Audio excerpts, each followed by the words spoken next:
This is the final chapter. Years in the making, Trot. Years in the making.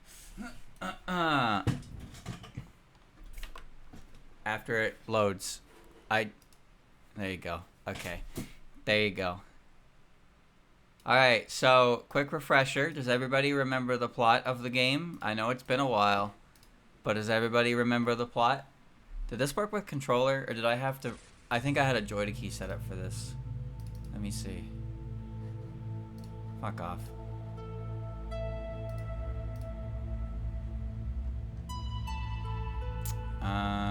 Did I? I have a lot of shit in here. My L button, okay. Yomu HSA, there we go. Okay, I did have a joystick key for this.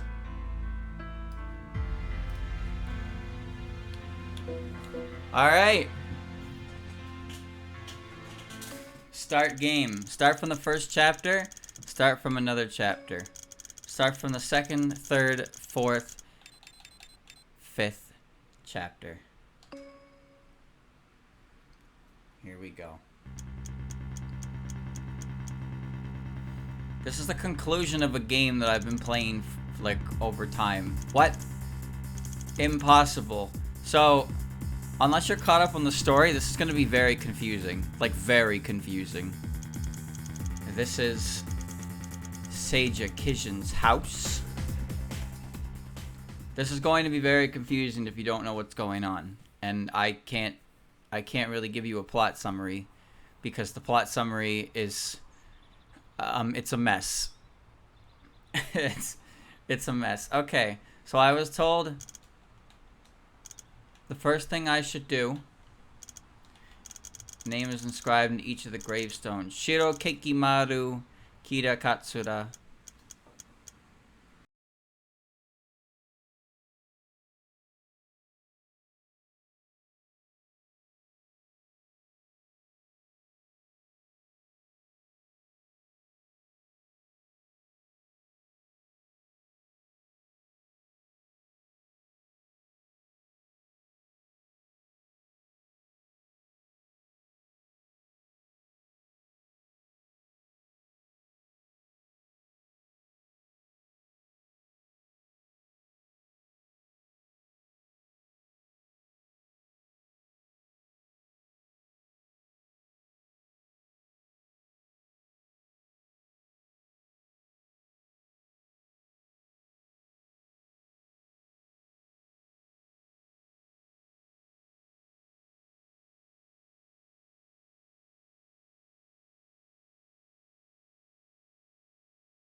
Okay.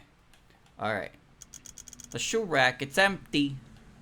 This potted plant looks full of life. Seems like it was taken good care of. This is great. I love flavor. Potted plant. Everybody loves this potted plant.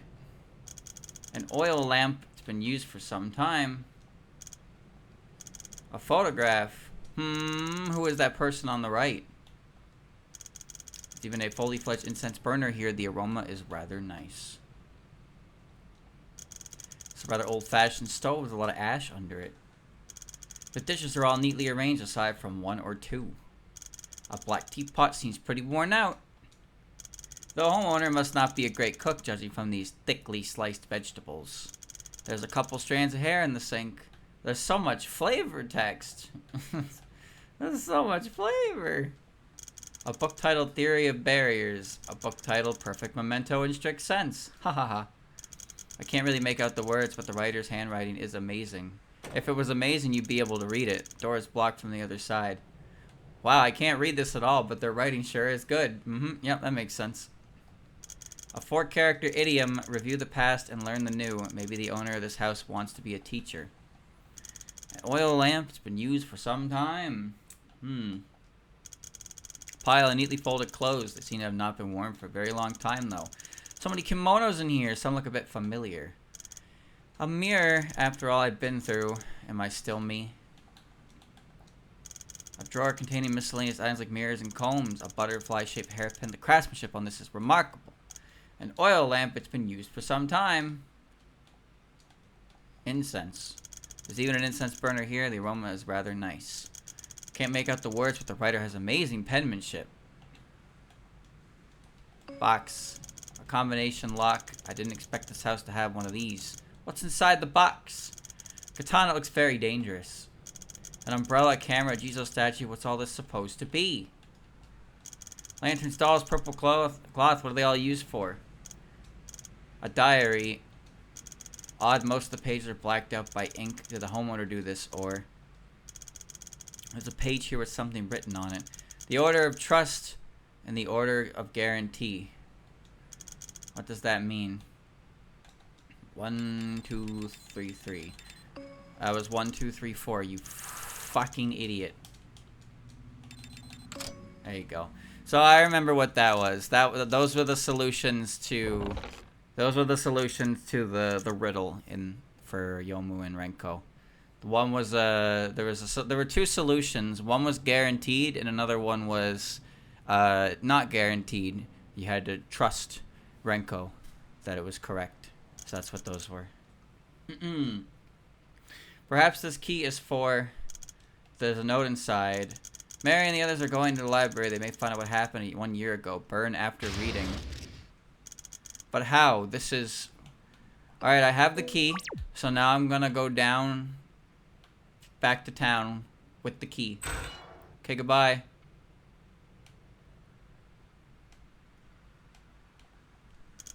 Do not trust Yomu Konpaku.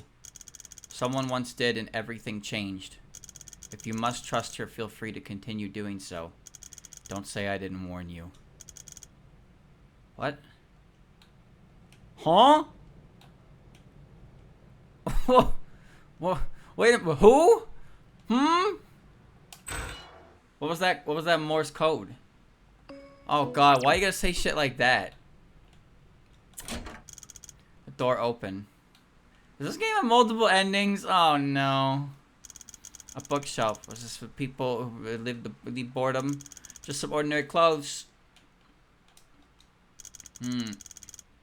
A painting that seems to have calming effect. Oh. A bed. Was this for people to use? This candle's been here for a very long time. A letter. This handwriting is Renko. When you see this letter, me and Mr. Katsura are probably not in this world anymore. Please don't be mad. Sage Akishin did everything she could for us. She was even willing to risk taking us to Aente, though we refused. This is no sickness, this is a curse. I witnessed it myself. An ancient curse coming from this house itself. A curse that cannot be broken by any means. So before I leave this world, I'm writing this message to you. I don't want you to see me like this. Don't blame yourself. I'm sure that's what you're doing right now, blaming yourself for being the cause of all of this. But know that this isn't your fault. In the end, this all happened because of my stubbornness. I'm sorry. I'm sorry for forcing your hand like this. You're the type that values your self-esteem a lot, and the type to shoulder everything by yourself. You're very cruel to yourself. Promise me when I'm gone, you'll treat yourself better, okay? I don't blame you, so don't be mad at yourself. Don't be mad at anyone else. I really wanted to see you one final time, But I'm afraid that you'll be sad seeing me in my last moments. Just know that I never hated you. Even now, I don't hate you. So, this is goodbye. Take care of yourself. Also, there's something me and Mr. Katsura want to tell you. Beep, beep, beep, beep, beep, beep, beep, beep, beep, beep, beep, beep, beep, beep. So, what does that mean? So, I have no idea what that means. Nobody knows what this means? Nobody knows what this means. It's dashes and dots and spaces. What could that possibly be? Is it a hex thing? Probably not, right? The rest of the letter is comprised of these dots and slashes. And nobody solved this. Okay. Morse code. No, these don't fit any standard. This is me and her. What do you mean, me and her? A salvageable tragedy. Chapter 5, Part 1. Alright, so I don't remember what happened in the finer details of the story. I don't remember who the fuck that red character was, but she said don't trust Yomu, as if Yomu hasn't been the protagonist like the entire game. So like, what? This is Yomu's game. This is Yomu game. What do you mean don't trust Yomu? The red character is the Barry yokai you meet in Chapter 3. What the fuck was that? I don't remember what that is at all. Who was that? Who was the barrier yokai in Chapter 3? What was Chapter 3? I barely remember. Ugh. My head.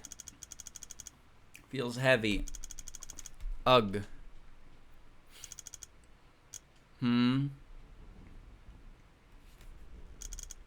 Wait.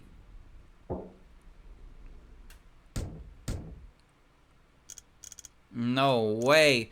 My hands are tied up. Wait, didn't somebody die here? Damn.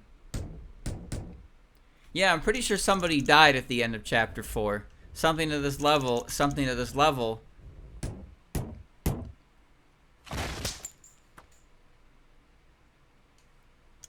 Phew. Ah, my hands hurt so much right now. Now, where the hell am I?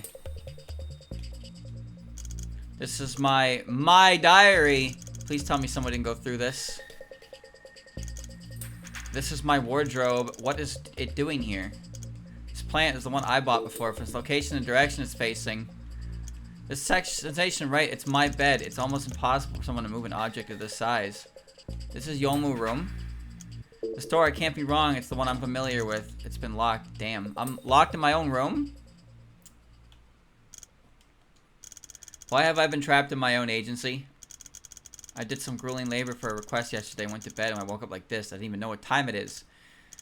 Staying here isn't going to accomplish anything. I need to get outside. You have swords, Yomu. Just slash the door open. The door was locked from the outside, and I don't have a key on me. They didn't take my swords, though. I can't believe I'm doing the exact same thing as Aya. I think it's really funny when a character's, like, profile art has weapons, and they get, like, kidnapped, and it's like, unhand me. And they're in their profile art, they're still clearly holding weapons. And it's like, just fucking use the weapons you're holding. I can't get out. What are they, ghosts now? Are they ghost weapons? This is going to cost me a fortune later. Never mind, she's got a shoulder of steel. Oh, Reimu home. Is Reimu still in prison? Was she released? Was she on parole? Good behavior? When is she? I'm going out. Where to, Reimu? To meet someone. That married person wants to see me. Ah, you're in trouble again, Reimu. No, you idiot. I'm on her side this time. Okay. Bye, Reimu. Don't be gone too long. Oh, and pick up a new sake cup on the way. Fine, you broke another one, didn't you stupid drunk? I just bought a new one for you last time I went out.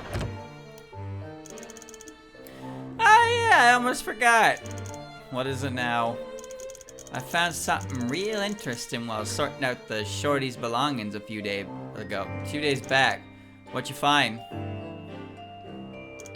Here's this note. Looks a bit charred too. Have a look. A note. This mask is precious to Hata no Kokoro, the human village. With it, you can make her do anything. Burn after reading. Why is nobody burning these notes? Why is nobody burning these notes? Damn it, this door is locked too. Also, a barrier. It seems like this barrier is covering the entire agency. Doors, windows, everything is blocked. Then why bother locking her in her room specifically? But if I try this... You know, in the first game of Phoenix Wright, spoilers by the way, in the first Phoenix Wright game, Manfred leaves a note as well to Yogi, and he tells him to burn it after reading, and that motherfucker didn't burn it either. This barrier is too powerful to break with just my strength alone. What now? What now? Stay calm. What I need right now is to stay calm.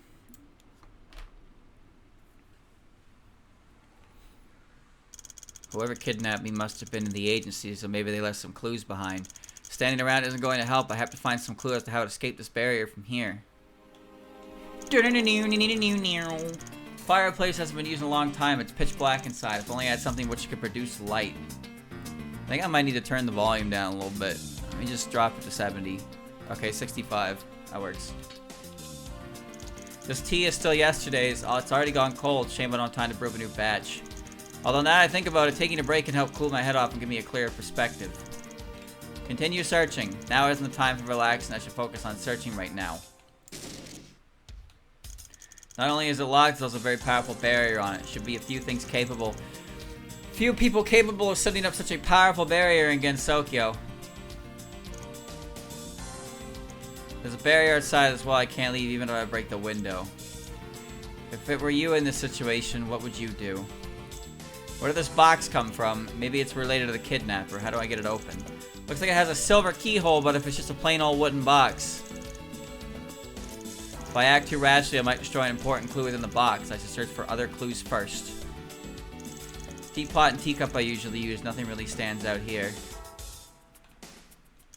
It's pitch black inside. Light from the outside can't get in that far. If only I had something which could produce light. Okay. I didn't give this a good look before. It's locked? No way.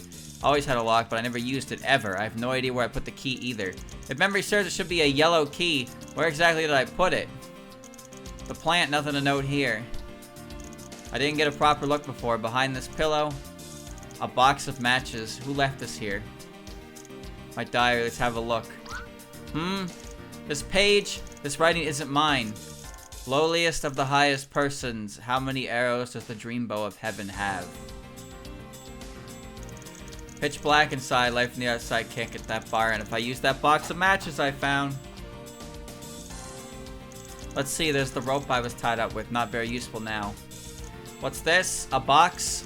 It's too big, I can't really move it out of here. There's a gray lock on it. Is there a corresponding key somewhere? Bro, what? Huh?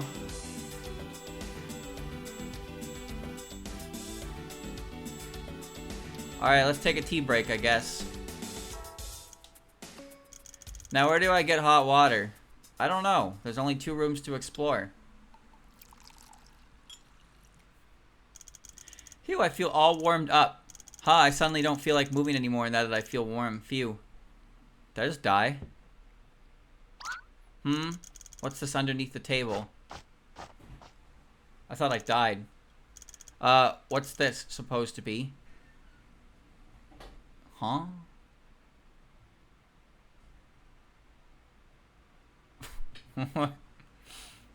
How lowliest to the highest, how many arrows? I don't know, 999. Nothing happened. Something you can input a series of numbers in some kind of lock. Number, amount, is there some clue related to this around here? Yeah, it's in my diary, but I don't know what the fucking answer is. How would I know what the answer is? Lowliest of the highest persons, how many arrows does the dream bow of heaven have? What's a dream bow of heaven?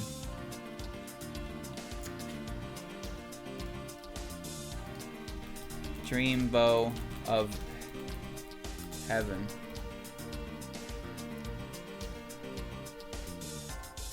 Oh, it's one of Sage's spell cards. How many arrows does the dream... How the fuck would I know? Huh?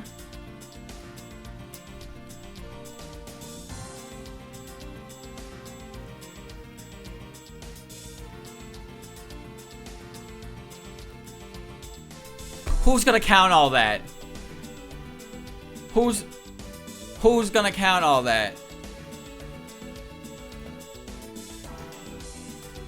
There's no way. That I can't, you can't reasonably count all that. Oh my god. How many arrows? There's many arrows. Open the box. Oh. Is it referring to the colors? Nothing happened. You don't have to count the spell card. What does that even mean? What does that mean?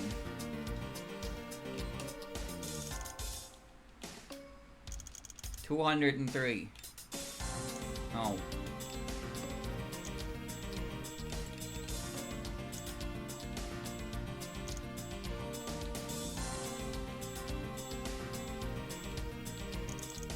Huh? Lowliest of the highest persons. How many arrows does the dream bow of heaven have?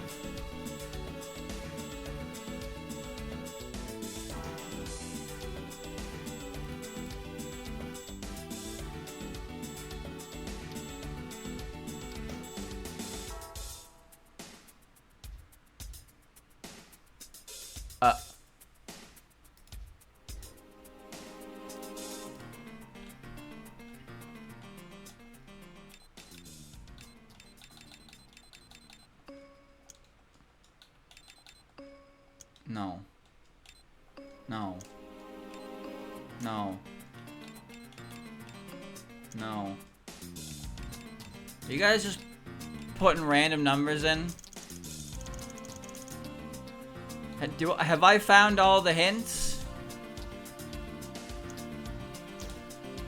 Maybe this box of matches can let me see what's inside. Okay, hold on. I can use the matches here. Axe, so dusty. There's something in here. A key, it's silver in color. Also, what is this? A 3. Okay. Does it belong to the kidnapper? I got a 3 card.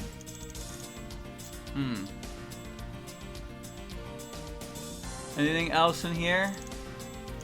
What even is this? 4 slots. Looks like I need to put some card-like in there, and I'll need 4 of them. What is the purpose of all this?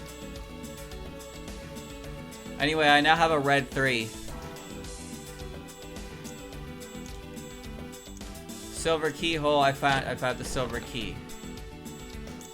How messy. The items of note are a yellow key as well as another red 3. Does this card also belong to the kidnapper? Okay. Alright, and the yellow key opens the wardrobe. Could it be this key? It worked. Inside is... What the heck is this?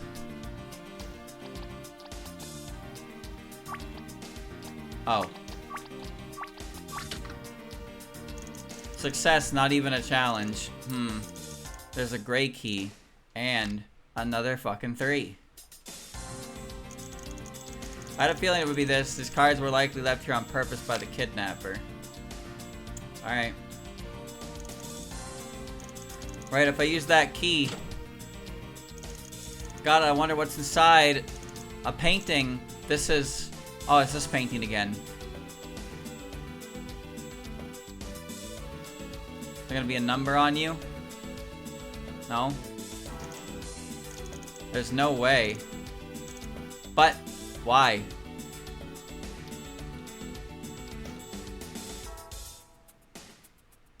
I don't see anything specific on the image.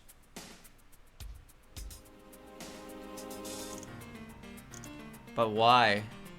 So I guess the combination is 333.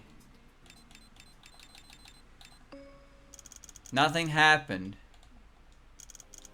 Am I missing something?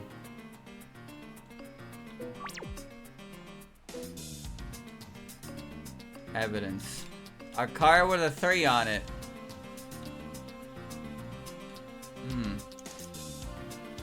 Nothing else in the wardrobe aside from my clothes. Nothing of note here. Need to clean my bed before I sleep in it from now on.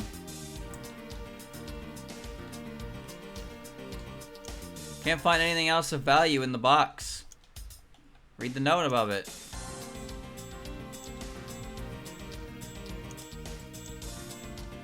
Check the paintings again. Maybe if I check it enough times, something different will happen. Nothing of note. Nothing of note. Am I missing something?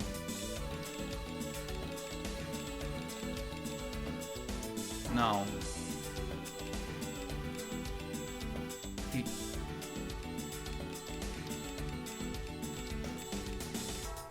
Oh.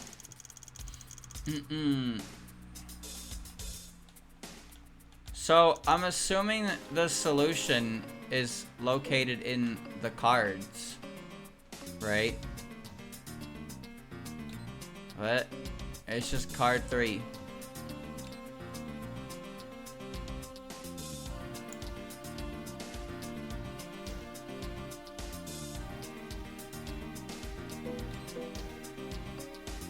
No.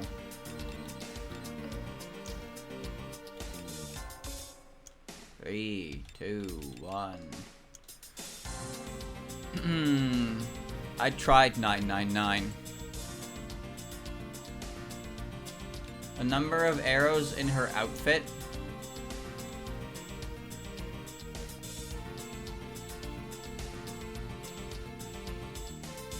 One, 2, 3, 4, 5, 6, 7, 8, 9, 10, 11, 12, 13, 14. There's 14 arrows in her fucking bow. No. No. No. Did I miscount? No. Realistically, I could just... Oh, I did it. I win. It's open! Inside, it's just a single card. It's a 0. It was... The answer was 17. Why? I don't know. I don't know. What on earth does this mean? You're supposed to count the number of arrows on her skirt. That's dumb as shit, but at least if you brute force that, you would find the answer pretty fast. What on earth does this mean? 3330. Swear I'm having another cup of tea once I'm out of here. If my assumption is correct, these 4 cards they're meant to be placed into these slots. Indeed, they line up perfectly. It's just, what order should I put them in? Oh, it's the order of guarantee. 3330. It worked. Seems like there's something inside a book. Let's see what it is. The book is Honest Man's Death Volume 2. Oh, shit. What? But how? Honest Man's Death? Why? Volume 2? Volume 2? Volume 2 is Seija-san's. Honest Man's Death Volume 2 is the one that belonged to Seija-san. So why is it here? This book was protected by a complex contraption, yet it is as if I'm being led to this book. What exactly is the kidnapper trying to do? Perhaps I'll know once I open it. Okay. It's time to see what's written in these books that caused this series of cases. Alright, time to read. Oh, it's our lovely human OC. Hirari! Huff puff. Here I go straight. Or am I supposed to turn? Right, I have to turn. I have to go faster. You can do it, Hirari. Save the game? Sure. Oh, I got all of my bar. Alright, I'm now reading book. Oh god, right. Okay, this is how chapter 4 ended, right? Messiah, you're the first one here. Yep. Alright, the body has been moved to A&T. They should be sending over the autopsy report soon. But from the gun that was dropped at the scene and the wound on the victim, we can be certain she was shot. A gun? In my Gensokyo? A gunshot? The bullet didn't penetrate the victim's skull. From her expression, I'm certain she died on the spot. You were here and the murder occurred, is that right, Messiah? That's right. I was in the middle of my interview and then it was suddenly a loud noise. I don't know anything beyond that, though. You stood there in shock for quite a while. Although I can't blame you seeing that happen right before you. Some of those games' OST is so fucking loud, dude. Right now, it's at 40 volume. Seen it happen before your very own eyes. If you had called out to me, who knows how long I would have stayed there as a statue. I found a few witnesses before I arrived, too. They should be on the way here. Witnesses. Yes, they should be people you know, Messiah. They're Reimu Hakude and Alice Margatroyd! Whatever doubts remain at the crime scene, I'm sure they'll be able to shed some light on it. I see. Speaking of, where's Yomu? I checked her agency, but the door was locked, and it didn't seem like anyone was inside. Is she back at Hakugokuro? I already checked Hakugokuro. She's not there. Is she busy with the request somewhere? Of all times. But we can't delay the investigation any longer. Messiah, this may be very painful for you, but could you please tell me what happened before and after the murder? Okay.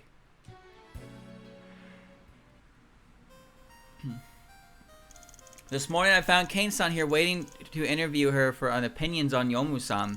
Why was the victim here in Miss Aki's house? I did plan on asking her that after the interview, but I see what happened next. I asked Kane what she thought about Yomu-san. Yomu-Kanpaku is my savior. If it weren't for her, I may be burdened by my sins for the rest of my life. That's why I've also decided, not just to you, but to everyone, I'm going to atone to the best of my ability. Then suddenly... Huh? Then after who knows how long you came running at me. Right. What happened? The sight of you covered with blood was a very big shock to me. Afterwards, I went outside to find help and send a corpse to Ayante. Did you not see anything else? Nope. I thought about it while washing myself. I didn't see any suspicious persons. I can't really remember anything that happened after that gunshot. I see. I'd like to ask you one last time, Messiah. Are you certain you didn't feel the presence of anyone else at the time?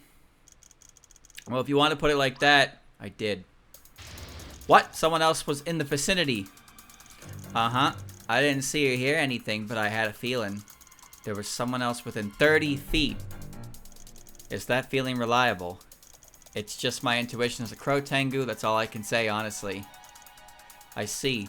Within 30 feet means that they were inside the house, although it's possible they were outside. Could the shot have been made from outside? The chances of that...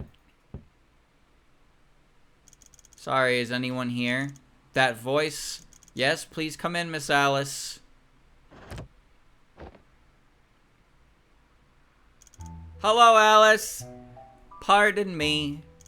You must have been waiting for quite some time, Miss Hearn, Miss Aya. My deepest apologies. Not at all, I just arrived myself. Miss Aya is also a witness, so you don't need to worry about her. Yes, that I am. If that is the case, I shall put myself at ease. Okay. You recognize this gun, Miss Alice? Yeah, I got one of those at home. Yes, I've seen it before. When? Forgive me. 3 days ago, I saw Miss Kane leaving Korindo with this gun in her possession. Miss Kane? It was sometime around the afternoon. I was passing by Korindo, and I just so happened to see Miss Kane coming out the main entrance. At the same time, she was putting a gun that looked exactly like this one into her own pocket. Therefore, if the two guns are the same, the murder weapon had been in Miss Kane's possession since 3 days ago. She was leaving Korindo at the time. Is that right, Miss Alice? Yes, I saw it clearly. Then it's possible that this gun came from Korindo. What do you think, Miss Alice? If I were to guess, I'd say there's a good chance that is the case. Guns aren't things commonly seen in Gensokyo. In terms of people in Gensokyo who would have a gun, the owner of Korindo is the highest on that list. What about Saki? True, Mr. Morichika often searches for things from the outside world near the barrier. There's a good chance he found a gun and put it up for sale. I suppose I'll have to ask him some questions later. I have a feeling that if Renosuke found a gun, and he picked up the gun, and he figured out its purpose, and then he wouldn't sell it to people. I'm just saying. Leave it to me. I'll get Renosuke-kun here in a jiffy. Messiah, I'll leave it to you then. Apologies, but please don't leave yet, Messiah. What's wrong? Forgive me for acting on my own accord. On my way here, I considered the possibility that Mr. Morichika's presence would be required, so... Right, I forgot this guy's an idiot.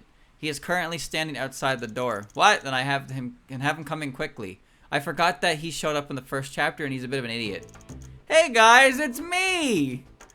Good day, Mr. Morichika. Sorry for making you come here. That's fine. I came as soon as I heard my testimony was needed. Apparently it's related to Kane. Did something happen to her? Well, what happened? It's nothing. All I need to know is you met with Miss Kane 3 days ago. Is that correct? Yeah, she wanted to buy some stuff from me. What exactly did she buy, and did she tell you anything? What she bought was something called a revolver. No idea what she was gonna use it for, though. As for whether she told me anything, I don't really recall anything in particular, like it was just regular stuff you'd say when buying something. Because of Renosuke's ability, he would know exactly what a revolver is used for, and he sold it to Kane without knowing her intentions. I think this guy is a grade A fucking dumbass in this game, just so that this plot point can make sense. Was this the revolver she bought? Yeah, this is the one, unless I'm mistaken. Did Miss Kane really not say anything of note? Did she say she was going to do with it, or maybe a name? Sorry, I really don't remember anything that stands out. Looking at objects is my specialty, but when it comes to looking at people, I'm the bottom of the barrel. Okay, one last question then. Was the gun loaded with bullets when she bought it? Bullets? Right, that was a name I saw when I took it apart. It was in the cylinder thingy. Were the bullets real? I don't know that much. If you really want me to answer, though, I think I did see something named gunpowder in the bullet. Is that so? Please don't sell loaded guns in your shop, Renosuke. Indeed, there are only 5 bullets left. Mr. Morichika's story adds up. So she got sniped by a revolver? From the looks of it, the murder weapon was in fact the gun the victim bought from Cordindo. What are you talking about? Murder? Victim? Mary is a busy person, Renosuke-kun. Thanks for your help. You can go now. Oh. Sure. We didn't tell him. Messiah, thank you. Be sure, I'm sure even you know that's just a bandage. Mr. Morichika will find out sooner or later. What's important now is investigating the case. I'd say the less complications we have, the better. Yes, I understand that too. I'm privy to Mr. Morichika and Miss Kane's relationship myself. I will personally let him know after this and do my best to calm him down. Thank you as well, Miss Alice. Sorry for all the trouble. It's nothing, truly. Let me help with the investigation too. I actually picked up a few things following Yomu-san around. Of course, I'm counting on you, Messiah, but there is something I need you to keep in mind. What? When I went to report the crime, I was found by Miss Yukari. Firearms are very powerful weapons. Even a human could use it to exterminate a yokai with ease. Ah, is that so? So, even the strongest yokai are weak to my Smith & Wesson. Pop, pop, pop. What you got, Yukari? Barrier this. Pop, pop. If something like this were to become widespread, the fear humans have towards yokai will surely be affected. Yokai rely on the fear of humans for sustenance. Without fear, yokai will be affected in unpredictable ways. If left unchecked, it will prove a fatal blow against Sokyo. Therefore, regardless of who the culprit is, the case must be closed as soon as possible. Swiftly and discreetly. You know the moon uses guns, right? Got it. Then let's not delay any further. The investigation shall begin henceforth. They use laser rifles with bayonets that are bolt action and also capable of rapid machine gun fire. Very cool, right? Hello, Alice. Thanks for the help, Alice-san. No need for thanks. This is simply part of my duty. Duty? As a part of Gensokyo, it is within my duty to assist those in charge of resolving incidents which may disturb the peace of Gensokyo. Where were you in the last 4 chapters? Many unfortunate incidents have been happening lately, though I've not seen it myself. It's been a hot topic for quite some time now. Everyone is worried that they could end up as the next victim, be it for myself or for Gensokyo as a whole. Assisting those with specialize in solving these cases is an important duty. So that's what you mean. Shall I describe what I witnessed regarding Miss Kane in the past 3 days again? Yeah, go ahead.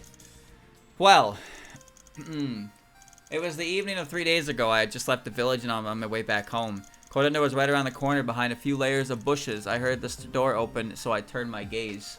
That was when I saw it. Miss Kane alone, leaving Korindo. In her hand was a revolver, the same one Miss Mary had shown me prior. After shutting the door, Miss Kane pocketed the gun and quickly left the vicinity. She did not notice me in the slightest. Was Kane-san acting weird at all? Like maybe she did something that would be considered unusual. Allow me a moment to think. If there is anything to be pointed out, after shutting the door, Miss Kane hesitated. More precisely, she did not pocket the gun right after shutting the door. Instead, she looked at the gun in her hand for a few seconds. Looked at the gun for a few seconds. Yes, I believe there had been something on her mind. Afterwards, she put the gun away and left. I see. Understood. Alice's testimony. Only me, Mai, and Mary's shoes are in the cupboard. Seems like Aki's belongings have been moved. These footprints should have been left by the killer. Oh? They're mostly concentrated on the forefoot. This person who left these behind had been running. I saw these footprints here when I entered, so if no one else entered before me, we can only assume they're the killers. In other words, the killer quickly left the scene after firing the gun. While fleeing, they stepped in the victim's blood and left these footprints behind. Bloody footprint.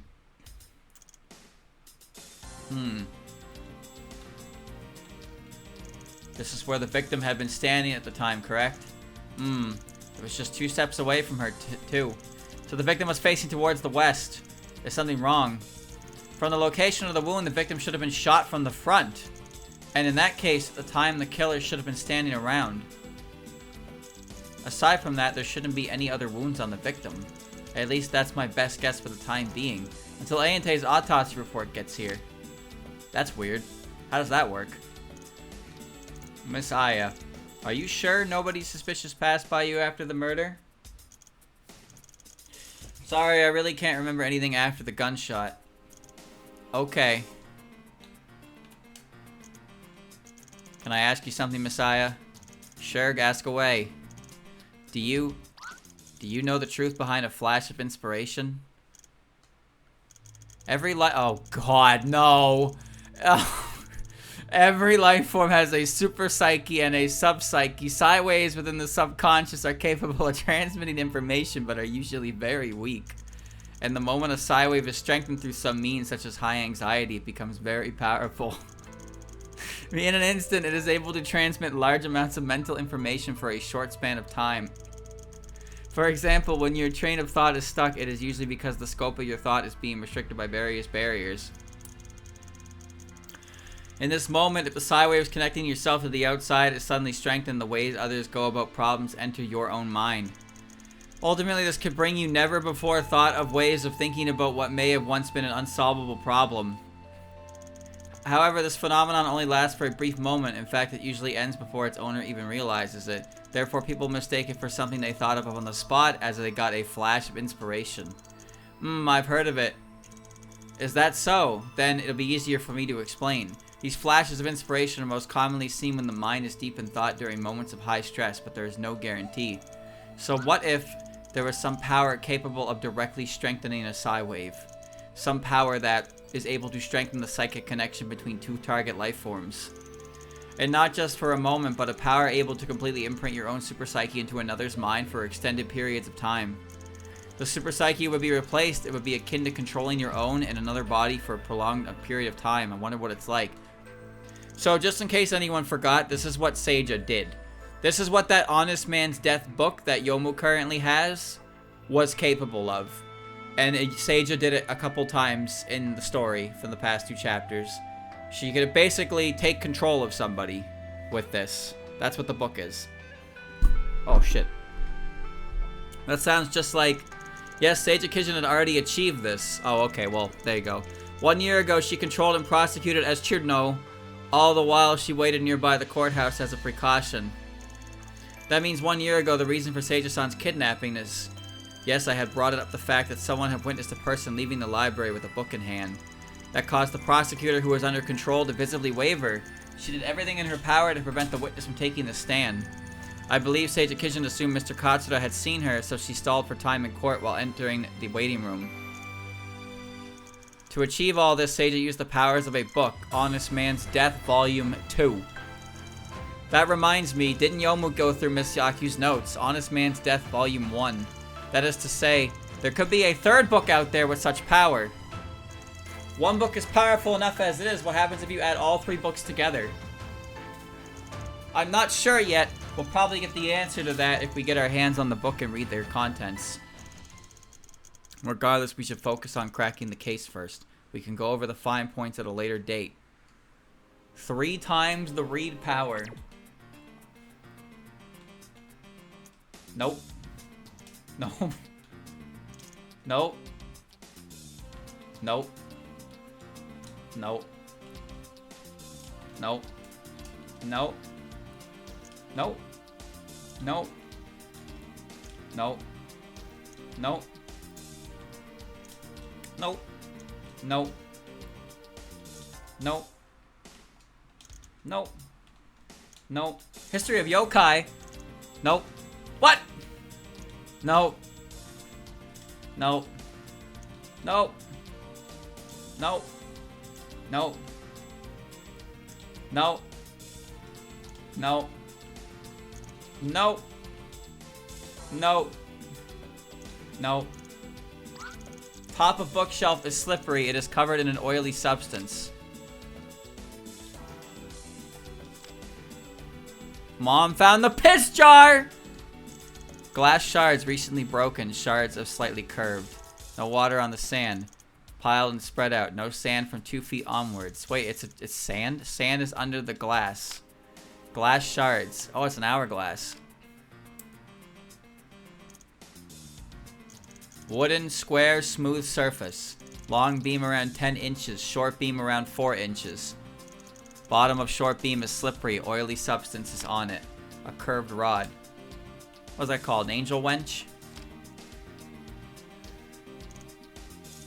Piece of wood, circular, traces of sanding. Hole in the center. Can be opened. Thin. Very light. Hold wood. Yeah, it's an hourglass.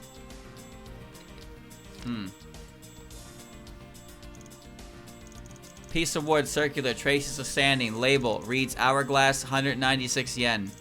Thin, very light. Okay. History of yokai? Oh. Okay, what about this room? Nothing? Aya? Nope. Nope. Nope. Aya does not give a shit about that room. Broken, shorter than last time. Breakage is recent. Damn, she's being right mechanical about this, huh? Nope. Nope.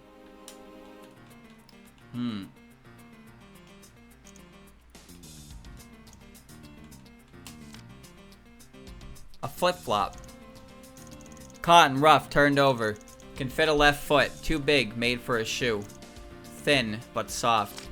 Left shoe cover.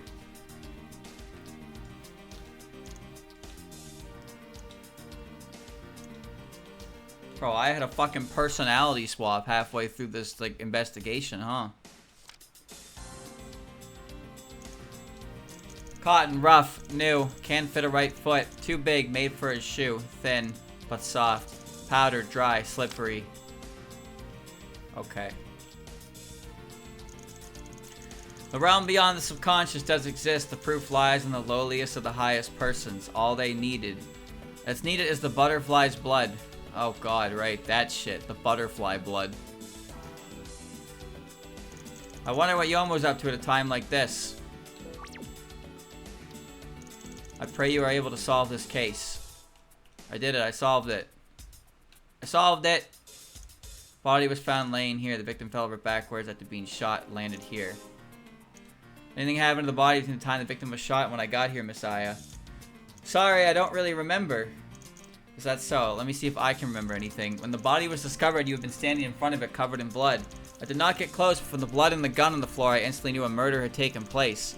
You didn't respond when I called out to you, so I had to go outside to help report the crime. Okay. I think I understand what happened here. I think I understand what happened here, but I'm gonna keep my mouth shut because there's nothing more annoying than listening to the streamer fucking theory craft everything all over the place instead of just playing the fucking game. Now then, it's about time we lay out the facts. Are you done investigating, Miss Aya?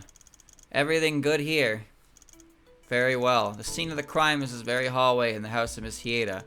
See, the double-edged sword of that is if I tell you what I think happened and I'm right, then I'm right. If I tell you that what I think happened and I'm wrong. But if I don't tell you what I think happened and what I think happened, I can't rub it in your face that I'm so smart. You know? You see the problem? You see the problem? This hallway connects 3 locations within the house. The library to the west. No, make your own theories. Keep them to yourself. The bedroom to the south. I have my own idea what happened here, and I have a feeling we're gonna get the conclusion. I'm playing this whole chapter today, chat. The bedroom to the south, and the living room to the east. To the north is the main door, which leads outside the hall. You were in the hallway during the murder, Messiah, so the killer should have made the shot from one of these 4 locations.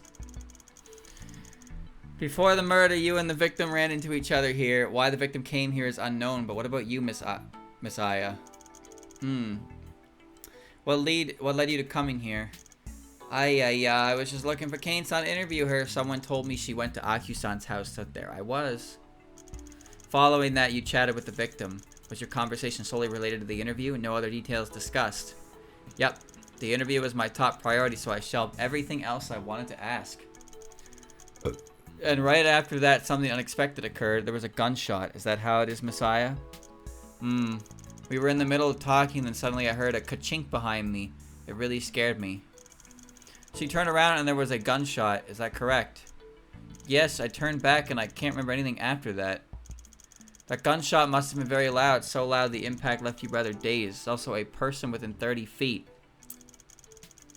It would seem the killer is that mysterious person within 30 feet and they made the shot from the library right behind you, Messiah. Oh? Is that not right? The noise before the murder was not made by you nor the victim, so it could only have been a third person, or rather, the killer. The 4 rooms aren't interconnected, so make a noise inside the library. The killer himself must have been in the library as well. Therefore, the killer made the noise in the library, and before you and the victim could react, they opened fire and fled the scene. There is no other explanation. The killer had been hiding in the library the entire time. We should focus our investigation there.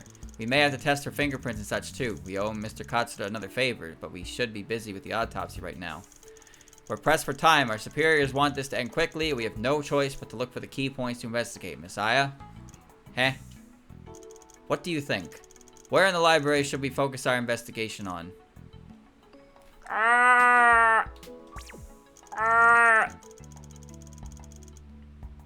The bookshelves, probably. The doors will have clues. The ceiling could work. Our goal isn't the library. Maybe our goal isn't the library after all. Oh, what are you getting at? Like, we probably won't find anything worthwhile in there, so we might as well save the effort. Why? But the killer was waiting there before the murder. Eh.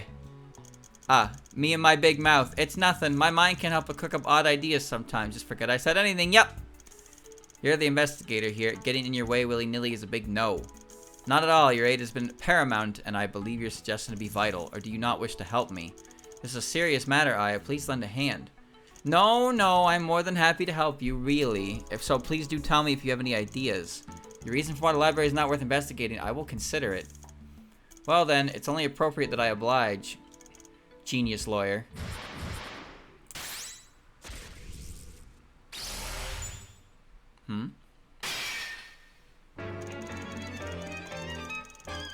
Before the gunshot, there was a sound of something breaking in the library. Oh, what's my press button? That's my evidence. R button. The sound of something breaking somehow sounds pretty exciting, you know? What button advances text?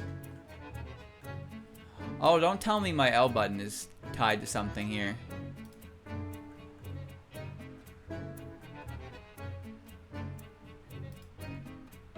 What button advances text? That may be so. Oh, it's the fucking D-pad. What? Nothing beats the feeling of something going ka-chink, desu. Sure. But what we should be focusing on right now is focusing on breaking through, right? Right. So, most likely the one who caused this was the killer themselves. Not only did the killer kill someone, they even broke something, but a truly terrible person. Yes, there must have been some motive. What if the motive was to prank someone, huh? To prank the great reporter that is myself by suddenly creating big news in front of me so they were in ka-chink and then bang, bang, bang. What the fuck is wrong with you right now, Aya? That's already too far to be considered a mere prank. Yeah, so like I said, the killer is a truly terrible person indeed. Alright. I'm not sure what else was done. Perhaps they dropped something on them. They dropped something important like luck, mood, age. I don't think you can drop those. What? They can clearly change at a drop of a hat. Like you, Mary, your mood certainly looks like it's dropped. Although, do you really not know what the killer dropped, Mary? I do not know. If we continued investigating, we should be able to find some clues. In any case, when the killer created the noise, they had to have been nearby, in the library. Some say seeing is believing. Can you really be sure the killer was in the library based on that? Indeed, physically speaking, there is no way for the killer to make the noise while not being in the vicinity. But some say, an empty vessel makes the most noise. Just because the sound is there doesn't mean the sounder is there, Desu. Indeed, physically speaking, the killer could have left after the noise, but according to the physics, the killer's speed can't surpass the speed of sound. Some also say wind side, wind god span. There are definitely things faster than the sound of wind. Physically speaking, that sounds like complete nonsense. You never know, the winds of change could be upon us at any time. In any case, when the killer created the noise, they had to have been nearby in the library. Some say seeing is believing. Can you really be sure the killer was in the library based on that? Indeed, physically speaking, there is no way for the killer to make noise. Well, okay, alright.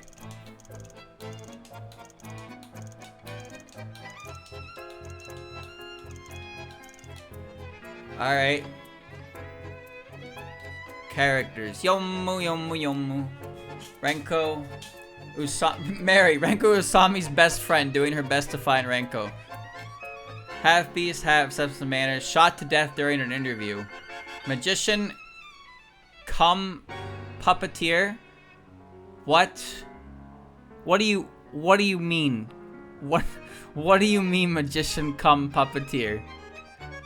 What? Why that word?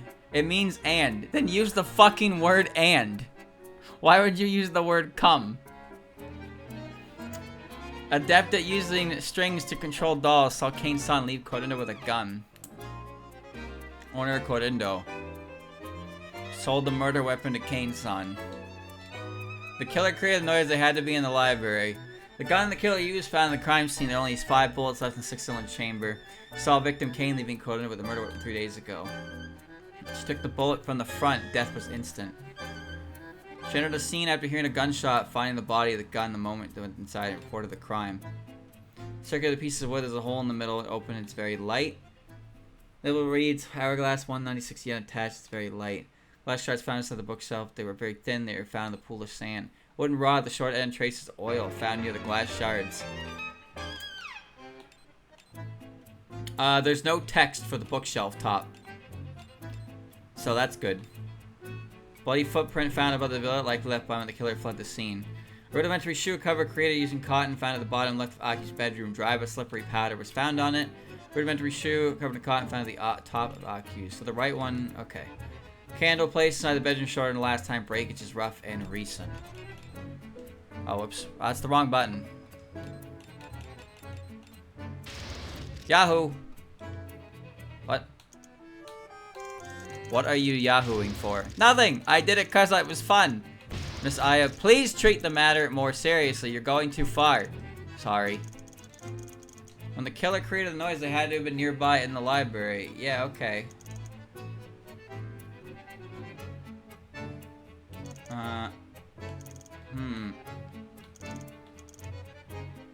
Perhaps they dropped something on them. Maybe it's this. No, we're gonna Yahoo. Aya, you're being a freak. Oh. Aya, yeah. How unlike you, Mary. What does that mean? Skimping on the investigation and skipping straight to deduction. That's not the example a genius lawyer like you should be setting. What? These are glass shards I found inside the library. Glass shards. I checked them. These shards broke off very recently. We can assume it was only a short time ago. That would mean the origin of the sound. Yep, it was the moment these shards' original form shattered into pieces. So as expected, the killer broke this object and then shot. Wrong. What? Mary, do you know where I found these shards? Where? In the upper left corner of the library. What? Through this fact, we can gain much insight. The killer randomly decided to break this thing in the library. Nope, this fact tells us one truth. Indeed, the fact that the shards were in the upper left corners tell us that the killer used all their strength to toss it into the corner. Messiah, that fact proving that is impossible.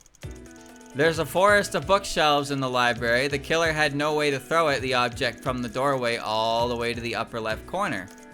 And if the killer had been in the corner, then running all the way to the doorway to steady, aim, and fire should take at least 7 or 8 seconds. And yet the shot came 2 seconds after the sound. There wasn't even enough time for the killer.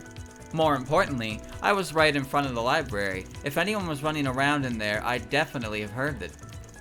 Even if we factor in the killer having some weird teleport ability, they still could have shattered the object in the opposite room. Attacking us while our attention was drawn to the opposite room is clearly the more logical option. And taking a step back, even if the killer had some reason for being in the same room as the object, there was no reason to specifically break an hourglass. Something like that with the wood supporting each end wouldn't shatter very well at all. There must have been some special reason the killer would have chosen to use an hourglass to create the noise. And this reason completely contradicts the killer being inside the library. What? What the? Aya? What's going on?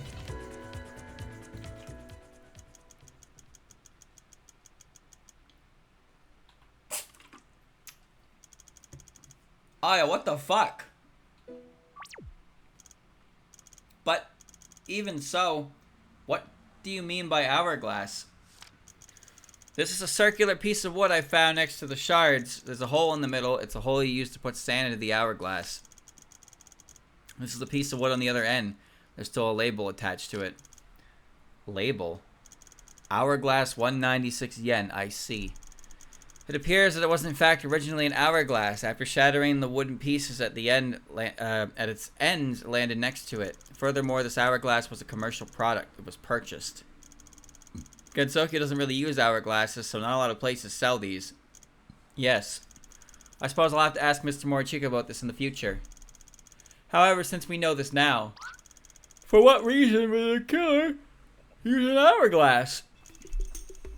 What do you think, Messiah? Me? Nah, I got nothing. What about you, Mary? Your logic is sound. If shattering something to make noise was the killer's goal, there are many things more convenient and fragile than an hourglass. If we assume the killer was simply unprepared, noise could have still been made by tipping over a bookshelf. It may not be as loud, but it's much better than throwing an hourglass. Therefore, there must have been some special reason for the killer using an hourglass. What do you think about that, Messiah? What could the reason be? Well, if you insist. It's probably some joke by the killer. Messiah, a joke is... You know, like some contraption rigged to break automatically after some time? Thank you for the raid, Christian. Unfortunately, this is the final chapter of an extremely story-driven game, so it's not going to make any sense. Messiah, are you insinuating a contraption? The killer used the hourglass in a contraption that would automatically activate and shatter it, making noise to catch Mai and Kane-san's attention. Then the killer would be able to shoot from somewhere else, and everyone else would be none the wiser. I'd also misled the investigators into believing the shot came from the library and lead them on a wild goose chase. A contraption. Could you remind me what sort of contraption it was, Messiah? An hourglass is a tool for tracking time, measured by how long it takes for sand to flow from one end to the other. Naturally, the killer used the hourglass's measuring time with falling sand trait. How so? Having it break automatically when time is up, of course. To elaborate on that, we need to first confirm how the hourglass broke. From the looks of it, the hourglass was dropped, was blown up, was smashed. It was dropped, clearly. Dropped by what? By itself. What else? What does that mean? Think about it. Why were the shards found in the corner of the room? Put another way, why was the hourglass shattered in the corner of the room? The corner of the room. In the corner was the wall. With the wall, the contraption became possible. Like this, the hourglass was placed diagonally against the bookshelf. This could only be possible next to the wall. Simply placing it like that creates a contraption, because it starts to get heavier on the bottom, and then the weight shifts, and then it leans forward. Like I said, one of the hourglass's traits is measuring time by having sand fall from one end to the other. All you'd have to do is make use of that and let the sand fall. By letting the sand fall down, the hourglass's center of gravity would shift. Center of gravity. This hourglass is rather special. The glass is thin and very light. The wood, too, is relatively thin and small. Therefore, the sand made up most of the hourglass's mass. As the sand changes position, so would the hourglass's center of gravity. And thus, the balance provided by the wall and the bookshelf would be ruined. The bookshelf can't stop the hourglass sliding down. Ultimately, whoosh, the hourglass fell from the top and crashed at the bottom. This sounds too good to be true. How do you guarantee the hourglass drops at a certain time? And how do you ensure the hourglass's shifting center of gravity is able to overcome the friction of the bookshelf?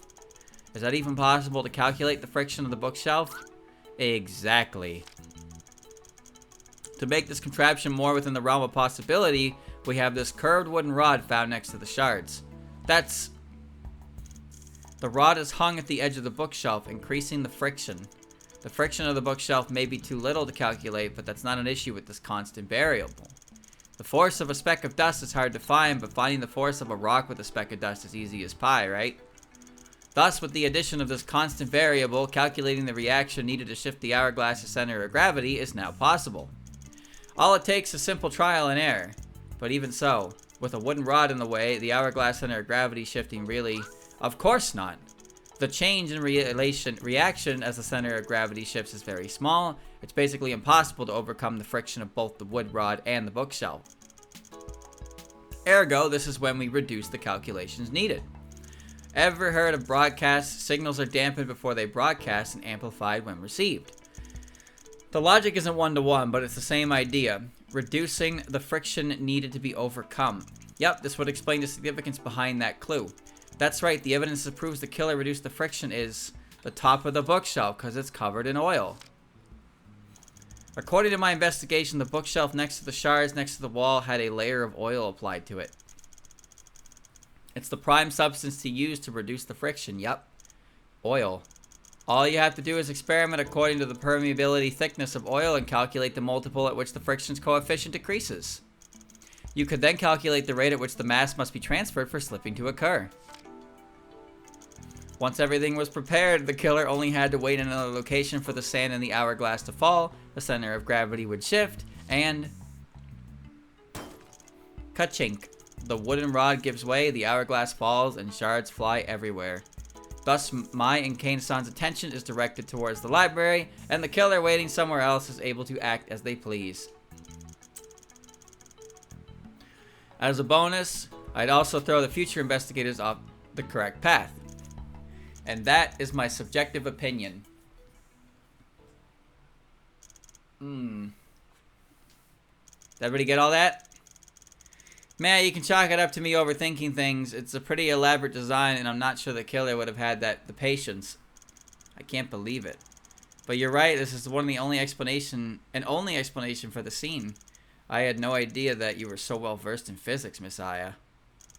It's nothing. And even then, I'm still second fiddle to the killer. A setup this precise in scope would require lots of knowledge and calculation, not something your average person would be able to do. Right. If we assume that what you said is true, we should be able to rule out the killer being in the library at the same time, as that is the exact conclusion the contraption was intended to mislead us into believing. In that case, where was the killer during the murder? Where, I wonder? Miss Aya, when you sensed that third person, were you also able to sense their location? Nope. Okay, then I'll say what I think first. Looking at the scene, the victim was shot head-on, facing towards the west. But we can rule out any possibility of the killer shooting from the east, which leads us north and south. North is the main entrance. Laying in wait there is too dangerous due to the traffic of people. They could be spotted by a passerby. In that case, the most likely location is the bedroom to the south. What do you think, Miss Aya? Could the killer have hid there? There aren't many places to hide in there, but it's true that making the shot from there is completely possible. If you think so too, then it seems investigating the bedroom will be our best use of time. A few things don't add up, though. Come on, let's take a look at Akusan's bedroom. If the killer laying in wait in the bedroom wanted to shoot towards the hallway, they should have been waiting in this position. Right, the other side is blocked by a bookshelf, so this is the most suitable position. If they wanted to shoot, they would have to needed to do this. They'd have to take a step like this. Yep, that's where it doesn't add up. This room has no tatami. There's this tatami here a couple steps forward, and the killer would be on it, making no more noise. But no matter how you look at it, the killer had to step on the wooden floor a few times, so why was there no sound? There was no way I'd miss that creaking sound that irritates Yomu so much if it was nearby. Not a chance. Is it not because the killer fired immediately after and you forgot, Miss Aya? It's true I don't really remember what happened after the gunshot, but I'm sure I won't miss anything that happened before. That would complicate things. Indeed, this house is quite old and stepping on the floor makes noise. Maybe the killer took off their shoes. Nope, one look at this and you'll know the killer had been wearing shoes. I guess one of the shoe covers? What do you think about this, Mary? I think I'm at a loss for words. Did the killer really not take their shoes off? Nope, one look at this and you'll know the killer had been wearing shoes. How about the left one? No?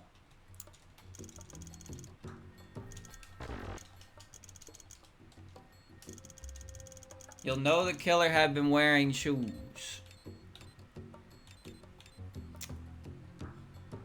Oh, I mean, I guess the footprint, duh. Wait, that makes a lot more sense. You haven't forgotten the footprint, right, Mary? See the unnatural cutoff in the center of the footprint's shape? That was undoubtedly left behind by a shoe. It was left behind when the killer stepped in blood while fleeing. I see, the killer had no time to put their shoes on after committing the murder, so they should have already been wearing them beforehand. Exactly. That's odd. Is there truly no evidence that could hint at how the killer didn't make any noise? What do you think, Messiah? How did the killer manage that? Well, I do have a piece of evidence or two. Take a look, Mary. I found these in the bedroom. This is shoe covers. Yep. Cotton. It's rough but very soft nonetheless, and its surface area is rather wide. I don't think Gensokyo has these things. But wouldn't you be able to muffle any noise if you were these? If you were these? What? What do you mean if you were them? Huh? In that case, everything's lined up. After setting up the contraption in the library, the killer laid in wait here, wearing shoe covers which would muffle any noise from walking around. After the murder, the killer shook away the shoe covers and fled in a hurry. I assume it's because the shoe covers are too large, which would make it hard to run in. This is why the ordinary shoe prints were left in the hallway. Yes, this is exactly where the killer waited. We should focus our investigation here. No, Yomu. What do you think? Where in the bedroom should we focus our investigation on? The bookshelves, the door will have clues, the ceiling. Our goal is not the bedroom. Maybe our goal isn't the bedroom either. What are you getting at? You know, like, searching here is a waste of time, so we might as well not do it. Isn't the killer not being in a library the conclusion you arrived at yourself, Messiah? Yes, that's true. The killer couldn't have been in the library or living room, and highly unlikely they were outside. You also found the shoe covers the killer ditched in here. Well, that's true too. This is where you lose me. Given the circumstance, why would searching here be a waste of time? Do you want to know, Mary? I'm all ears. Alright then. I'll make sure to perk up my ears too, genius lawyer. Why do you keep calling me genius lawyer? That's not something you've ever called me before, Aya. The killer put on the shoe covers before committing the murder so that noise wouldn't cause any complications. Doing it with protection. The killer sure came prepared.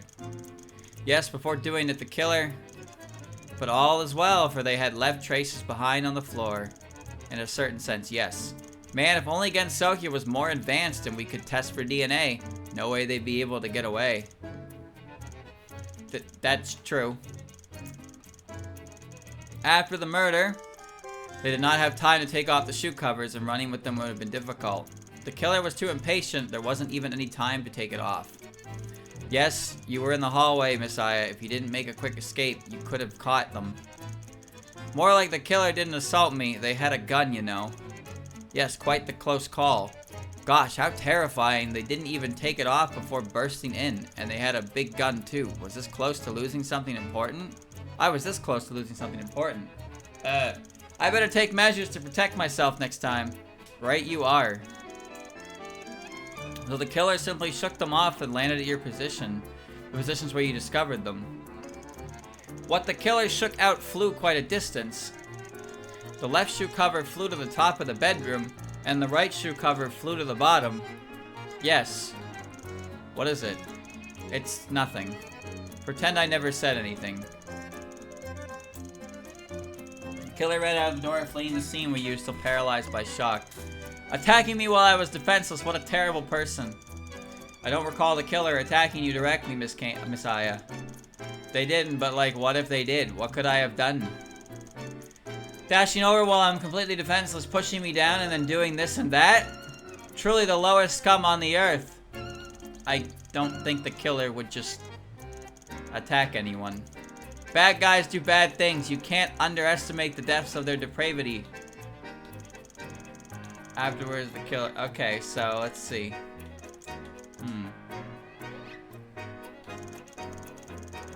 They did not have time to take out the shoe covers, and running would be difficult.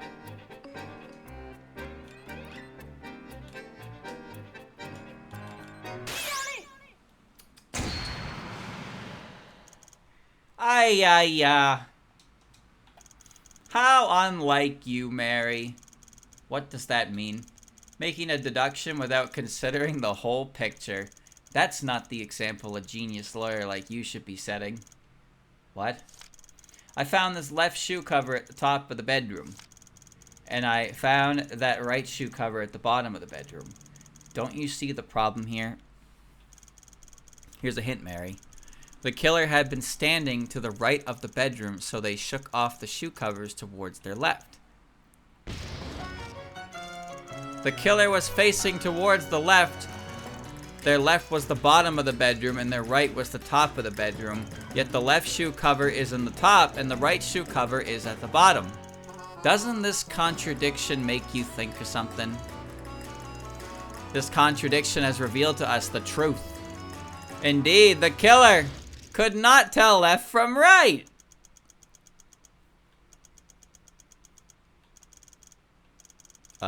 Messiah, for that to be the case is impossible. The killer had everything planned out. The shoe covers, the contraption. Someone this meticulous wouldn't miss right and left being flipped. That means the shoe covers are in opposite directions because of some other reason. So not counting the killer wearing them the wrong way around, we have to look at how the shoe covers were shaken off.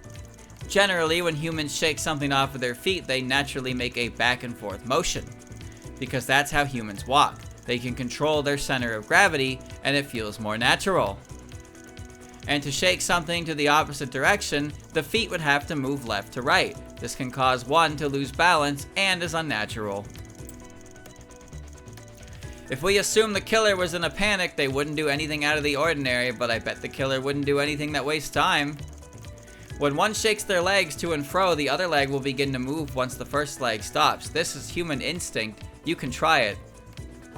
When one shakes their legs to and fro, the other leg will begin to move once the first leg stops. Alright, I'm gonna try it. Let's see. To and fro. Shake. Stop. Well, that was weird. Okay. Shake. Stop. Shake. Stop. Okay, I don't know how much my leg is supposed to move, but when I stop shaking my leg, the other leg does start to bend at the knee. That's okay. All right. I'm just doing what Aya said, and it's true. When I would shake my leg, and then I would stop, and then my other leg would it would just bend instinctively. Very strange. And if one were to shake right to left, the left leg will block the right until it's stable. What am I stuck on? Thus, the right leg will remain in place to prevent tripping oneself over. Objectively, one way isn't much longer than the other, but a person's subconscious wouldn't think that. I can prepare with the other leg while one leg is in motion with the regular way. That's what one would instinctively think, despite the insignificance. Thus, in any emergency situation, crossing legs instead of going back and forth is to go against one's own instinct. A theory that can explain this is the killer raised their leg. If the killer raised their left leg up high, their center of gravity would shift backwards, causing the leg to unconsciously lean towards the center, the right. Under such circumstances, the left leg's shoe cover would naturally fly towards the right legs would fly towards the left. And this explanation goes against the base assumption that the killer shook the shoe covers off while shooting. That would waste too much time. That leaves us with one exit. The killer intentionally shook them off before the murder.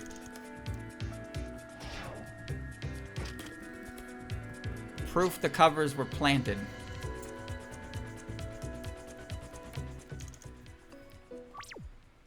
I can't believe it, but while it sounds very reasonable, I can't help but feel that something is missing. You mean evidence, right? Right, while your theory does explain the issue with the location of the shoe covers, there's seemingly no concrete evidence to support it. There could have been a myriad of reasons why the shoe covers landed in illogical locations. So what if there is evidence? There is? The evidence that can prove the shoe covers were planted by the killer beforehand is the candle. The evidence that, oh, what? Oh, I'm hitting the wrong button. I'm hitting the back button, that's why. On the table near the bottom of the room, I noticed that the candle there was shorter than the last time I saw it. The break is rough and uneven. Evidently, something caused it to snap again. Also, the break was very recent, 1 day at most. This is... And I discovered that right shoe cover very close to this location. What do you think this entails? Also, there's a layer of powder on these shoe covers. It's not coarse and very slippery. We now have a clear answer to the truth behind this powder. It's paraffin wax scattered from the candle when it sustained impact. When the killer shook off the shoe cover with their leg raised, the right shoe cover flew very high, colliding with the candle on the table. The candle fell towards the wall along with the shoe cover, scattering paraffin which stuck onto the shoe cover.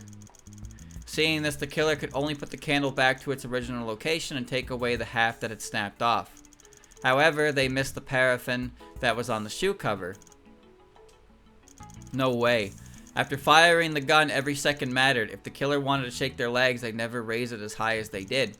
At most, it'd just be like whoosh, quickly and very briefly.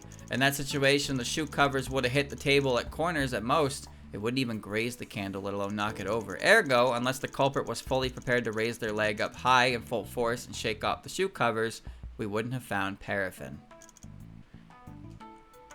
Lastly, during my investigation, I found the candle to not be on the floor and the other half nowhere to be found. This means that the culprit had tampered with the scene. Would the culprit have all that time after shooting the victim? This is why the culprit planted the shoe covers here beforehand with the goal of misleading us into thinking they were here during the shooting. And that is my subjective opinion. Unbelievable. But if what you say is true, the killer could have shot from here either. Couldn't have shot from here either. That's what they were trying to mislead us into thinking. Yep. But where else could they have been? Outside the door? Well, that's a question we can ponder back in the hallway. Where'd Alice go? Is Miss Alice not here? It's very unlike her to leave without saying a word.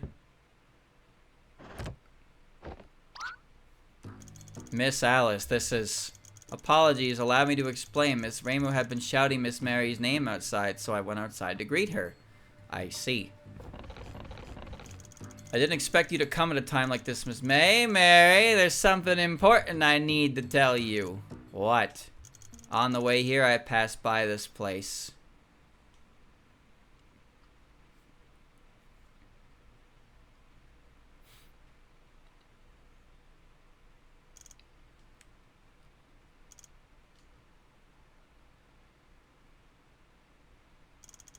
The heck is going on here?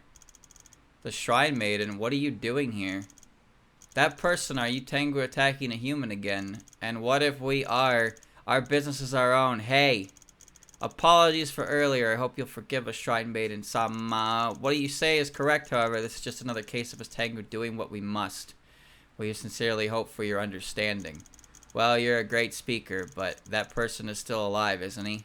Yes, we're almost done here. If you have any business to attend to, Shrine Maiden Sama, please don't let us get in your way.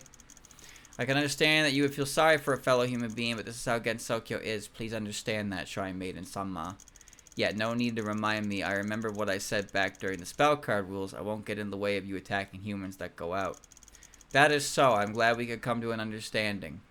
However, I'd advise you all to leave this instant. That's a difficult request, Shrine Maiden Sama. You said, I know you're laughable saying this is now, but still, I won't let anyone die as long as I'm around. I can't be responsible to the gods otherwise. One must always be responsible to the gods. Scram!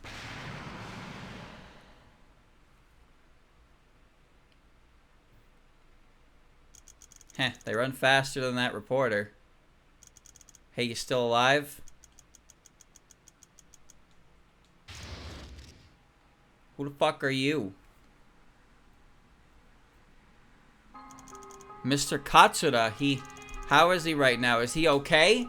The A&T folks said they're doing their best to save him. I don't know his current situation. How could this happen? They never gave up their investigation, huh? What? The incident in the library? Didn't Yomu already resolve that? The Dai Tengu aren't really satisfied with such a conclusion. They still think there's some hidden truth out there. Until they have everyone related to the incident, the Tengu will forever bear shame. What a sick joke! They attacked Mr. Katsura for such a petty reason?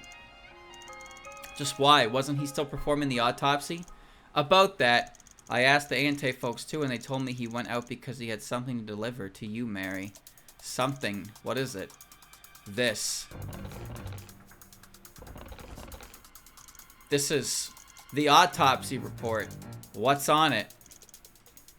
This report is just a draft, not the final version. It says early analysis lines up with observations of the corpse. For now, nothing of note has been discovered. However, important evidence was found in the victim's clothes during the autopsy. It was so serious he had to deliver it personally. It doesn't say what it is. It's possible he wanted to deliver it personally to keep it confidential. Was there anything in Mr. Katsura's pockets, Miss Rainmu? Dunno, didn't check. I wasn't even the one who fished out the autopsy report. Although, I should be able to get it if I make another trip. I'll have to ask you to do that, Miss Rainmu. Check on Mr. Katsura and A&T and deliver what he had to personally deliver to us. Sure. Thank you, Miss Rainmu. Floorboards are loud as shit. Can't believe what I just heard. Hiro Oji-san, these guys are gonna get it. Miss Aya, the only thing we can do now is to do our best. Mr. Katsuda risked his life to deliver an important piece of evidence. We can't get sloppy. That's right. So what was I talking about? Where the killer truly was during the murder, is that right? The killer made it so that it looked like they were in the bedroom. The killer must have been a very meticulous person. Not only did they set up a contraption in the library, they even set up a trap in the bedroom. But in that case, from where did the killer shoot the victim? I mean, we don't have a whole lot of options. The outside to the north, the library to the west, the bedroom to the south, and the living room to the east. Then, while it's hard to believe, the only possibility left is that the killer shot from outside. Is that true? Is it not? The library and bedroom have been ruled out, and the victim was shot facing towards the west. The bullet couldn't have her from the back. Okay. The bullet couldn't have hit her from the back, so the only possibility left is the north. I'm to blame. I was right around the corner, yet I didn't notice anyone fleeing. But it's true that I didn't see a single person running away as well. Still though, if the killer was outside, escaping would have been simple. And it's safer too, as there'd be no need to move past you, Messiah. Which would mean the killer first set up the hourglass and planted the shoe covers and proceeded to wait outside the door. But how does that explain the footprints that are heading out? When the contraption was triggered, the killer used the gap when both of you were stunned to shoot the victim and flee the scene. That should be the only reasonable explanation. But there's still one problem. Why throw away the gun? That's... Even if it was an accident, it should have been dropped outside, not inside. I'm not sure about that myself. Indeed, I found the gun after entering the house. Perhaps there's some special reason behind it. We simply haven't figured it out yet. In any case, since every other option has been eliminated, the killer should have shot from outside the door. We should focus our investigation. Do you think there's a possibility that the killer didn't shoot from outside either? What are you getting at? Are you saying the killer fired from the living room? After shooting, the killer fled in a hurry, accidentally dropping the gun in the hallway. Wouldn't that explain why the gun was found inside?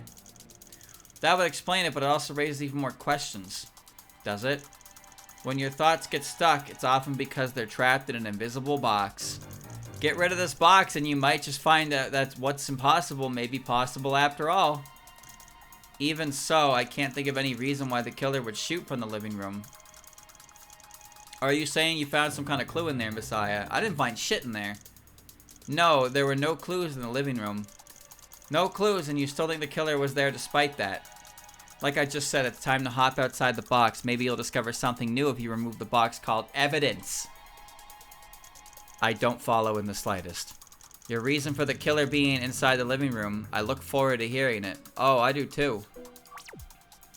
I look forward to hearing your thoughts too, genius. Oh, not genius lawyer. Mary. Okay, alright. Clash start. During the murder, both you and the victim were drawn to the sound coming from the library to your west. Yep, there's no way we'd miss a sudden sound like that. Yeah, it's only reasonable that you and the victim were both startled at the time. You're saying Kane-san was also startled. I am. I don't suppose anyone expected anything like this to happen. I've been wondering, why did Kane-san visit Aku-san's house now of all times? Aku-san isn't here anymore, and her grave isn't here either. That's a question I don't think we'll ever get the answer to. The shot happened 3 seconds after that sound. The victim should have been facing towards the west.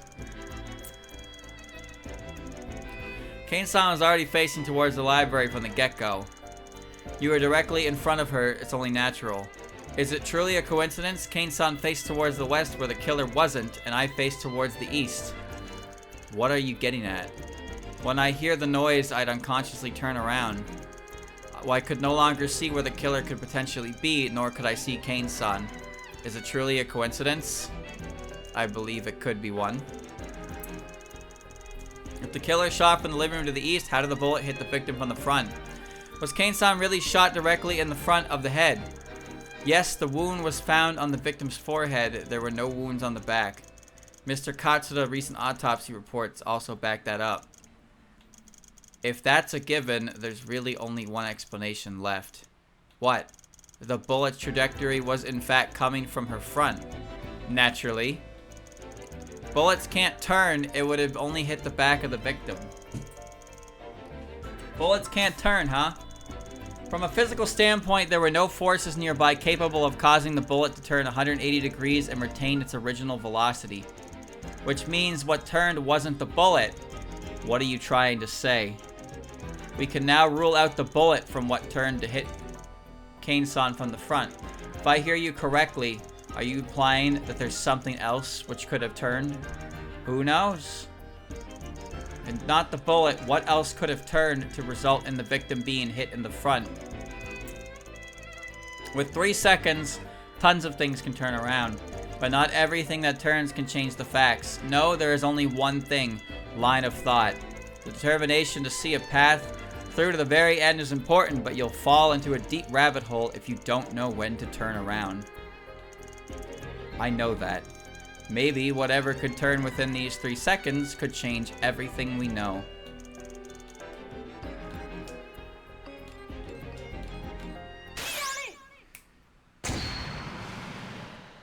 Da-dong. Ay, ay, ay. How unlike you, Mary. Not again. What do you mean? To not be shackled by the norms of the modern world and explore the unknown to your heart's content. You're the one who's always saying that, Mary. Renko once said the same thing. In that case, there's a possibility that you shouldn't have overlooked. The possibility that Kane-san herself turned around. What? How is that possible? The victim of her own accord turned around to get shot by the killer? Why? Because she was an accomplice. She knew I would be looking for her that day, so by request of the killer, she agreed to wait in Aku's house, a place where we would be alone. She specifically made it so that she would be standing on the right and I'd be standing on the left. With that, when the contraption triggered, I'd turn around and be unable to see what she was doing. So the moment I turned around, she also quickly turned around facing her accomplice who was already waiting in the living room beforehand. There was a gunshot and blood splashed everywhere. While I was still dazed, the accomplice quickly fled the scene. But the victim fell down facing the west because the shot was never lethal to begin with. After she was shot, she quickly turned back around and laid down. Thus, the illusion that she was shot from the west is created. Naturally, this was to mislead others into thinking the killer fired from the west. This is... But it's a fact that she was killed! That's right. She was well and truly dead after that. After that, while my mind was still a foggy mess, the killer shot her a second time. But that's impossible. There's only one bullet. There's only one bullet shot out of the gun. What the fuck? That's just... I can't imagine. But why? Why would there be a second gunshot? An argument or a planned betrayal, something like that. That's... But what about the revolver? We confirmed that only one round was fired, didn't we? There was never any evidence disproving the possibility of a second gun. Oh, right. The second gun. What about the sound? Did you hear a second gunshot? I don't know why, but my mind was very blurry for some reason. I couldn't see nor hear anything. What about me? Why did I not hear anything either? I was right outside and I immediately came in after hearing a gunshot. There was no second gunshot at all. If the killer fired a second shot, why did I not hear anything? If the victim was truly in on it, then I concur that the first shot definitely did not kill the victim. But what exactly did the victim die? If that question can't be cleared up, I can't accept this conjecture. Gunshot. Banging. Gunshot banging. Messiah? It's strange, you know? After the first gunshot, I can't remember anything. Everything suddenly becomes a complete blank. Something must have happened in the hallway after the shooting, yet I can't remember even an inkling of it. Can I really not remember anything? Gunshot. Banging. Gunshot. Banging. Is there truly nothing in these foggy recesses of my mind? After the gunshot? After I turned? A sound. A sound. A bang.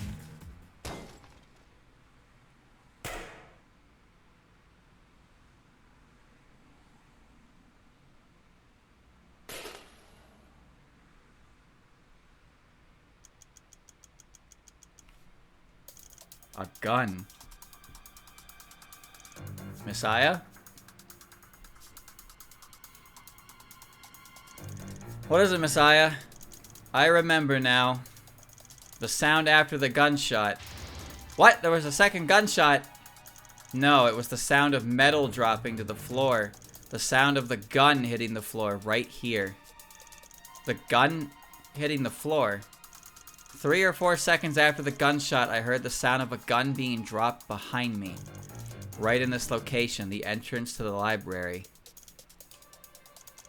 After firing the killer through the gun here, this doesn't mean the killer was in the library. It very likely was thrown from the hallway. This is where you picked up the gun, Mary. Yes, it was here. However, I don't follow. Let's go back to the hallway first. Messiah. The killer threw the gun there after shooting. I don't see how this has to do with anything. The gun was thrown away after the first gunshot, so isn't that proof that the second gunshot doesn't exist? No way. What? Sorry, Mary. Once doubt is placed on the correct person, everything starts to fall into place. The killer throwing the gun into the library entrance is contradicting a piece of evidence.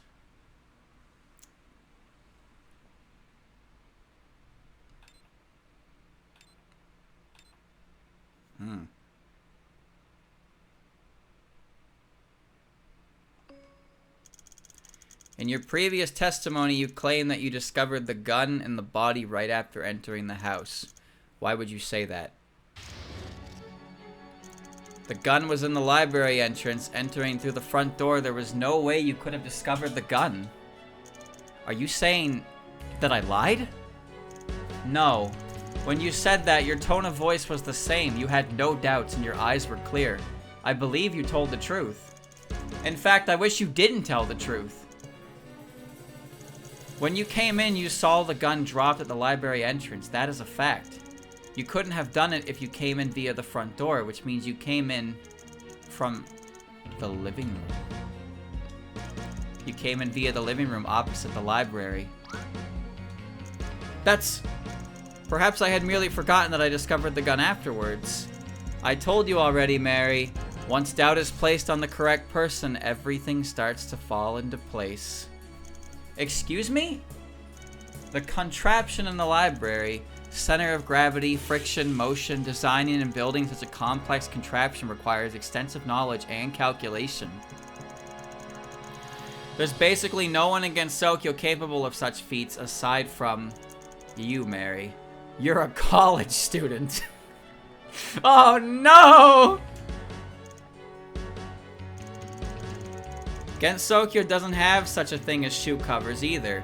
The killer even had to make one themselves to carry out the murder. Someone who would think to use shoe covers must be someone who knows shoe covers can muffle noise. Someone who might have used them before. Someone from the outside world. And finally, going back to my previous question, where was the second gunshot? I didn't hear it, the people nearby didn't hear it, so the second gunshot never came from this room to begin with. The second gunshot didn't originate from here, but from somewhere else, during the time after Kane-san left. During the time when you sent her to Aente. Why? For what reason did you do what you did? Messiah, I did it. For everything. I apologize, Messiah. But there is something I have to do no matter what. Well, I'll be hanging on to this for now. That's fine. Whoa, boy.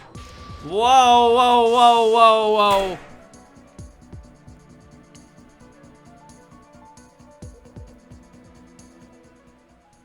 Oh! Whoa! Jesus!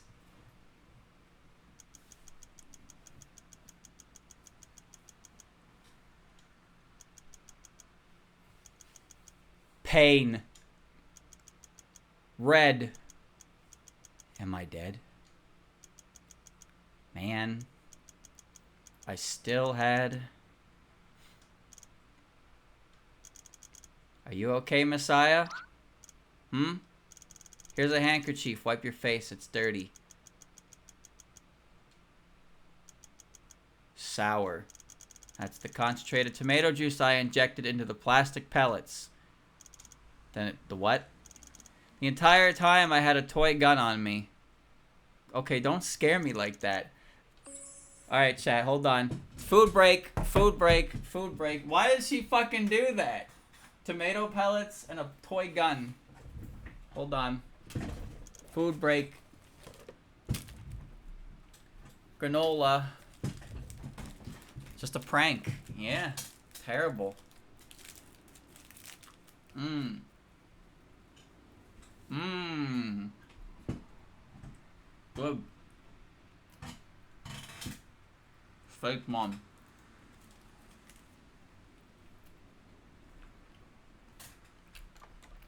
This will get me. Mmm. Okay. I'm ready. Well, almost.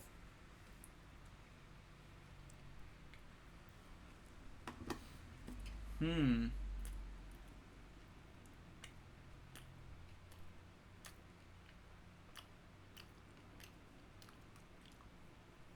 Fumbo.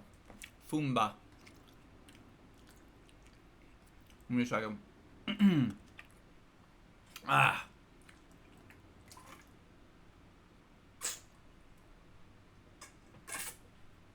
Alright, boys. Let's resume. I see. The person in the story is telling the truth. The way to use this should be draw the sigil with the sacrifices half butterflies or butterfly's blood. If half butterfly blood is used, then it must be a mixture of an even number, such as 2 types of half butterfly's blood take effect. Then place the object on which the sigil is drawn, such as a piece of paper, and place it on the user and target's body. Afterwards, the user shall face the book with power and chant the incantation. If successful, the connection of the users and target sideways will strengthen, allowing communication between both minds. Additionally, there are 3 important points to keep in mind. Firstly, if the target's subconscious knows it will be strengthening a psychic connection, it will reject the strengthening psi waves. The less the target knows about it, the better. Second, it is unnecessary to have a sigil on the target. The sigil is only used to increase the chances of success. A seasoned user needs only to have a sigil on themselves. Thirdly, when in use, the activity of the user's and target's brain will be at its peak. The chances of the connection succeeding can be greatly increased if they are deep in thought against extreme circumstances. So if I want to use this, I need to draw 2 sigils with special blood. One for myself, one for another, and then read some words looking at the book. It doesn't sound too complicated. The fact that I can read this book is what Sage-san told me last time. It means I also have half butterfly's blood inside me. It's hard to believe. There seems to be some more information on the back. One book is able to strengthen psi waves while transcending space. With 2, not just space, but even time can be transcended. With 3, what just fell out? This is the sigil. Reeks of blood. I'm not sure what kind of trap this is, but I bet this is where the kidnapper was pointing me towards. If it works, I don't know what will become of me.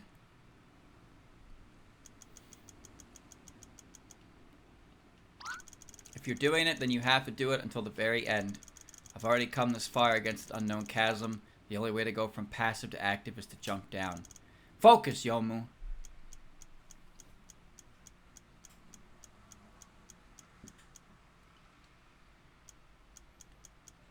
A distant gaze. A wisp of smoke. Mountains gathered. Where yokai cloak.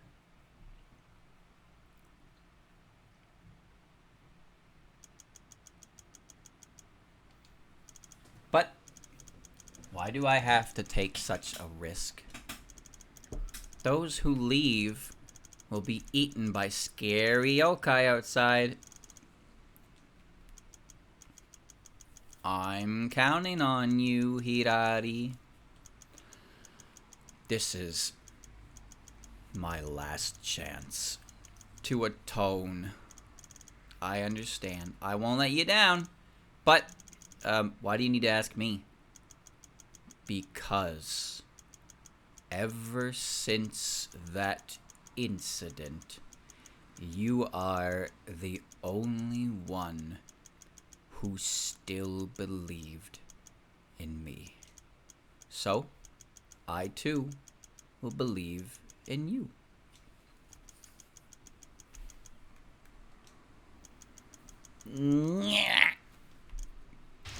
I promise I won't let you down.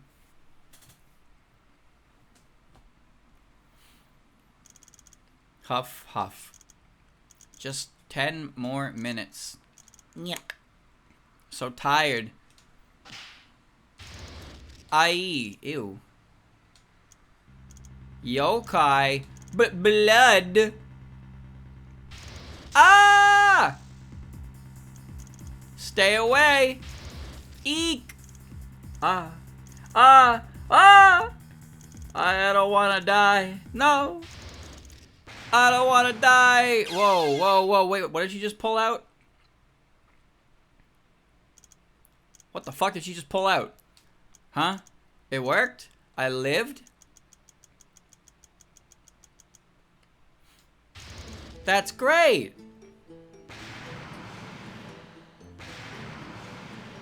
What is she doing? Great. No more being afraid. I won't die. No more being afraid of death.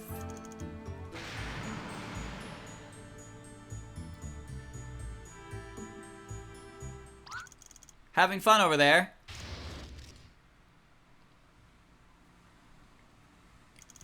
I sensed a disturbance in the flow of spiritual energy around here. I never thought I'd see you here too, brat.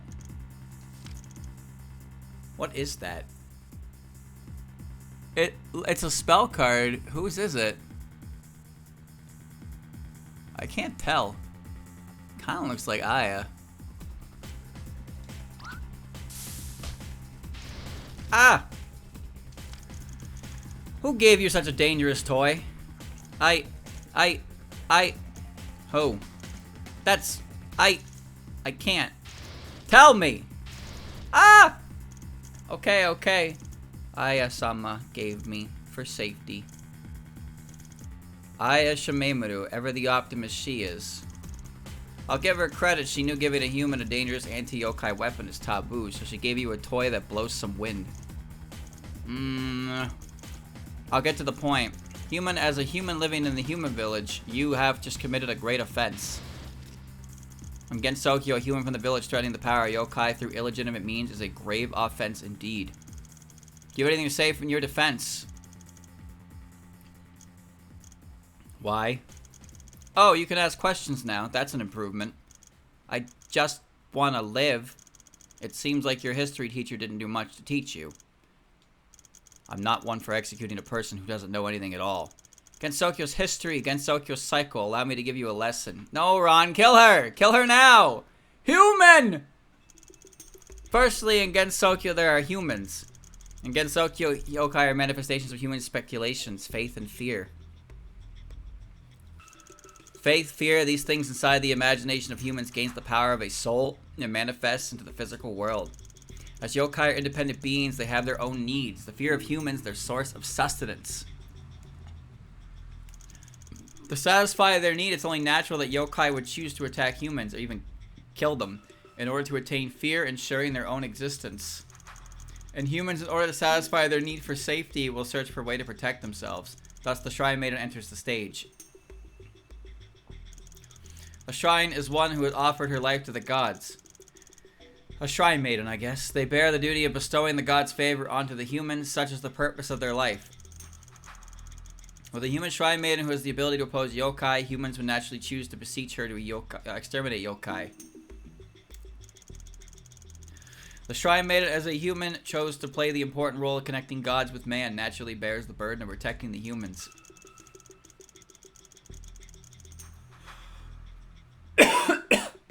Sorry.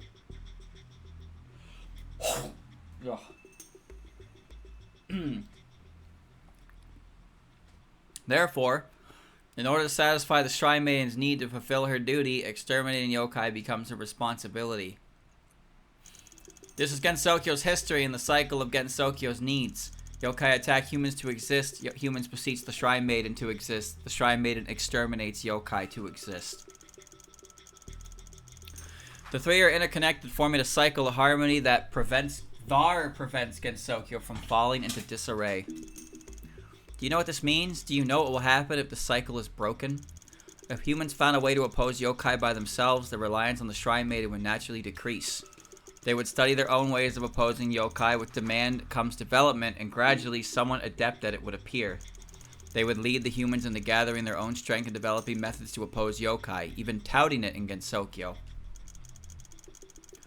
The moment humans possess sufficient strength, relations between humans and yokai would break down. Both sides, each with their own advantages and grievances, would refuse to back down, causing an impasse. Finally, tensions would continually rise until it erupts. The only way it ends is with one side wiping out the other. Perhaps the losing side isn't completely wiped out, but as long as they are able to, the weak will surely rise up again and throw Gensokyo into chaos. If humans ever find a way to deal with yokai by themselves, this is all but inevitable. Not just in Gensokyo, but history in various other parts of the world proves this too. So do you understand? Do you know what grave offense you've committed? You alone may not be able to start anything, but what if the news gets out? What if thousands of humans found out there was a way to oppose yokai without relying on others? Gensokyo would be dragged into a sea of chaos. We can't afford to let any of these seeds take root. I've said this much already, even someone like you should be able to understand, right? You've committed a grave offense that has disrupted the balance of Gensokyo and has the potential to destroy Gensokyo itself. A fortune teller in the village did something similar once, and he was executed on the spot. I'm telling you all this because you won't be alive for much longer. You already know too much. Any last words? I promise no matter what happens this time, I'll see it through.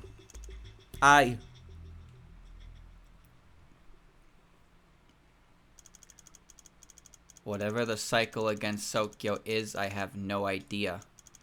I don't want to ruin Gensokyo either. I like this place. It's my home. All I ever wanted was to live here. To continue living here. So if I don't even have the courage to fight for my own life, what would I be? What would I be? I won't be scared anymore.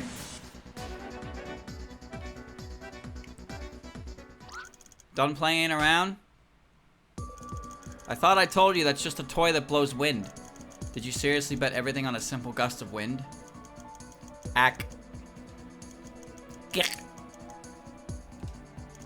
No one can save you this time. Oh.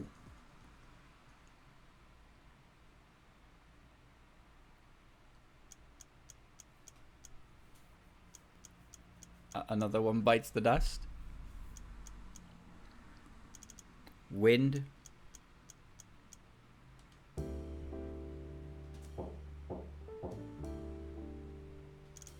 Coming! Pardon me, Hirari-san. Are your parents home? They're outside. Are you here to borrow that book, Aku-sama? Yes, sorry to be a bother. Hold on. It should be around... Eek. Sorry, the wind blew open the windows again. It's fine. The small breezes today are rather intense, huh? Yeah, they're this close to breaking the windows. How bothersome. The power of a gust of wind lasts for but a moment. Yet that gust of wind could not be said to be the light breeze that occurs throughout the day. Yeah.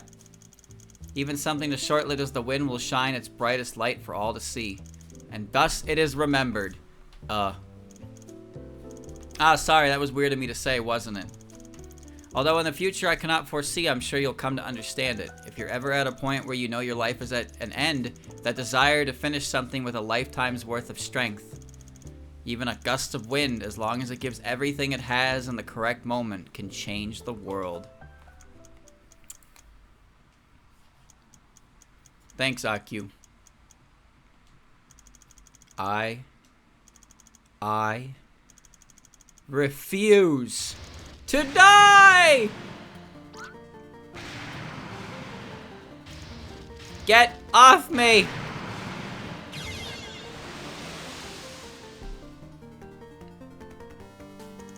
Huh? Puff! No more giving up!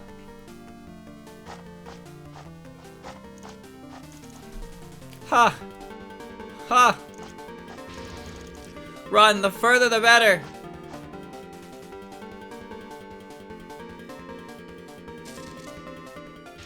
Ah! Stupid brat. Making things so difficult for me. I am not in a good mood.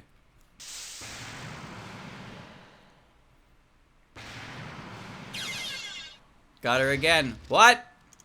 Ugh, how annoying. Why is it that whenever I go out, something bad happens recently? And of course, it's someone I know.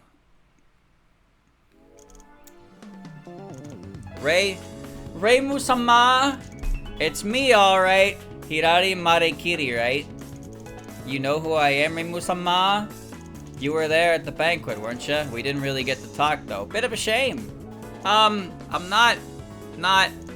But Reimu-sama remembered. You remembered my name. I'm so happy. Hey, don't cry. I'm not the one bullying you. Hakure Shrine Maiden.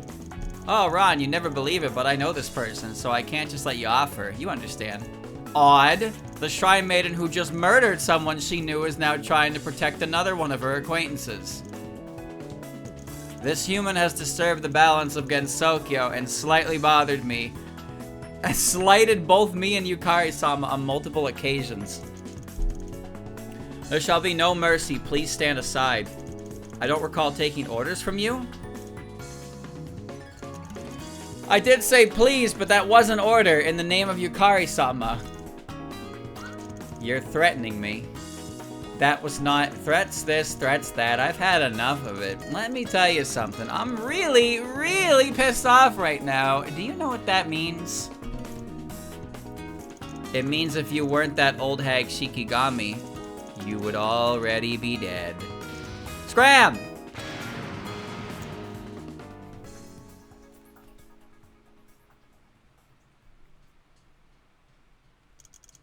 Save the game? Oh, of course.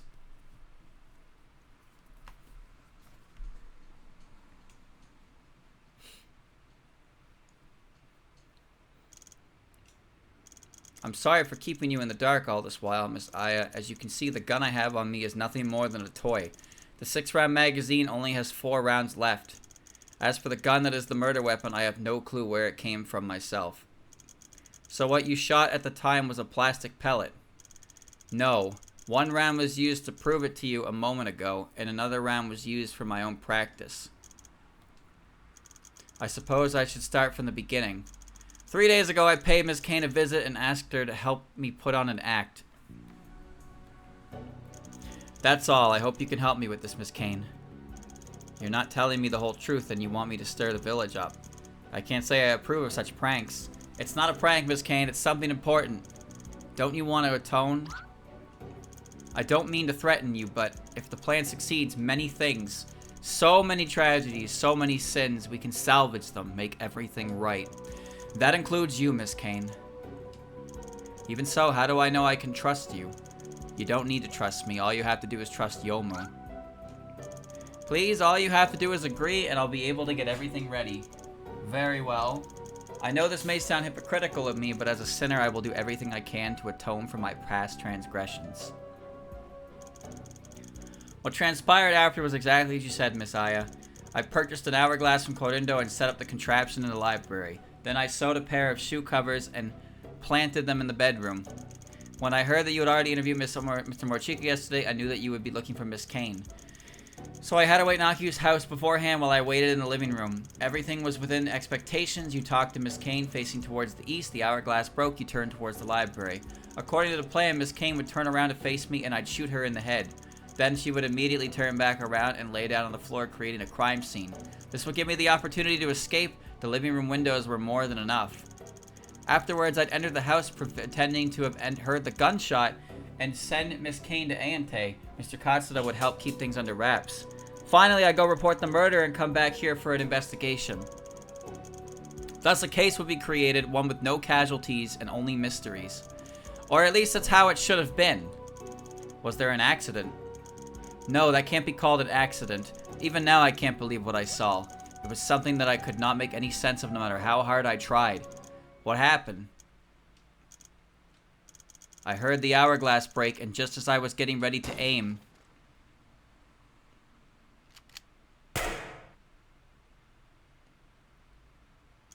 you shot her, using a gun that you seemingly produced out of thin air. I don't know how long I stood there in shock. When I got a hold of myself, I ran outside right away. What happened? Aya Shimemoto, what have you done? After firing the gun, you threw it behind you and stood there unresponsive. No matter how I tried calling out to you, you continued staring blankly. It was just like you were an innocent witness. After that, as much as I felt sorry for Miss Kane, I continued on with the plan. I sent the body to Ayante, reported the murder, and came back here. Aside from the aforementioned plan, I have also been observing you. I wanted to see how you'd react after hearing about the murder. And so here we are at the present.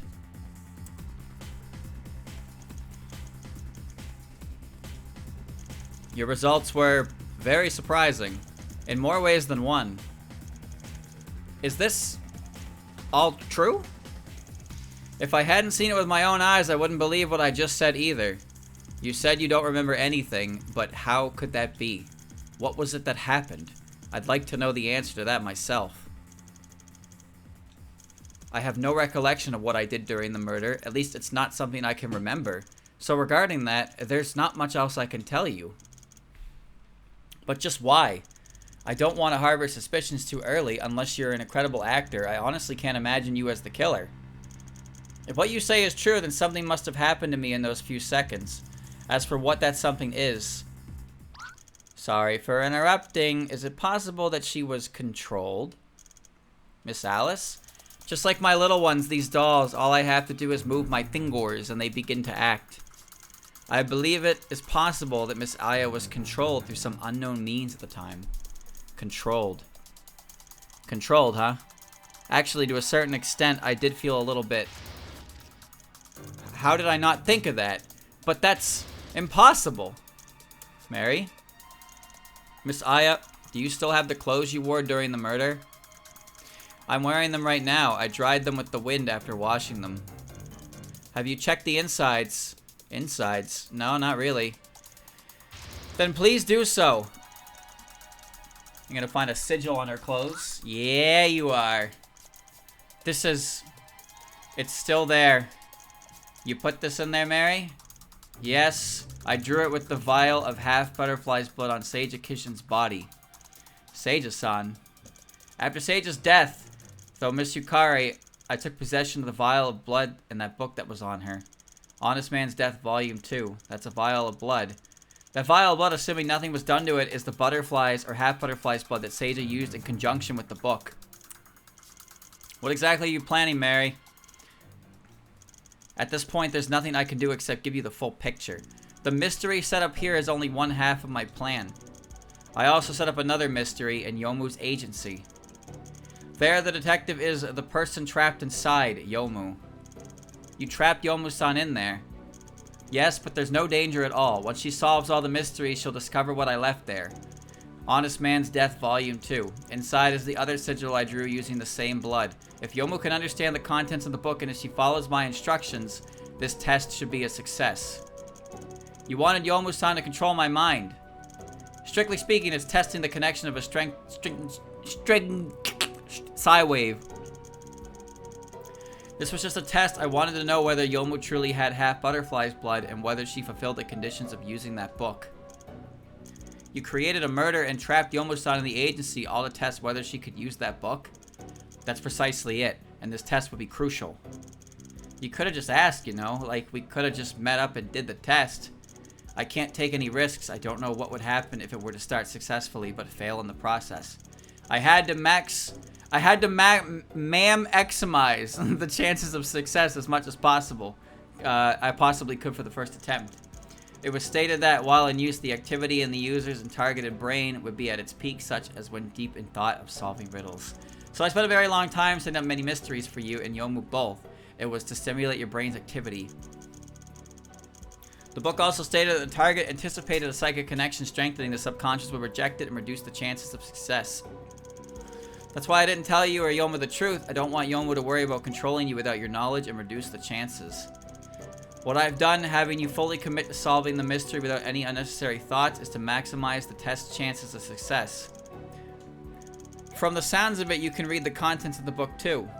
Yes. It's strange, however, I don't have half butterfly's blood. I tested it. Before Yomu woke up, I tried to use the book, but nothing happened. I don't know why myself. It doesn't seem like I meet the requirements for it. I'm sorry for everything that's happened, but I never expected for this. This? It's simply not possible. The whole day I was waiting for results, waiting for the results of you being controlled.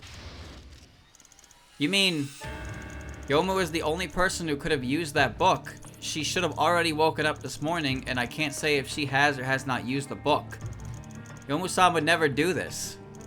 I know, but don't you think what happened to you is almost exactly the same as what happened to Miss Momiji half a month ago?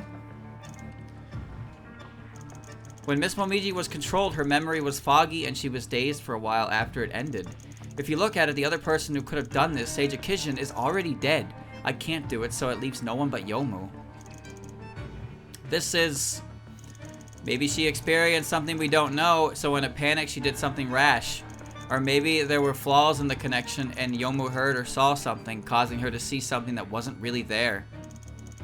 Of course, I know that this is something that will take time to figure out. This is my responsibility. Whatever happened here and why it happened, we absolutely cannot afford to be reckless.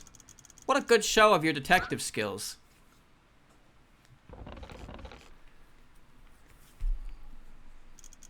A moment earlier, and I doubt I would have heard what I did just now. Isn't that right? How odd. I may even have to give my thanks to a certain young girl and shrine maiden. Without them, I'd have been kept in the dark, huh? Miss Ron, your assistance in determining the culprit is appreciated. Now the incident can be safely contained. Miss Ron, what are you?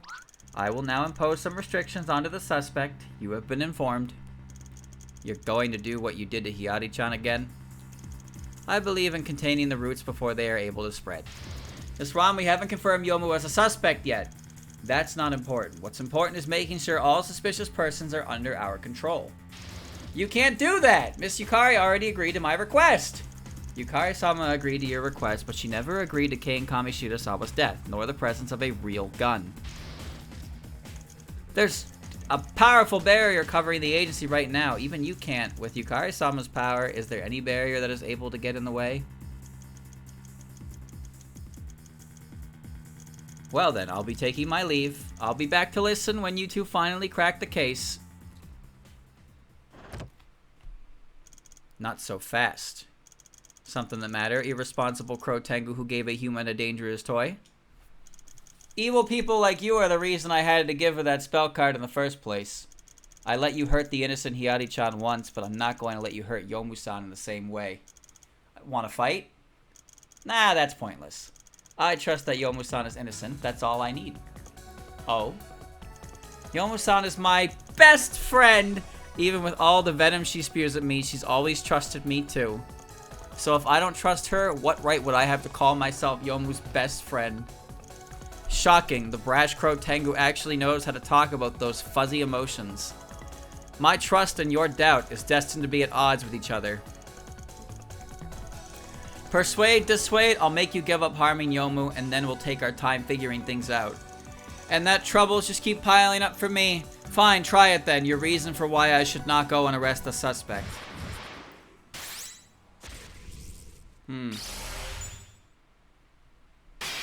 Clash start.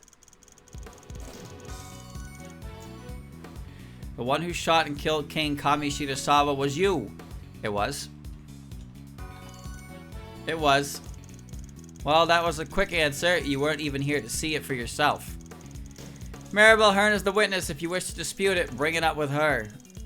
What's strange is that I don't remember anything like that happening.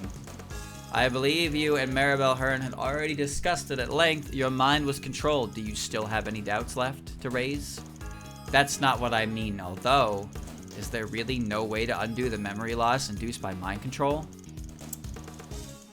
If not you, then surely it must be the person controlling you.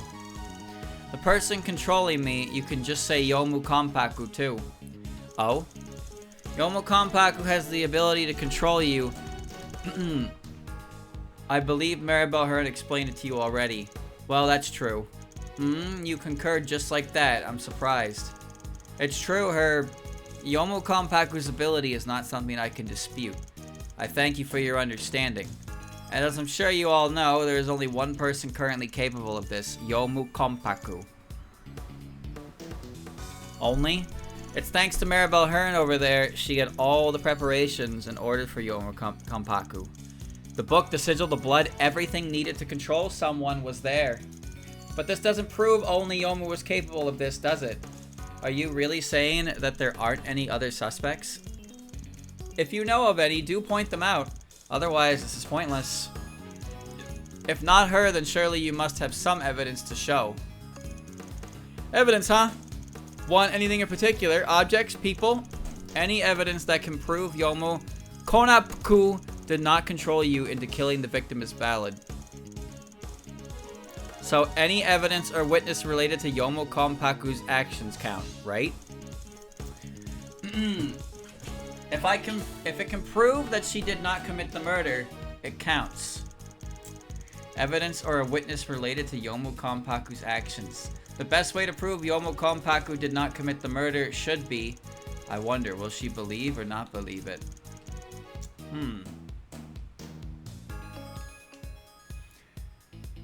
Saw Reimu. Mary's witness saved Kidoji-san on the way here. Real name Gregory Edgeworth. Attacked by the Tengu on the way to personally deliver important information to Mary. Charged with overseeing the case developments. So I need evidence that suggests that it could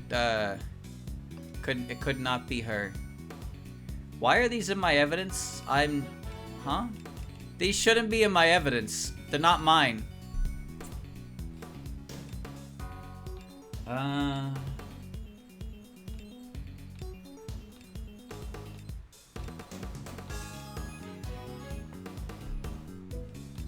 It has to be character.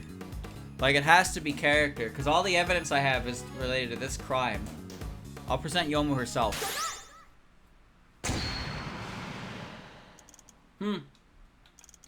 You want evidence, you say? Someone who could explain Yomu Konpaku's actions during the murder?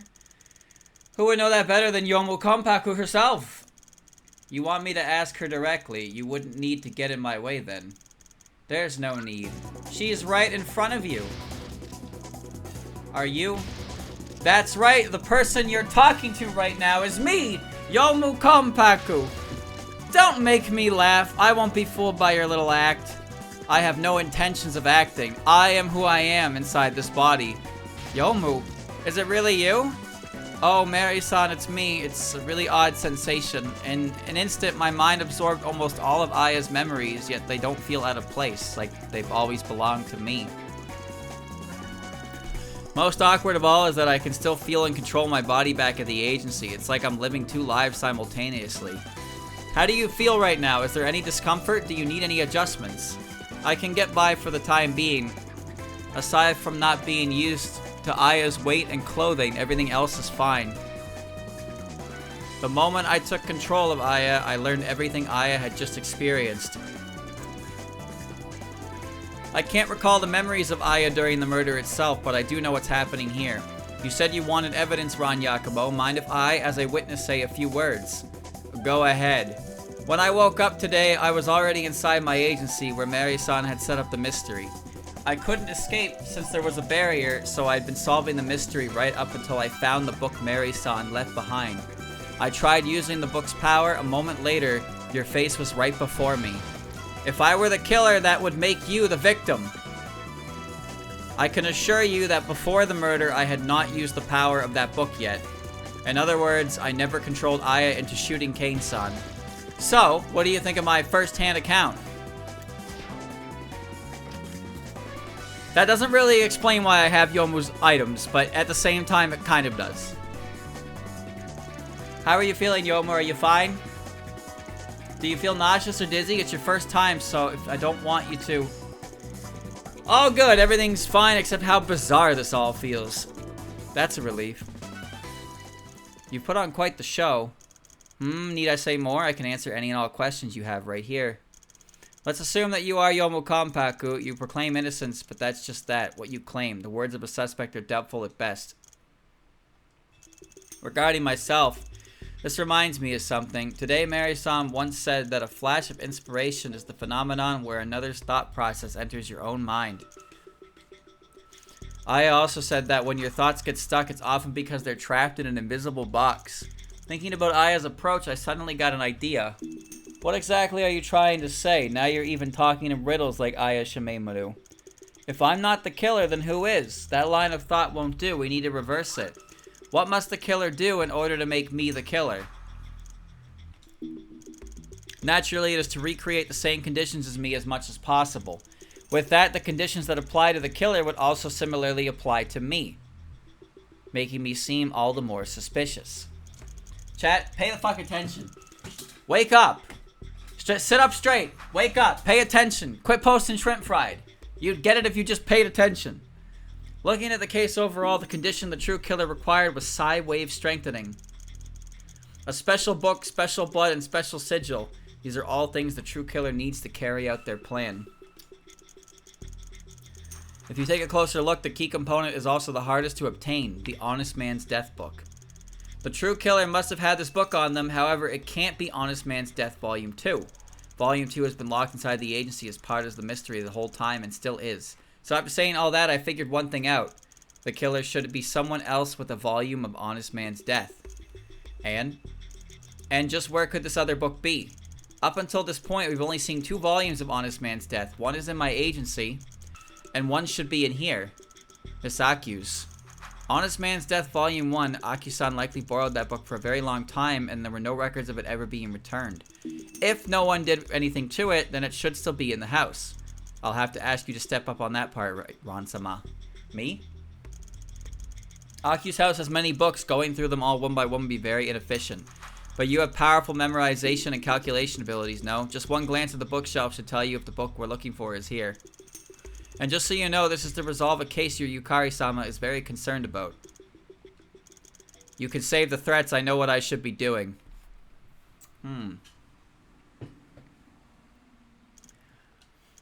How is it, Miss Ron? Did you find anything? That book is not here. Exactly as I thought. Know that this does not mean that someone did take this book and used it to frame you. But it does make someone trying to frame me a much bigger possibility. Then let's keep our focus on this book. Someone took this book from Aki-san's house and through some means learned how to use the book. So at an opportune moment, at the moment the case began, the killer took control of Aya and committed the crime. It was just for a moment, but they simultaneously murdered Kane-san and framed both Aya and me. It was as if this person knows everything. Yes, this person carried out this murder after knowing everything. Psi wave strengthening, Aki-san's book, Mary-san's plan, everyone's location. For such a well-executed plan, it had to have been calculated. What on earth is this killer? Sideways were already a tightly kept secret to begin with, but for even my plan. With those conditions in mind, the pool of suspects has been narrowed down. The culprit is someone who has come in contact with Aya, Kane, Aku, me, and even possibly Seija. Otherwise, from where would they have learned all these things or even connect the dots for that matter? Me, Miss Aku, Miss Kane, Miss Aya, and Miss Seija. Her? Her belongings. Any ideas? There was something related to Miss Seija. Not too long ago, I went to Miss Seija's house according to the directions you told me. There I found a few of her belongings, one of which was a slip of paper. It reads, Mary and the others are going to the library. They may find out what happened 1 year ago. Burn after reading. That's a tip. I didn't think much of it at first, but when you said the killer was connected to Seija Kijin, someone informed Seija-san of us heading to the library half a month ago, allowing her to coincidentally arrest us and plant the fake book. I don't understand. No one should have known what we were doing before we set out. How did this person? Whoever this person is, they must be someone who understands both you and Seija-san. Otherwise, they would never have known Seija-san needed this information, nor would they have guessed that you were going to look for the truth. In fact, it's possible they already discovered the truth behind this case long ago. Hence, they may find out what happened 1 year ago. That was either a warning or possibly a threat. Just how much does this person know? Alright, let's sum up what we know about the killer. Firstly, the killer knew about the connection of psi waves and fulfills the requirements to use it. Secondly, the killer knew of Mary-san's plan. They knew it'd be locked in the agency to use the power and that Aya would be interviewing Kane. Thirdly, the killer knows how to use firearms. They are capable of drawing and shooting within the span of a few seconds. Lastly, the killer knew Aku-san had a volume of Honest Man's Death and took their book into their possession. And from the note Mary-san provided, we know a couple things about the sender as well. Firstly, this person already knew who was responsible for the case 1 year ago, even before we went to the library. At the very least, they knew that Seija-san was a suspect. Second, this person understands Mary-san. Only then would they be able to deduce that Mary-san heading to the library was to investigate the truth. Lastly, this person is extremely cautious, requesting that Seija-san burn the note after providing her the information. Although Seija-san didn't do as instructed, it's possible that she wanted to leave it as insurance in case she needed it in the future. This person is someone I never even knew existed. The identity of these two is an enigma. We also don't know if they're the same person. Two little clues right now, though it's highly possible. Up until this point, these two people have been hidden behind the scenes, never appearing before us. There's just not enough clues. Clues. Yes? I leave for a bit and look at how many people are in here now. Miss Reimu, you're back. Next to you is Miss Hiari. Yeah, I ran into her being bullied by a fox, so I figured I might as well take her here. Ease up, kid. She wouldn't dare cause a stir in a place like this. It'll be fine. I won't back down. Good to hear. Is Aya-sama here? I heard... Well, she is here, but... Hopefully this isn't too weird, Hiari-san, but I'm Yomu right now, not Aya. Yomu-sama? Huh? The heck? It's a long story, although you still remember how Seija-san controlled Chirno 1 year ago, right? It's something like that. The one speaking right now is Yomu Konpaku. So I see you use that book, huh? Right, sorry Hirai-san, but if you need to talk to Aya in person, you'll have to wait until we wrap up here. I'm confused, but I can give it to you too. I can give it to either you or Aya-sama. Oh? You see, Kane-sensei wanted me to give you a letter. Miss Kane Kamishirasawa. Yes, this letter seemed very important to Kane-sensei. She said I needed to hang tightly onto it. Hiari-san, how did you get your hands on this letter? 3 days ago, Kane-sensei found me. Can you come over here, Hirari? Is something the matter? Kane-sensei. I have a request for you. I hope you will accept it. What? But I'm not... I wouldn't dare. I know this may be a bit much, but I hope that this last request of mine is one you will accept. I can do it, but you shouldn't say... I see. Thank you. Hang on to this letter. Do not show it to anyone within 3 days. Okay. 3 days later, during noon, I will ask you to return this letter to me.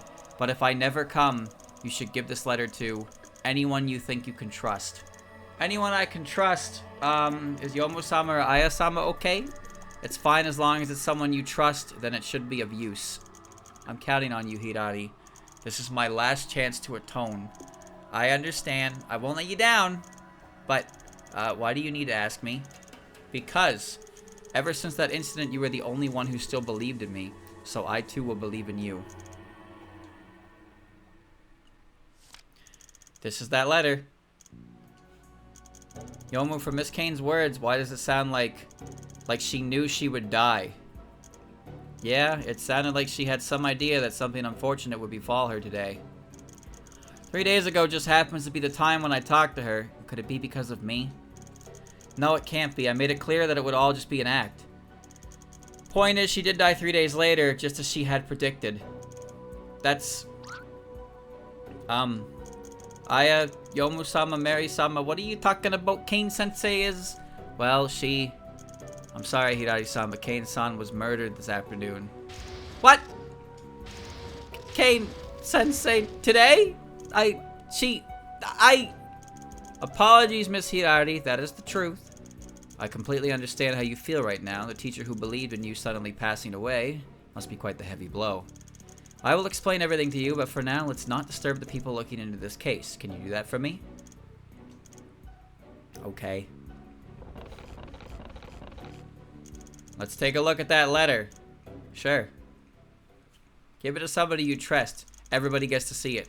To whomever reads this letter, I pray that you are someone trustworthy and with power. Many moons ago, I committed a heinous deed, an unforgivable sin. Even the deceased have something they can do. I have felt this with my heart strongly. I thought of everything I could do to atone for this sin. I had hoped to regain the trust of others and deeply reflect on myself. But that is nothing but wishful thinking. What has been done cannot be undone. I am sorry to everyone I hurt, living or deceased. That is why I have decided to do as the note instructed. I know what a gun is, what it can do. I also know that I will be assisting in something very immoral. However, for my last act of redemption, so that I can make it up to the people I hurt, everything in my power I must do as my last act of redemption. I hope the person who reads this letter understands that. The victim, Kane Kamishirasawa, knew she would be murdered 3 days ago. And in order to atone, she decided to go ahead with it regardless. When I talked to her about atoning 3 days ago, I never would have expected. Kane-san talked about a certain note in the letter. Right? It sounded like it had some instructions written on it. I recall that Kitaoji-san found a piece of important evidence while performing the autopsy, correct? He wanted to personally deliver this evidence but was attacked on the way. Miss Rainbow, do you have it? Yeah, I didn't even take a peek at it. It's this paper. From how crumpled it is, I'd say he hung onto it for dear life as he was being attacked. Mr. Katsura. It's a note? Let me see. Buy a gun from Korindo and holster it on your right waist 3 days later. Burn after reading. These are instructions, huh? Right waist. What is it, Mary-san? I remember now. At the time, Miss Aya, no, the person controlling Miss Aya moved too quickly, so I didn't get a good look. Seeing this now, I finally remember. The gun. The murder weapon was pulled out from Miss Kane's right waist. There's no way. The mastermind had the victim prepare the tool used to kill her. My God. So, corroborating Miss Alice's testimony, the killer had Kane-san buy the murder weapon 3 days ago so that the killer could use it. Wait a sec. Yes, Miss Reimu? That note just now. Show it to me. Feel free. How in the world? What is it? Take a look at this note. Before I went out today, Seeker discovered this while going through Shin Myomaru's belongings. Shin Myomaru-sama. This mask is precious to Hatano Kokoro of the human village. With it, you can make her do anything. Burn after reading. What? The handwriting is the same as the previous two notes. From the tone, it sounded like an instructional manual. The murder, or accident rather, at the shrine half a month ago. What led up to it was Shin Myomaru stealing Kokoro's mask and her extorting Kokoro-san into stealing the miracle mallet. I think we all forgot something half a month ago. How did Shin Myomaru, who was always at the shrine, manage to steal a mask from Kokoro, who lives in the human village? And it turns out the answer to that is the person who wrote this note. The mastermind stole Kokoro-san's mask, sent it to Shin Myomaru-san, and then lured her into using it to threaten Kokoro-san. Hence the murder. It's just like what they did to Seija Kijin. Yes, it's exactly the same as the note sent to Seija-san. Wait. What do you mean sent to Seija-san? Wasn't she the one writing those notes? That's false, Miss Reimu. The person behind these notes also sent one to Seija Kijin, and the handwriting matches. What? What kind of sick joke is that? She wasn't the one behind those notes. How could that be? Reimu-san, you? Do you mean that what you said in the library half a month ago was... Yeah, I've received the same notes. Even you, Miss Reimu? Half a month ago, you brought up two things with Seija-san. One, you were blackmailed nonstop for the past year. Two, you were threatened with a note. Uh-huh. Just what does this all mean? Guess I should start from the beginning. From the blackmail? No, from Gensokyo's history, the cycle. No! Once I've explained that, you should know the reason I did what I did. No! The cycle again! I'm sure you all more or less know about the cycle of the most basic demands in Gensokyo. Yokai attack humans, human beseech the Shrine Maiden exterminates yokai, interconnected cycle. I've studied that myself. It's something like the balance of nature. Then you want to study something else, because this was never true to begin with. Huh? I'm not saying it's all wrong, or rather this isn't a balance you'd want. Yokai attack humans, humans beseech the Shrine Maiden, and the Shrine Maiden exterminates yokai, and then yokai just give up and all is well? Nah. After yokai get exterminated and sealed, they don't just give up. They'll bear a grudge. They'll get mad. They'll turn their hate for the Shrine Maiden into even more vicious attacks on humans. When the humans realize they aren't any safer than before, even more in danger, in fact, they'll start to doubt the Shrine Maiden. The short-sighted among them will naturally start to think that the Shrine Maiden isn't doing her job properly. But at the end of the day, they still need to rely on the Shrine Maiden. They even plea and beseech her more frequently. With the weight of her job and the regular folk doubting or pitying her, the Shrine Maiden will pile up more and more stress. On one hand, she can't see the results of her exterminations. On the other hand, the humans relying on her aren't any safer thanks to her efforts. In due course, the Shrine Maiden will begin to doubt her own efforts, whether she's doing her job well. Under such stress, the Shrine Maiden will be even more decisive in her exterminations. Even more absolute. Seal them, kill them, no questions asked. It's the simplest way to exterminate and the most efficient. Naturally, this would only serve to enrage the yokai more, causing them to unleash more of their wrath onto the weak humans, causing more chaos. What happens next is this negative cycle will continue to repeat. Be it with yokai, human, or Shrine Maiden, things will only continue to worsen for them, relations breaking down more and more. The yokai, due to the harm done by the Shrine Maiden, grow increasingly hostile towards the humans. The humans too will grow increasingly hostile to the yokai due to their attacks. The humans will then sharply rising threat to their safety and not believing themselves to be responsible will naturally blame the Shrine Maiden. Thus their faith in the Shrine Maiden is put into peril. Speculations and rumors will follow suit.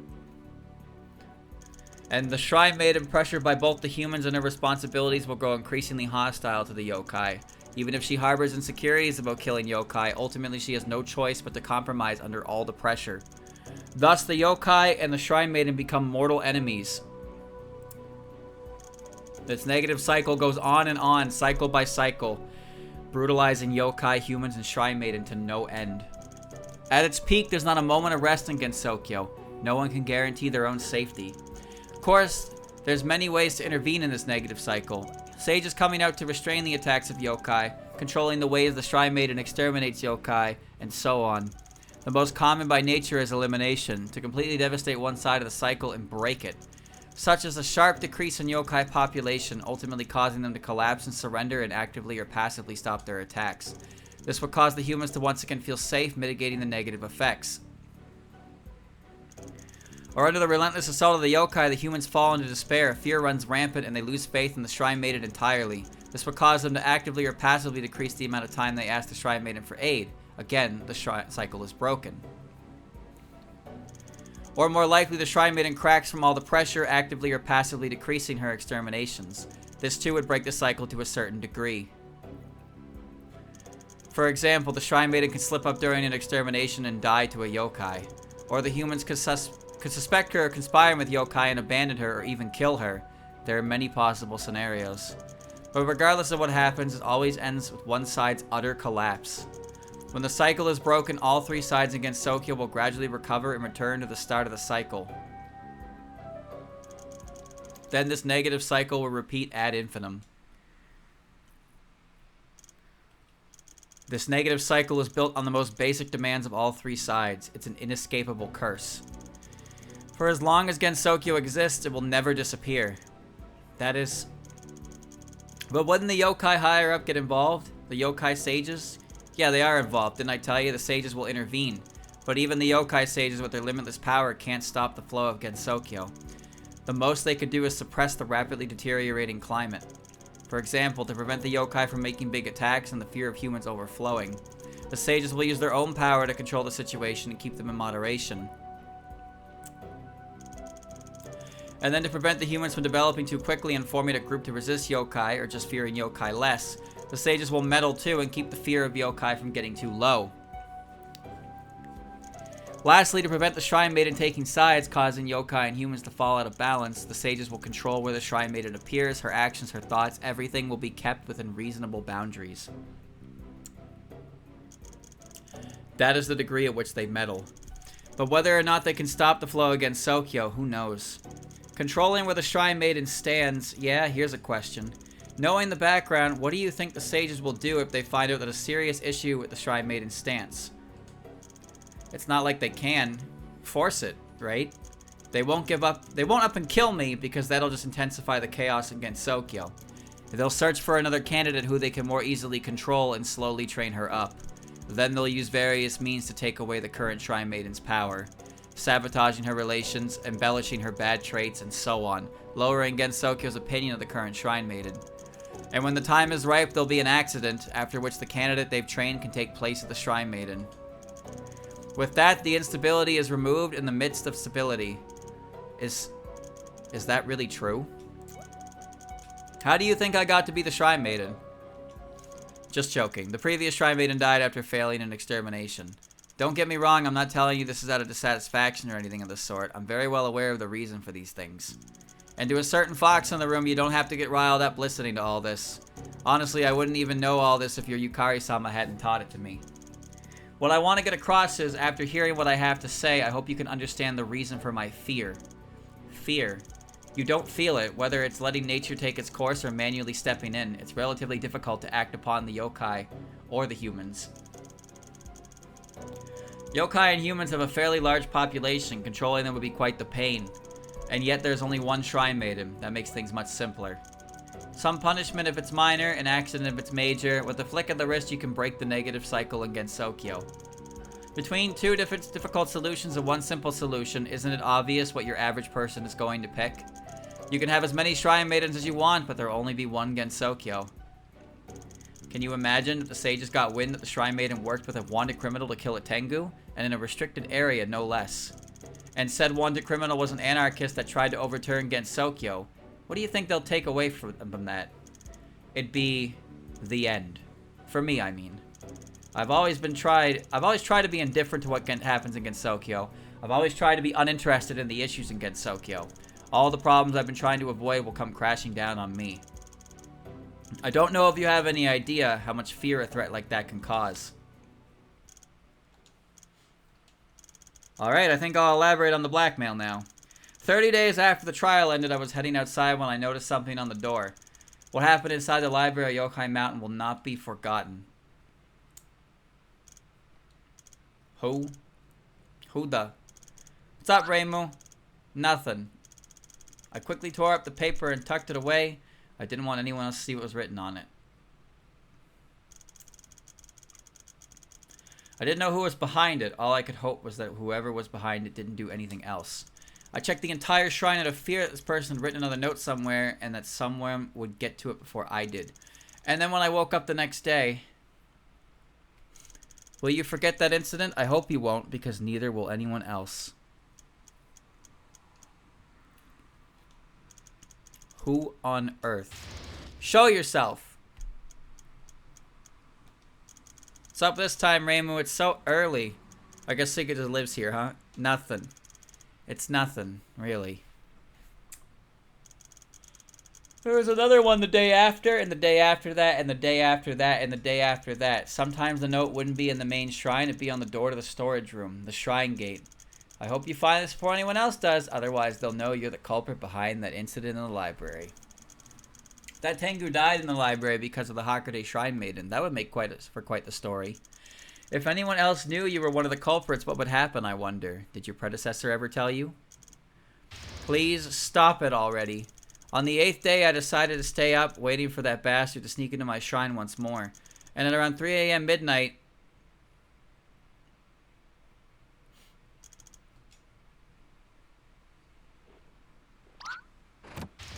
Get over here, you bastard. I screamed and dashed out the door. I'd sworn that I'd beat the ever-living daylights out of them when I caught them. But when I got outside, only the cold moonlight greeted me and the howling winter wind. There was nothing else to do. I looked around, but I couldn't see traces of anyone entering my shrine. I thought it was just my imagination, so I went back. And then there was a note on her table. You will never catch me, just like how the truth will never remain hidden.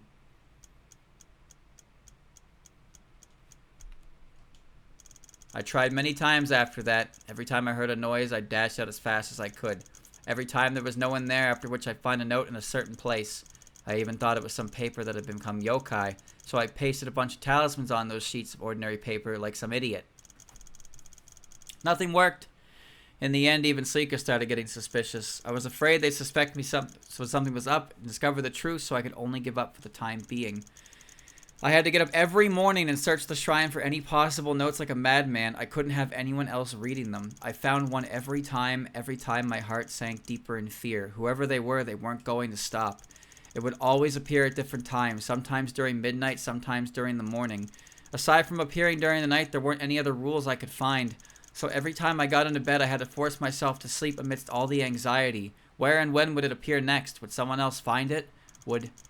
I never had a day of restful sleep since. I'm not even sure it can be considered sleep anymore. Sometimes I'd be awake all the way until morning. And this continued for more than 300 days. 1 whole year. Every single day. Until one fateful banquet. You mean, yeah, it's that banquet for half a month ago. I had that banquet because I wanted to relax for a bit, give my anxious mind a bit of rest. But I never expected that. After the banquet, while cleaning everything up, I found a note right under where I had been seated. Hiero no Aku has discovered your secret. You know what will happen tomorrow morning. Burn after reading. Even now, I'm not sure what I was thinking at that time. The world turned upside down. Cold sweat began to fall, and complete fear. After that, I burned the note and left the shrine. As for what happened next, I'm sure you all already know.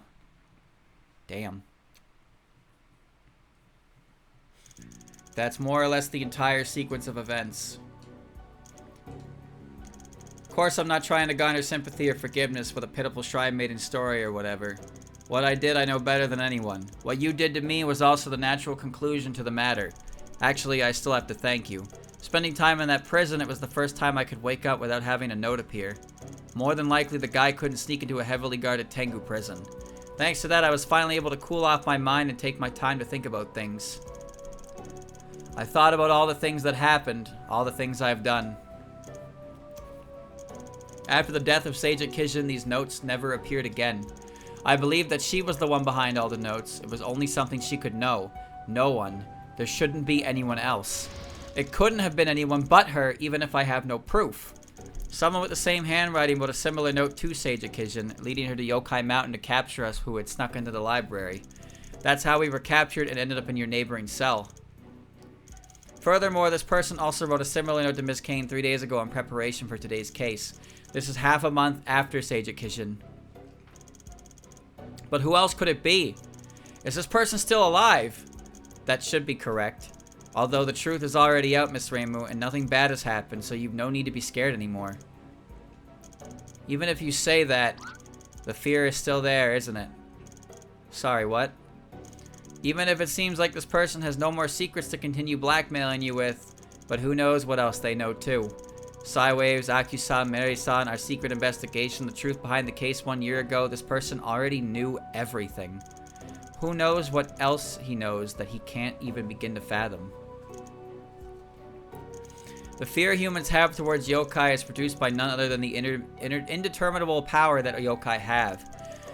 You don't know how strong the other side is, nor do you know if they'll kill you the next second.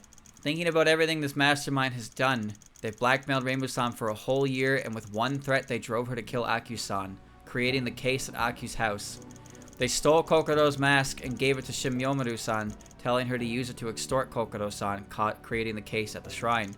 They told Seija-san of our plan to sneak into the library, making her stop us, creating everything that happened inside the library. Lastly, they used Kane-san's guilt and ordered her to prepare a murder weapon and controlled Aya into pulling the trigger, creating the case we have today. Who knows what else they know? Who knows what else they're capable of? They've been pulling the strings even when we didn't know of their existence, yet we don't have a single clue to pin them down. Who are they? What are they? Can any one of us say for certain? Damn.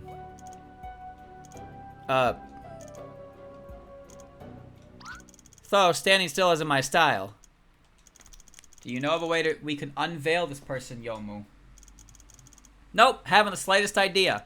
This person acted with utmost caution. They were present in the last 3 cases, but we completely missed them. Even this case, if they hadn't personally got their hands dirty, we might not even know of their existence.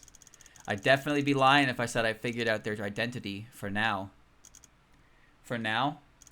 It's just as you said, the only reason we discovered their existence in this case is because they finally got their hands dirty. That would mean the chances of them slipping up is much higher. That's right, there must be something we all missed with this case. So who left the footprints? The perfect crime doesn't exist. Since the mastermind got their hands dirty, there's no way they left nothing behind. All I have to do is calm down and think. Calm down and... Oh, the brain path. The brain path. The case began when Mary-san started planning the test. Hey there, Yomu! Why are you in my head? Why are you here? Whose head do you think you're in, dummy? Having Yomu-san take over my body all of a sudden, being able to feel everything yet not do anything, is so exhilarating. So your super psyche is... But shouldn't you be unconscious right now? Like what happened during the murder? Well, I was puzzling over that too. But then I started getting this feeling, something like the replaced super psyche and the original super psyche are capable of coexisting. What does that mean? In reality, the replacement of the super psyche isn't something forceful where you need to knock out the original owner. The replaced super psyche can temporarily become a sub-psyche and remain active. It's just not the one calling the shots.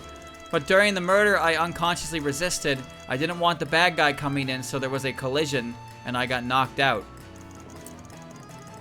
But I didn't put up any resistance when you entered me, Yomu-san. So now I can sit over here and watch you be awesome. So that's how it is. Oh, and sorry for suddenly taking control of your body and all that. Oh, that's nothing. It's not like I'm losing anything, unless you take the opportunity to do this and that with my body. Yeah, I'm not saying I'm not looking forward to such things, though. Why are you like this? Things would have progressed a lot further if she'd just gotten serious. Yep, but I have my reasons, too. Huh? Come on, do you seriously think you can hide your thoughts from me in a place like this, Yomu-san? Anything we come up with in here is something we come up with together. You're here because you want to figure out the true identity of the mastermind, right? Right, I think if I lay out all the details of the case in order, I should be able to find something pointing to the mastermind. Bingo! It's pretty obvious who the mastermind is at this point. The mastermind left some clue behind? The one who left behind a clue isn't the mastermind, it's someone else. Someone who knows the mastermind's identity and helped carry out their plan. Could it be?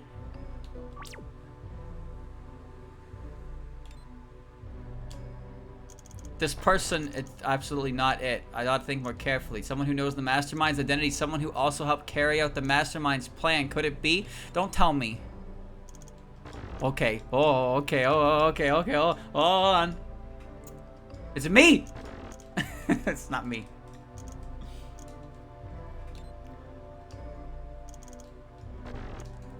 I'm draining brain juice. Why would it be hours, you dumbass?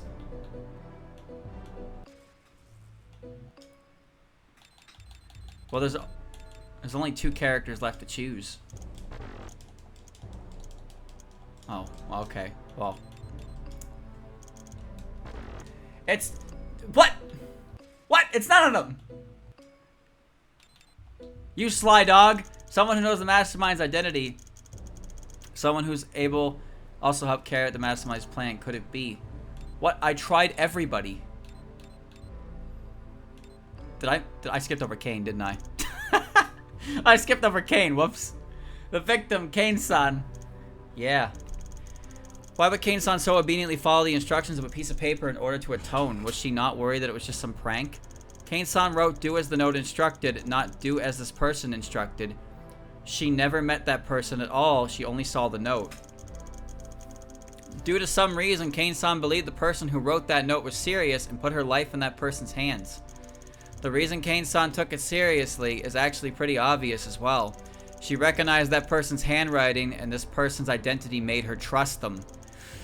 It's that simple. It's that simple. And this is the key that will let us unlock the gate towards the truth. Kane-san knew the mastermind's identity and gave her own life to them. But at the same time, Kane-san also accepted Mary-san's request. Yep, that's it. Even if Kane-san knew something unfortunate would happen to her 3 days later, she still accepted Mary's request to put on an act. The reason for this is also very simple. Any idea, Yomu-san? To atone. Yep, it's to atone like Mary told her. At first, Kane-san didn't fully trust Mary-san, but after seeing Mary's determination and name-dropping you, Yomu-san, she accepted Mary's request without any hesitation, just so she could atone. Kane-san must have been pretty fond of you after what you did half a month ago, eh? Yeah. But according to what you said, she helped the mastermind in order to atone and accepted Mary-san's request in order to atone.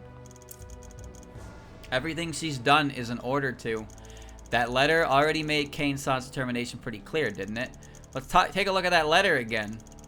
To whomever reads this letter, I pray that you are someone trustworthy and with power. Around 10 days ago, I committed a heinous deed, an unforgivable sin. Even the deceased have something they can do. I have felt this with my heart strongly. I thought of everything I could do to atone for this sin. I had hoped to regain the trust of others and deeply reflect on myself. But that is nothing but wishful thinking. What has been done cannot be undone. I am sorry to everyone I hurt, living or deceased. That is why I have decided to do as the note instructed. I know what a gun is, what it can do. I also know that I will be assisting in something very immoral. However, it is my last act of redemption so that I can make it up to the people I hurt. Everything in my power I must do as my last act of redemption. I hope the person who reads this letter understands that. Can you feel it, Yomu-san? Kane-san's last act of redemption right between the lines. Indeed, I can feel that sort of determination from her writing. And that's not all. What? You ever wonder why Kane-san wrote this letter? Do you get it, Yomu-san? To express her determination to atone after her death. Come on, Yomu-san, I already told you, Kane-san's last act of redemption is right there between the lines. I also know that I will be assisting in something very immoral. Even the deceased have something they can do. And the very first line, I pray that you are someone trustworthy and with power. This letter is a clue she left behind. Correct, Yomu-san. Kane-san knew the mastermind was up to no good, but she had to assist them regardless in order to atone. But at the same time, she also left behind an important clue for any who would be investigators. They also why I said it's pretty obvious who the mastermind is at this point. This letter. Kane-san didn't explicitly write it out, but do you see it, Yomu-san? In the letter, Kane-san hinted at the mastermind's identity. The mastermind's identity. What's most important is, of all the people Kane-san could have given her life to, why give it to the mastermind behind the note? Why was Kane-san okay with having her life being taken by the mastermind? The reason for her actions is something we just discussed. What you need to think about now is where that reason fits inside the puzzle and then reveal the truth. Why Kane-san was okay with her life being taken by the mastermind. The reason for Kane-san's actions. And finally, the letter's hint. Could the true identity of the mastermind be?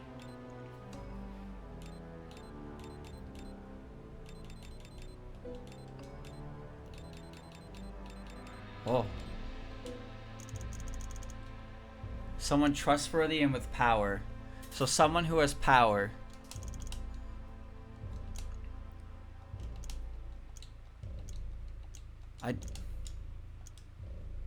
Why would she willingly be killed by the mastermind?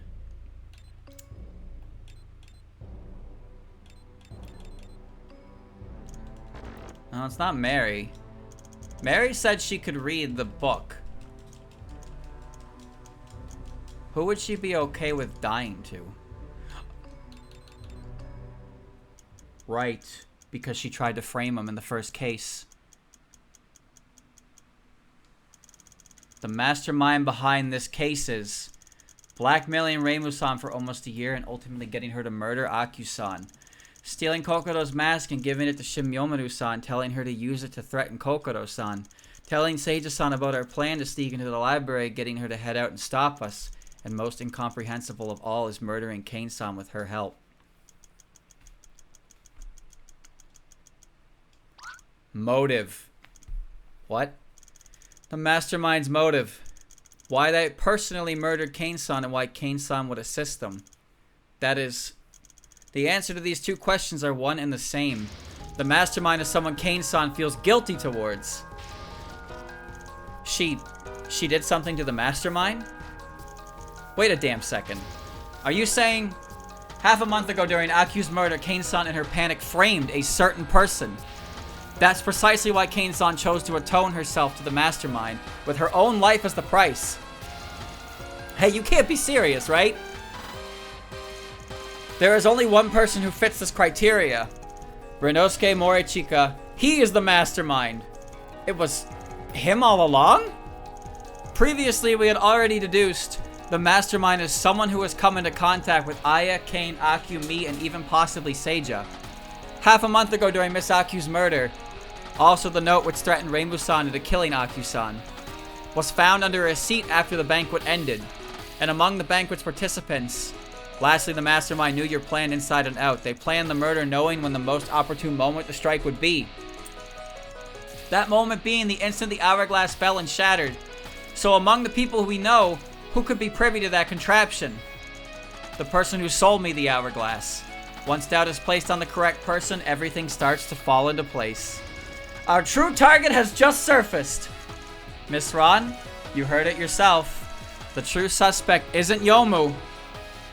Then I'd suggest you go sooner rather than later. What? If he really is always one step ahead, then he should know the fact that he's already been exposed. Maybe he's already preparing to make his escape. That's true, we need to pay him a visit immediately. Whether or not he's innocent, we'll know once we ask him in person. Alright, let's get ready. And Reimu-san, the barrier around the agency was put up by you, right? You don't need to observe me anymore, so how about we give Aya her body back? Sure, I'm on your side this time after all. Holy shit, Chad. Holy shit, holy shit. Oh, jeez. Oh, God. What a conclusy.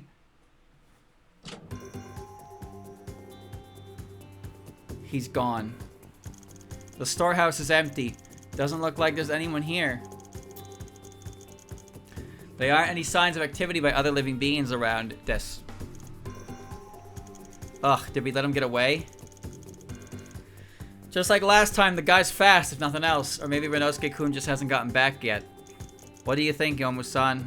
Well, maybe. So did we look for him outside or lay and wait here? If we go outside, it might tip him off, but we just wait here. We don't know if he's not making his escape right now. Well, if it comes down to speed, I'm pretty optimistic about my chances. As much as I want to teach him the lesson of a lifetime, if we get careless and alert him of our plans. What do you think, Yomu? You didn't let me finish what I was saying. Maybe I've been waiting for you all along?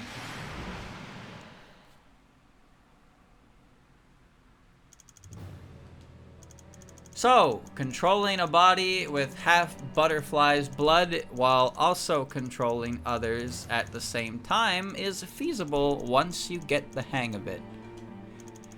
Good.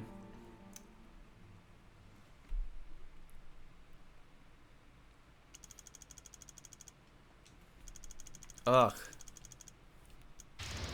Yomu-sama, Mary-sama. What? Hiyari-san and Mary-san, what's going on? I'm not sure. Evening, you two. What have you done? Let Hiyari-san go. Your right leg moved forward just now. I wouldn't do that if I were you. Amplitude of 3 centimeters towards the front of your right thigh. For a right-handed person, that means you're preparing to dash forward. That is a very dangerous signal.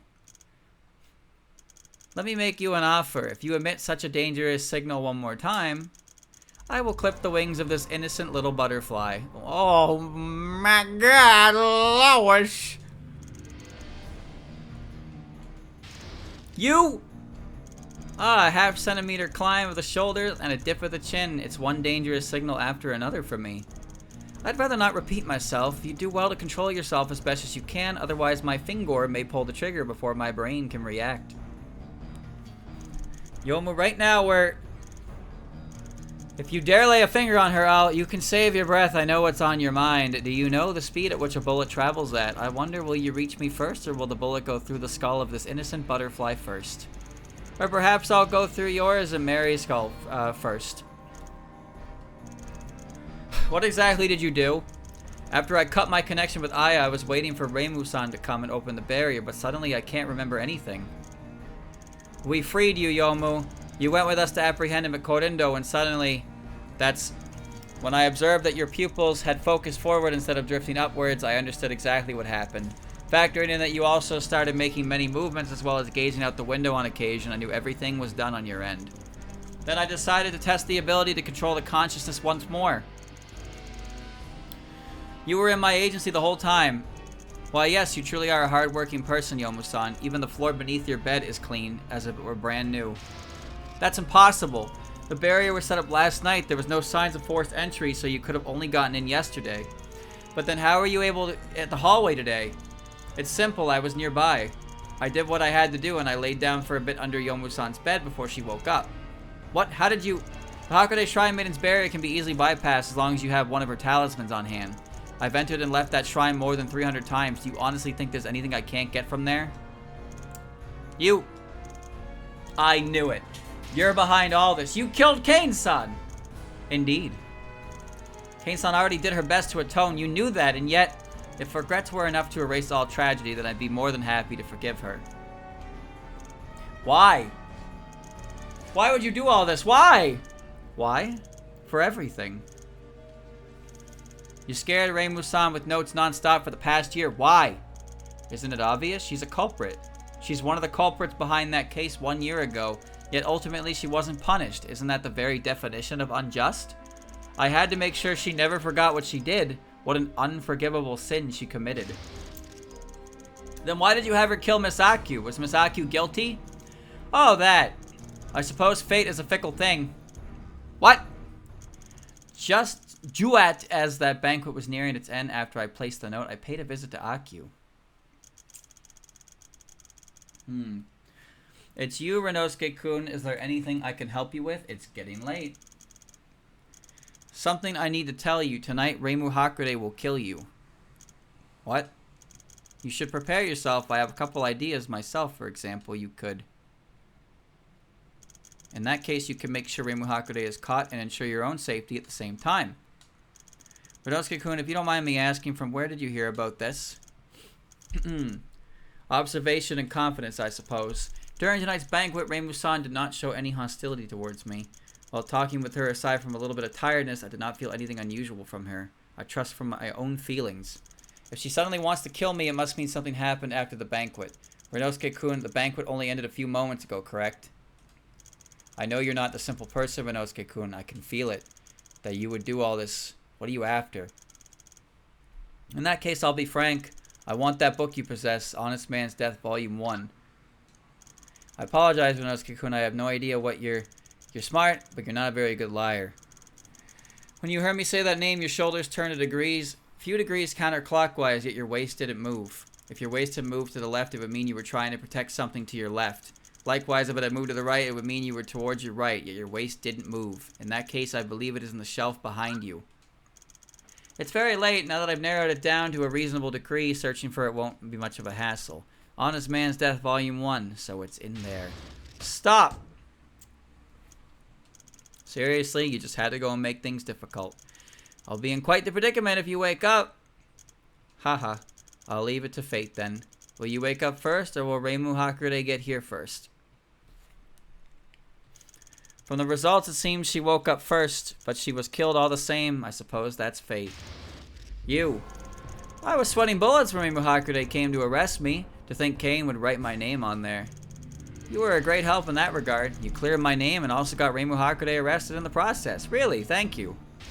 Nonsense! The one who truly killed Aki was you! If that's what you think, there's nothing I can do. What about the case at the shrine? Why did you do that? My original plan was to wait for the stupid inchling to start another incident after getting the mallet. Then she'll be stopped once more, starting 2 incidents in a row, causing Gensokyo great peril, even claiming to overthrow those above. What do you think will happen after that? At that point, I doubt even the Hakurei Shrine Maiden would be able to save her. Though I didn't expect Kokoro-san to expedite my plans for me. Well, that's fine too. You were intentionally trying to get Shin Yomaru-san killed. Why? Seija Kijin was also one of the culprits, yet she even carried out the whole thing, yet she never faced judgment. Attacking her head on would be ineffective. It would only make her double down and strengthen her resolve. I looked into it. She had no one close to her save one, Shin Yomaru Sakuna. The pain of suddenly losing someone close to you, a most fitting punishment. Wouldn't you agree? You. While you were investigating the shrine, I passed by the road below, running into her. That expression, I don't think I'll ever felt happier in my life. Bastard. Then why did you write the letter to Seija-san to put a stop to our investigation? Don't misunderstand, I had no intention of getting in your way. The Hakurei Shrine Maiden was in jail and Seija Kijin received her just due. It was just about time to reveal the truth. Just as I was thinking that, I saw you, Mary-san, on that day. At the time, your walking speed was quicker by 1.2 times, your breathing was irregular, and your eyes kept looking towards the upper left. That direction leads to Yokai Mountain, and you were looking towards the upper left, and that's when I knew you were looking towards the mountain's library. You were in a hurry, walking at a fast pace, while estimating the distance between you and the destination, even though it had no effect. That's when I understood what you were going to do. In that moment, I decided to make a bet. Will the ones who made an extraordinary display in the previous case emerge victorious, or will it be the cunning Seija Kijin who emerges victorious? I created a stage on which you could battle as equals and place my bet on your side. It ended up in your complete victory. Not only did you discover the truth, you even got rid of her for good. It was the best possible outcome, though I suppose it's a shame that I couldn't see her die with my own eyes. You've done well. I thank you from the bottom of my heart. Don't make me laugh. I didn't find the truth so I could satisfy you, and I didn't want Seija-san to die either. Perhaps there were 1 or 2 unexpected twists to my plan. But every time it ended up exactly as I predicted. A majority of that is thanks to you too, Yomu-san, Mary-san. You tricked us. You tricked us all. You have nowhere left to run. When you've already finished everything you set out to do in your life, what's the point of being afraid of death? Why? Your targets were the culprits behind the case 1 year ago, right? Correct. Not only did you figure out the truth on your own, you even decided to punish the culprits by your own hand. Why the obsession? That case should have had absolutely nothing to do with you. If I told you it had a sense of justice, would you believe me? Absolutely not. There's no justice to be seen in murdering Miss Kane. What's the harm? It's been a while since I told anyone about it after all. I get it off my chest and you get your answers. You want to know how I'm related to the case? Have any of you heard my name before? Your name? Isn't that Renosuke Morichika? That was after I changed my name. Oh no. So your real name is my name. What's his name? My name is Renosuke Katsura. What? When I was born, I just so happened to be at the darkest times against Sokyo. Yokai humans of the Shrine Maiden, Like fire and water, relied on each other and despised each other. Especially humans and yokai, the two were completely at odds with each other. There was no more room for reconciliation. Humans were afraid of and resented the yokai. Yokai were afraid of and begrudged the Shrine Maiden. During such times, the union of humans and yokai would be the greatest stigma. No one could accept us, everyone resented us. Yokai, humans, everywhere we went, we were chased out and our lives threatened each time. But life had to go on. The Shrine Maiden's purge, the yokai's persecution, the humans' attacks. We did everything we could to barely survive between them. Hello. Excuse me, but do you have... We do, but you seem like you haven't eaten in days. How sad. Is that child yours? Look how thin he is. I had a son too in the past. Ah, right. We've been going hungry for a while. Times are hard, eh? Tell me about it. Come in. Thank you. You know, why do your son's eyes have a different color from yours? Out here, our only ones with different eye color from us humans are yokai. Actually, I'm sorry, but my son is half yokai. Yokai? To tell you the truth, we aren't. Get lost! Please, we just want to... Ah, the yokai are here! Get the kids, get out now! We don't mean any harm. You won't just stop eating my son. I'll kill you! Don't touch my son. Old man. Ah, Shrine Maiden, save us! I didn't mean to. I'm sorry. There wasn't a single place for us to stay in Gensokyo. Father wanted us to leave Gensokyo together, but Mother refused, so Father left the two of us behind. The situation in Gensokyo grew worse by the day, just like our livelihoods. Until one day... Listen to me, okay? Okay. In front of you is the village. There are many nice people there. Go in there and tell the others your parents were eaten by yokai, okay? But Mama wasn't eaten. Mama is still here. Yes, Mama is still here. Tell them that and they'll give you food to eat and clothes to wear and a place to live. Go on. Mama, come too. Mama won't be coming with you. Go and live together with the people who will give you food and clothes. Mama will be fine. I want Mama! Mama, I want! It's okay. Be a good boy. Mama will be here.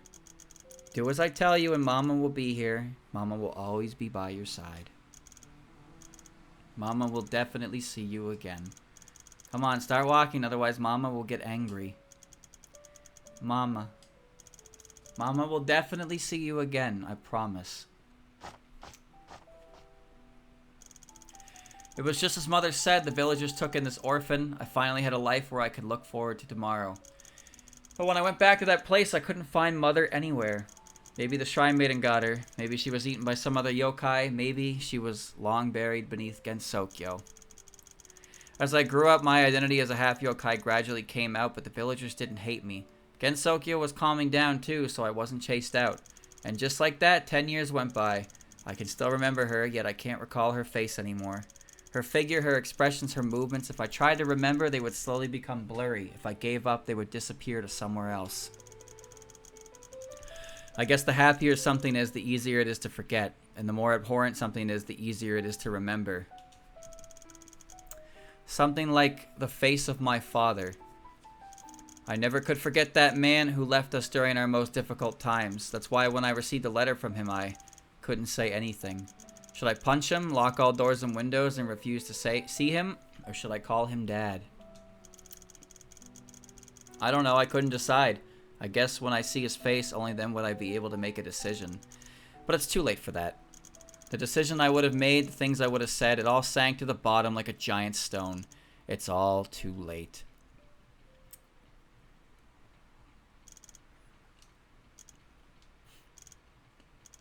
I imagine this isn't the story you wanted to hear.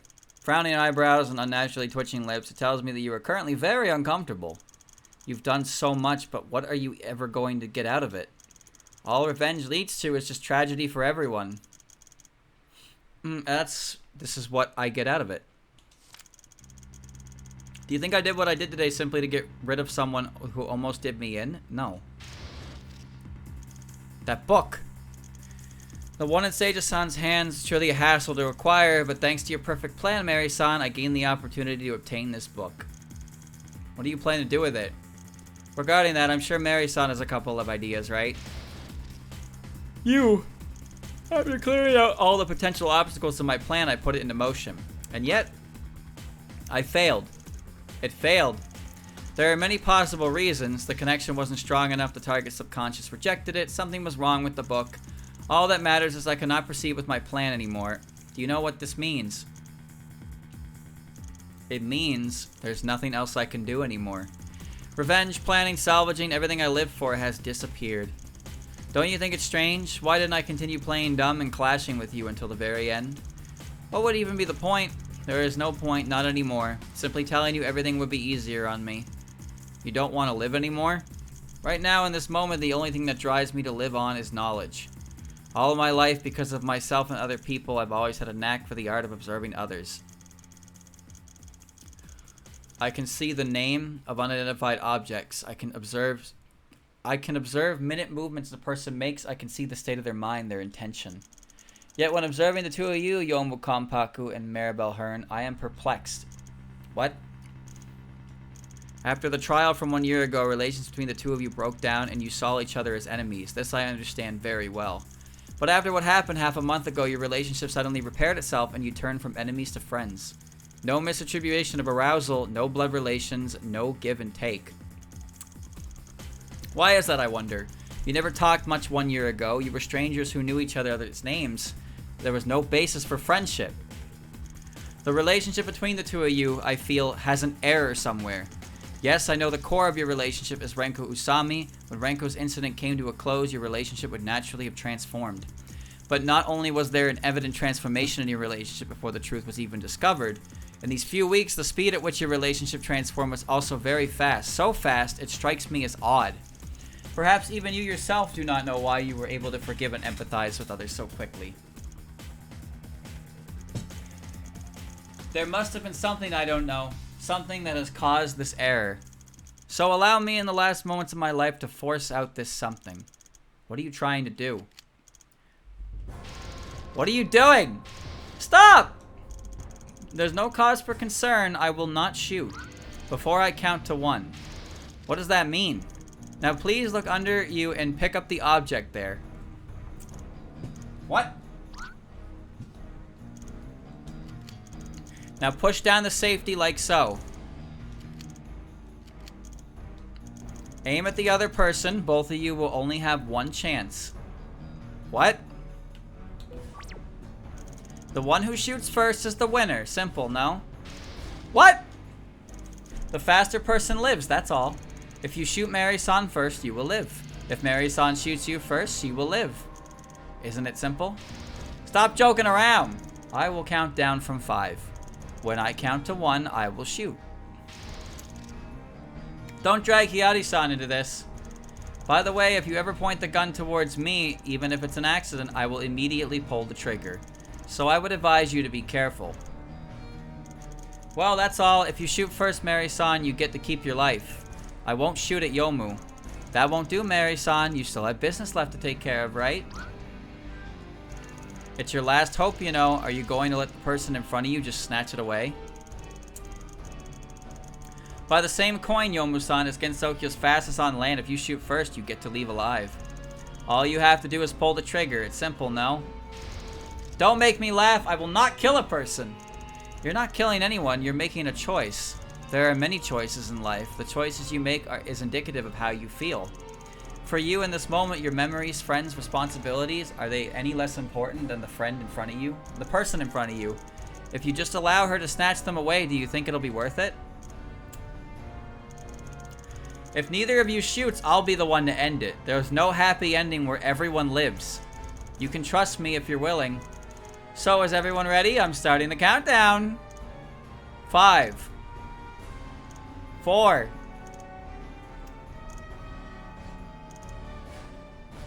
2. He skipped 3, fucker. 1.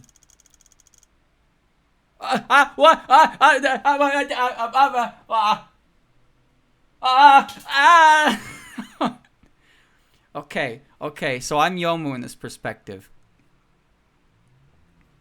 I don't know. How does what do we want?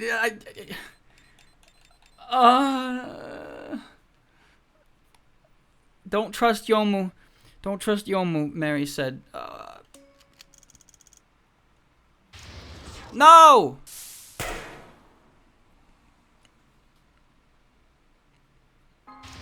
Hiyari-san! What? Hiyari-san! Hiyari-san!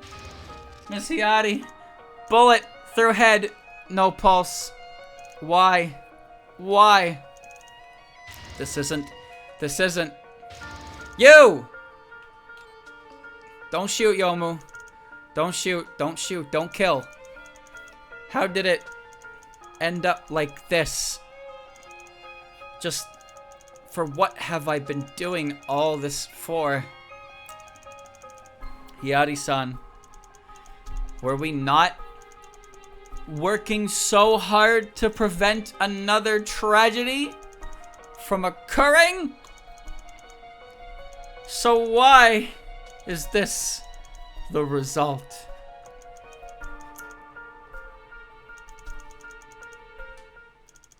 Enough. I can't. Mary-san, what do you think you're doing? What I'm doing? Don't you know? What the? What's going on with you? Don't move. After I count down from 10, I'll shoot. Mary-san, what exactly are you trying to do? What am I trying to do? Why do you not know? What I've been trying to do all along. Why did I did everything today? You don't know? Everything is finally in one place. You should. I'm begging you. Think. Use your head. 10. What Mary is trying to do. The reason Mary did everything. What? 9. What Mary did. She racked her brains to prepare a test from me. 8. She left that book for me to test whether I had the ability to use it. 7. What did she want me to do with that book? What? 6. Psi waves. The connection of psi waves. She wanted me to strengthen my psi wave connection with a certain person. 5. Oh! Where? What is it? 4. Everything is finally in one place. You should. What's in one place? What's finally in one place at this moment? 3. The 2 books that were on Renosuke, both books are here now. She wants me to use both books. Why did she need 2 books? 2. One book is able to strengthen sideways will transcend space, not time. 2, you can even time can be transcended. 1. A distant gaze, a wisp of smoke. Mountains gathered where yokai cloak. We're going back in time, deep into the night. A sudden stir. Startled butterflies, shattered in a blur.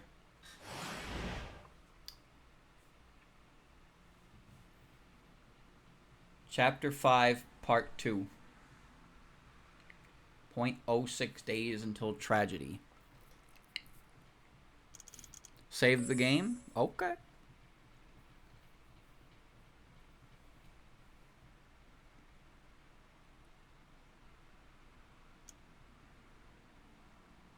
Chat. Hold on.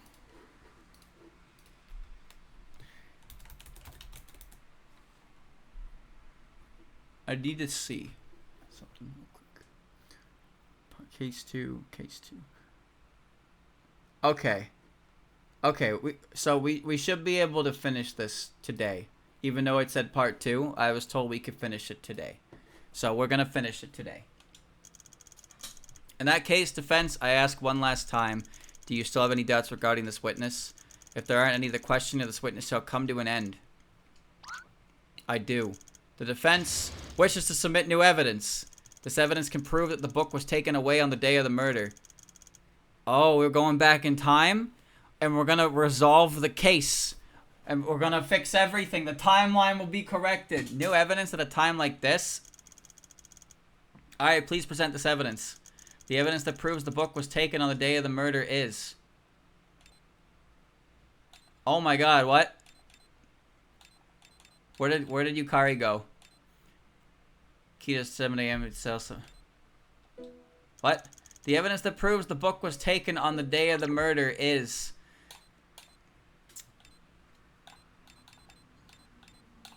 I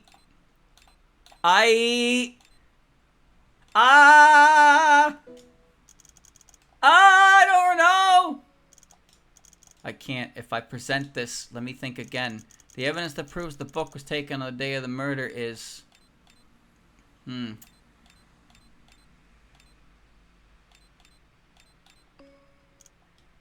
This can prove... What? Prove the book was taken from... Hey. Do you even trust your own statement? I'm not playing anymore. Goodbye. Wait. Defense, I'll give you another chance. I can't if I present this. Let me think again. No. Present it. Get over it. Present it. The defense would like to once again request the book be tested for blood. Okay. Uh-oh. Uh-oh, that's weird. Okay, alright, that's weird, but it's fine. The defense would like to once again request the book be tested for blood, huh? The defense request requires further elaboration. I thought we were over this. Gensoku doesn't have this luminol thing. Luminol might not exist here. Then how about the blood illuminant? What? 1 year ago, no, it should be at this exact time. A&T should have already developed a chemical called the blood illuminant. The defense requests the book be sent to A&T for a blood test. Hey, you're not serious, are you? There's no way such a thing can't exist. Debating whether or not it exists is pointless. We'll know once we send it to A&T. I agree, it's worth a try. Ron, please send that book to A&T. Understood. What a joke. Hey, say something. I've never heard of this thing before, but even if blood was found on the book, it doesn't change much. Can you prove that the blood belongs to the victim? Can you prove that the blood got on there on the day of the murder? Yeah, it doesn't change anything. You can stop now, Reimu-san. I already know everything. What? You're one of the culprits, but not the main culprit. You assisted the main culprit by giving her a talisman and then lured Sanae-san into playing chess with Momiji-san, giving the main culprit the chance to sneak into the library. You then left Yokai Mountain, but then something unexpected happened. If you had known that something like that would happen, you probably wouldn't have agreed to assist the main culprit, but what happened has already happened. And the main culprit did steal the book for you, so you could only double down and keep hiding the truth as for what the main culprit did inside. The library, you yourself don't know, but even so, you aren't completely innocent. You did assist the main culprit in sneaking into the library, so you are an accomplice. With your motives being this book a new theory of the barriers. That's all. Is that all correct, Reimu-san? You... What a joke! Nonsense! You have no need to hide it anymore. Just confess, Reimu-san. What a joke! How dare you! How could I?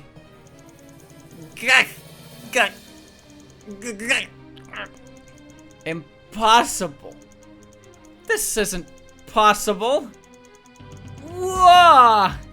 This can't be happening! I'm the Hakure Kuauri Shrine Maiden. Damn it! You are the Hakure Shrine Maiden. You can't confess because you're the Hakure Shrine Maiden. There's no need to keep up the act, Reimu-san. It's not as bad as you think it is. There's still time if you admit everything now. We can still salvage everything. Impossible. As long as everything atones with all their heart, there will always be a way out. Running away will only put yourself in endless torment. Your Honor, may I ask you a question? What is it? If the Hakure Shrine Maiden is found guilty, what will happen? We will act according to the law. Will she die? Accessory to murder, the accomplice will be charged with the same crimes as the culprit, according to the principles of equality. However, Gensoku's laws were never meant to enforce equality in the first place. The Hakure Shrine Maiden committing a crime due to her heavy responsibilities and important position. The punishment shall be severe. What you just heard is what the Tengu heavily insisted on in their bill. A couple months later and they should be officially added in. In other words, it hasn't been officially added into the law yet. Reimu's judgment is for me alone to decide. Then, if found guilty, then those Tengu are going to revolt. The Hakude Shrine Maiden killing a Tengu is no small matter after all. It's also the perfect reason for them to overthrow me. Using this incident to gather the yokai and put them under their own rule, waiting to attack me. It's an opportunity they've likely wanted for a long time.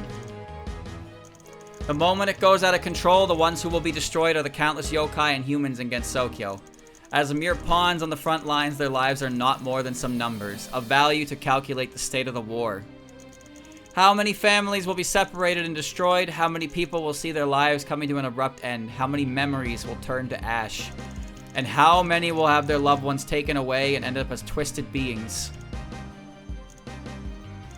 As the Hakude Shrine Maiden, your actions will have major consequences. One wrong move could change everything. Please remember that, Reimu. I hope this lesson has gotten through to you. Now then, a student who has made a mistake needs to be spanked, of course. No more candy for you next time, Reimu. Reimu-san, how about it? Fine. I confess. It was me who helped the main culprit into the library. Hey Mary, I have no idea how you found out about all this, but everything was exactly as you said. I helped the main culprit enter the library. I have no idea what happened after that. Your reason for helping her was it because of that book. Half a year ago there was an incident. A barrier yokai suddenly appeared in Gensokyo. I'd never heard of a barrier becoming a yokai before. I was worried it'd create chaos, so I went around searching for it.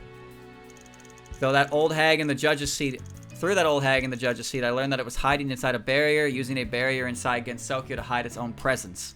I ultimately didn't find it, but from this incident I realized that as the Hakude Shrine Maiden, I knew too little about barriers.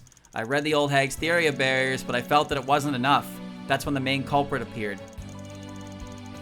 She told me she could help me borrow that book, provided I help her get inside.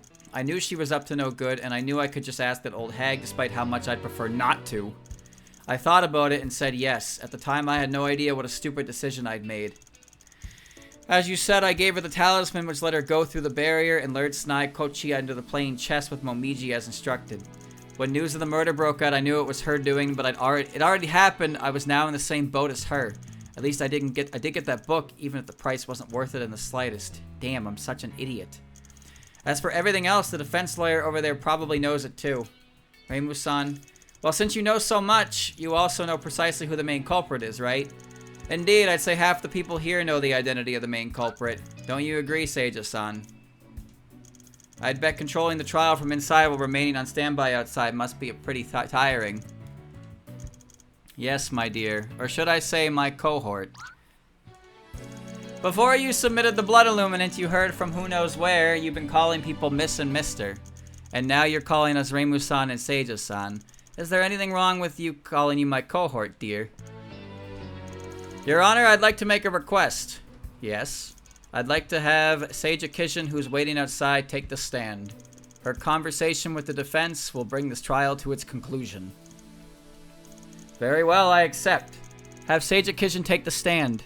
Also, this body probably needs to rest for a bit. Do be gentle with it. Donk.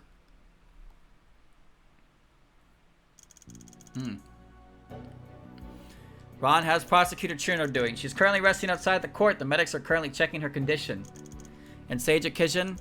She is in the waiting room preparing to take the stand. I see. Although we're missing the vital part that is the prosecution, due to the special nature of this trial, there won't be necessary anymore. Seija Kishin shall take the stand. Hey, she's back! Witness, please state your name and occupation. Seija Kishin, freelance tutor, at your service. Why are you standing so far away? So that I have a head start when escaping. You really aren't afraid to say anything, huh? When did the nameplate change to Yomu? The defense claims that you know who the main culprit is. Do you have anything you wish to say in that regard? Rather than ask me, why not ask the defense? How much of the truth does the defense know, I wonder? I'll get straight to it then. You are the main culprit. In order to steal Honest Man's Death Volume 2 residing in that library, you joined forces with the Hakude Shrine Maiden to sneak into the library. During which you would kill Shiro Kekimaru, who tried to stop you. You killed the victim by inverting her gravity, causing her to hit her head twice. After the murder, you moved the body to where it was found, causing the Hakude Shrine Maiden to become a suspect. Not surprised you even know about that book. I also know that you didn't intend to kill her. You didn't control your ability enough and accidentally caused her death as a result. Oh? After the murder, you performed CPR on the victim, an emergency life-saving procedure, but it was already too late. There was no undo. That's the truth. What do you think? Witness, do you have any thoughts regarding the defense's claims? She's already seen through everything to such an extent. What else do I have to say? Then do you plead guilty to the crimes of stealing a book from a restricted area with help from the Hakone Shrine Maiden and murdering the patrol Tengu on duty? I do. You admit it just like that. Aren't you going to defend yourself? What's the point? I thought you had something you had to finish. Something you had to do, even at the cost of others' lives. Give me a break. Just how much do you know? Not a lot, at least. I don't know what that something is.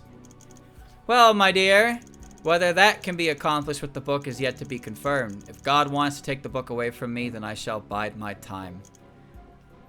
So, when we were in the library, she already confirmed that it could be done.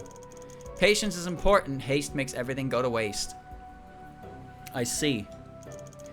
In that case, Your Honor, the truth of this case has already come to light. The culprit has also pleaded guilty. I believe it's time we declare that the defendant is not guilty. Your Honor? Your Honor, I believe it's time for the verdict? Not yet. There are still doubts regarding the case. What? Sage Kitchen broke into Yokai Mountain Library to steal Honest Man's Death Volume 2. The witness has already admitted to this, so it is a fact. However, how did she find out about this?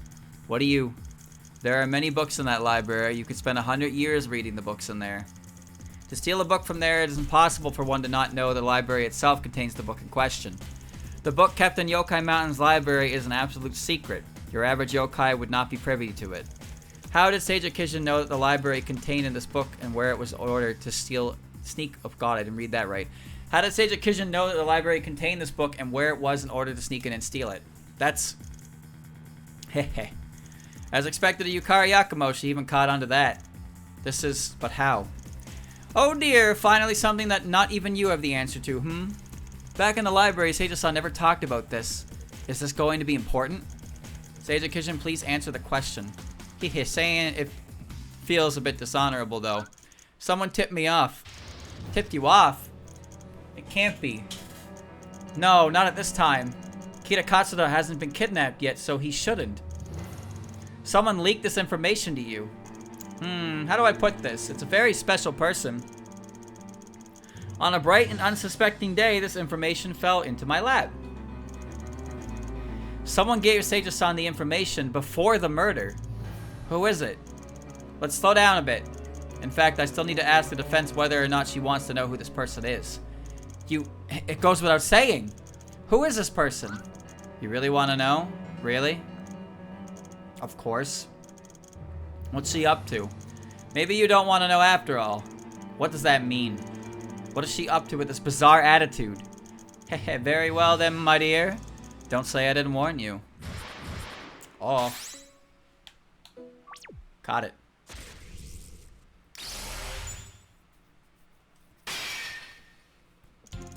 Before the murder, someone made a deal with me. Deal? Yes, she gives me what I want, I give her what she wants. Were you the one who proposed this deal? Nope, she was the one who found me. Even now, I can't believe it. A person like that wanting to make a deal of her own accord. Who exactly is this person? No need to rush. Patience is a virtue. I will tell you who this person is in due time. The only question is, if you're ready to hear it. What does that mean? I'd help her deal with Yukari Yakumo. She'd tell me the information I wanted. You'd help her deal with Yukari Yakumo. Yes, she wanted to do something, and Yukari Yakumo would get in her way. Maybe she chose me precisely because the target was Yukari Yakumo. And Gensokyo, you're the only person who dare defy her, is that right? That is so. What did that person want you to do? Didn't say. How mysterious. She's someone who doesn't get along with Yukari Yakumo? Though from the looks of it, I won't be able to hold up my end of the deal anymore. Her information was completely reliable, however. This person knew the library had Honest Man's Death Volume 2. That is what she said. From the way it turned out, she was correct, my dear. Why would she know such a thing? Who knows? Maybe she went inside and saw it. Maybe she heard it from somewhere. Point is, she did give me this information, which allowed me to plan my crime. Someone who knows the inside of the library. As for the identity of this person, are you sure you want to know? What does that mean? I mean what I mean. Are you ready to hear it? Quit it. If you have something to say, just say it. Is the identity of this person really that important?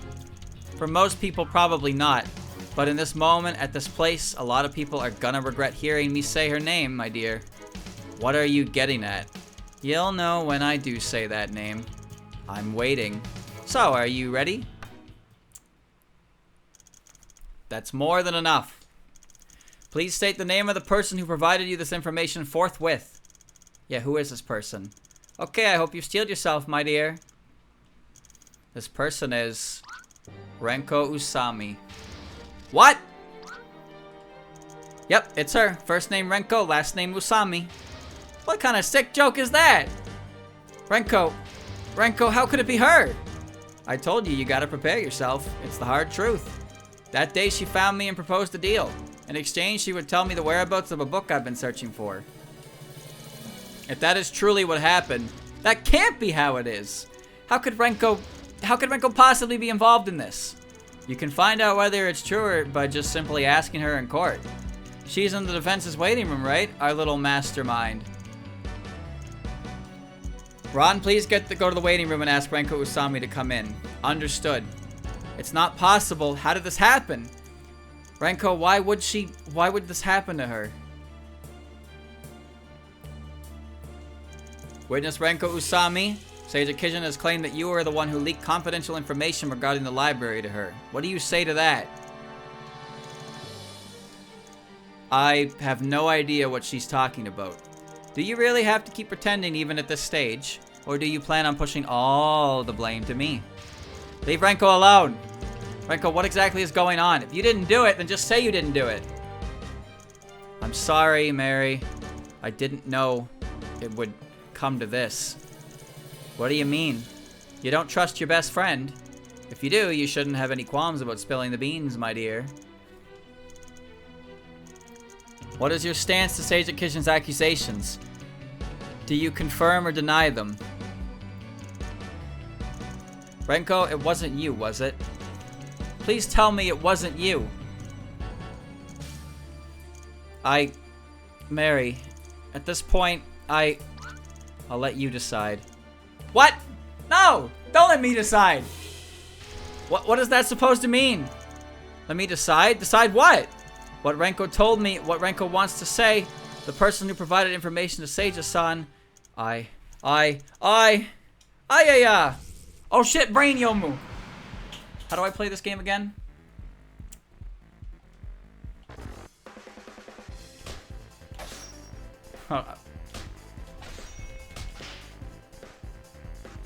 I am Brain Yomu. Palm strike!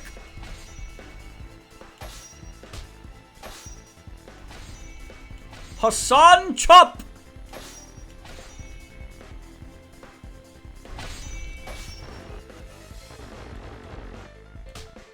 They weren't coming.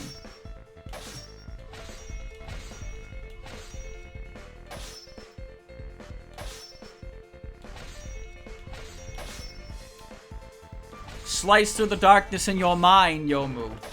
Whoops.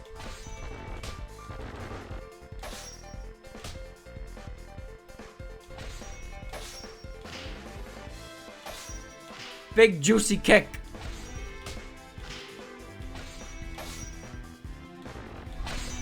Why did I miss? Why were there two Yomus?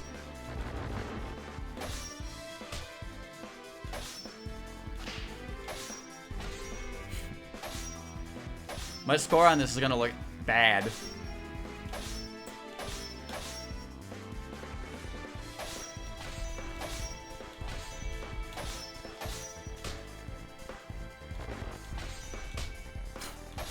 Great.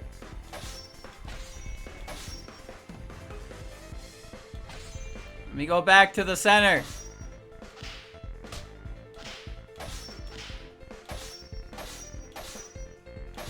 Ay, ay, ay.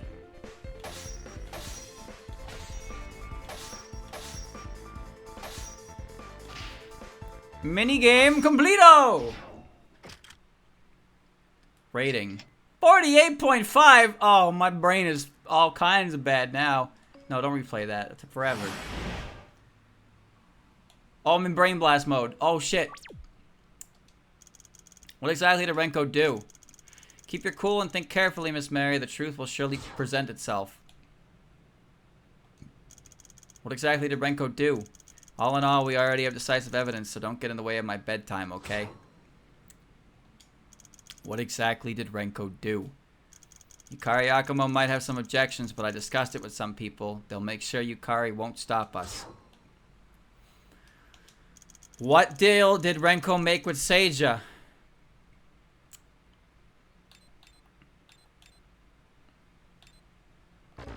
Wrong.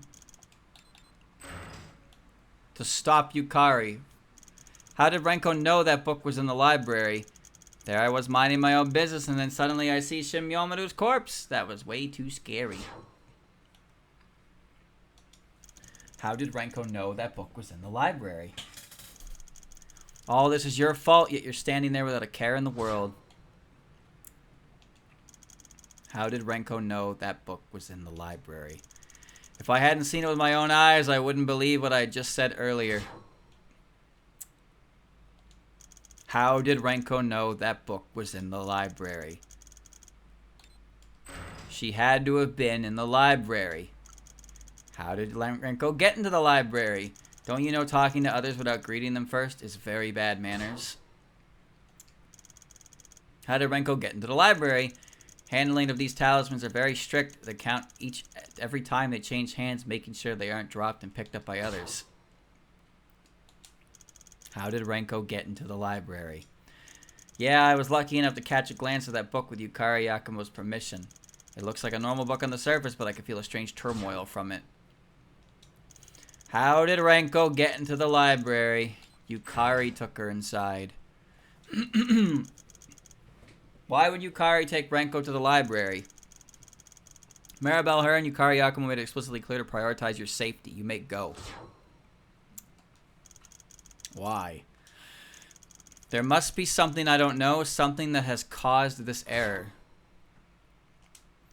Why would Yukari take Renko to the library? If I remember correctly, that book I told you about should be here.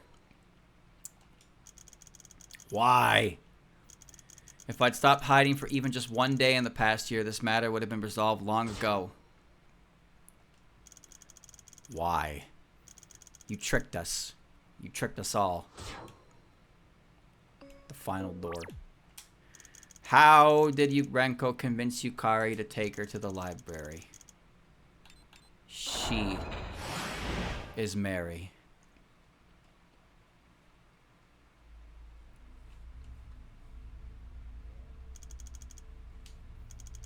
Renko, is that you?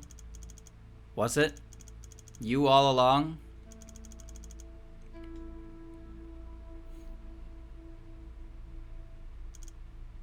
It was. The one who defended Aya in court? The one who searched for the real Mary nonstop the past year? The one who solved the murder at the shrine, the library, and the hallway alongside me? It was you all along, Renko. I think it was all me. For the past year, I've always been searching for you. I listened to the real Mary. I took over the agency, also I wouldn't disappoint you. I even hated you. I hated you for killing Renko. Yomu, why did I never realize it was you? Renko, I miss you so much. Yomu, I'm sorry. I wanted to leave you, to leave everyone. I wanted to leave so badly. I hurt Mary and you, Yomu. That day when Miss Momiji came to us with the case, I already knew that it had something to do with Miss Seija. So I had an idea. I'd take her place in court, and if I won, she'd have to leave Gensokyo with me. I never expected for so many things to happen. I'm just glad I can see the real you again. Yomu. Ha. Sorry you had to see me like that just now. In that case, Renko, you should confess. You didn't commit a serious crime and you didn't instigate Seija-san on purpose either. Yomu, if I confess the truth, am I going to die? Through your memories, Yomu, I saw what happens if I fail. At the same time, I also saw what happened to Mr. Edgeworth, the Tengu. They won't let me off. Those people. Yukari Yakuma will only protect Mary. If I confess, I'll... Renko. But... this time, Yomu. As punishment for my sins, I'll leave it in your hands, too. In my hands? Because of my stubbornness, many people were hurt. Mary, Miss Reimu, Miss Seija, Mr. Morichika, and so many other people. Because of me. So just like last time, I will leave it in your hands. Renko. Ah! Yomu. Thank you. Wait, I clicked save and it picked an option. Having a friend like you makes me happy. I'm sorry for lying to you and for leaving you. It's alright. Bro, I clicked save and I don't know what option it just picked. Being able to see you again and being able to protect you. Nothing would make me happier.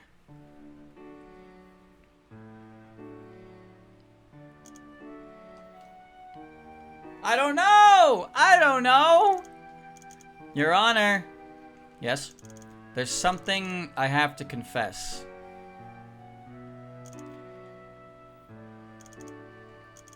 Renko? I admit all of it. My crimes and my stubbornness that led to the series of tragedies. I just hope that it's not too late, that everything can still be salvaged. Everything was because of me, Mary, who is on the witness stand. Mary, who is on the witness stand, has nothing to do with it. That is all, Your Honor. This is the truth. Why? What? A moment ago, Mary gave you the choice of whether to confess. You could have gotten away with hiding all of this and shift the blame elsewhere. What will happen after you confess, I'm sure I don't have to tell you. I know it very well. But it's precisely because Mary put everything in my hands that I can't choose to run away. To me, nothing is more precious than this trust. For Mary's sake, I, Renko Usami, am willing to do anything. Ah ha ha. Ha ha ha ha ha ha. Miss Yukari? Ron, here. Send a message to the Tengu. The culprit is Seija Kishin. The trial will be held at a later date. That is all. What about everything else? Is there anything else? I don't think there is. Yukari-sama, if they start asking questions, have them come to me. I'm sure I can satisfy whichever they want. Understood? Yukari-sama, I thank you. Heh. But, may I ask why? If I were to give a reason, it's because your efforts in protecting Mary touched me. What does that mean? Because of Mary? Theory of Barriers, Chapter 1, Section 95, page 295. When two external destructive forces apply pressure upon a boundary, a permanent gap, a gap which will not dissipate, may appear. Such gaps control and contain an uncontrollable turmoil. When an object is pushed into this gap, it is impossible to determine when and where it makes its exit. However, if multiple objects are pulled in a short span of time, there is a 99.8% chance they will exit in close proximity to each other. Just like Mary and Renko. You're saying the two of you are very lucky to stumble upon that 99.8. So have you ever wondered, what if you stumbled upon the other 0.2%? Of course, even within that 0.2%, the time at which you exit would not be too far off from one another, just not as close as where you were before. You will be tossed into a place thousands of miles away from each other in the same time, but in different locations. If both of you were still alive, you were still in modern times, reuniting wouldn't have been too big of an issue. True, with modern technology, But what if you ended up thousands of years ago? In ancient times when humans were scarcely seen. Renko, where are you? Where is this place? You can tell me, right? You can see it, right? I will definitely find you.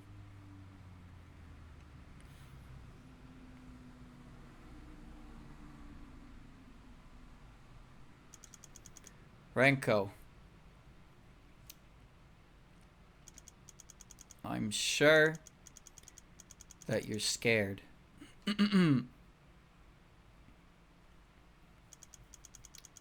All alone in a place like this.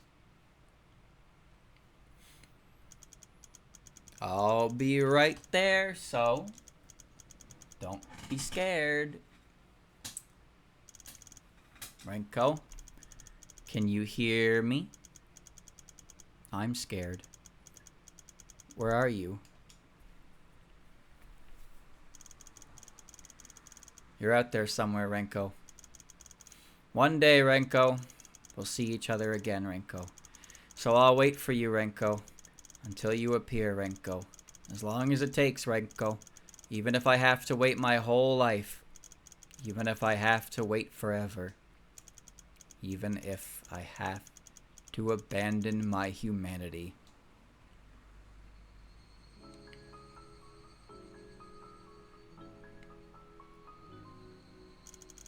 An eternity passed, but Renko never appeared. For her, a mysterious paradise was built. For her, countless yokai were gathered. For her, the ability to control boundaries was mastered. Everything was here except for her. It has been 1,000 years. I wonder, where is Renko now? Will that question ever have an answer?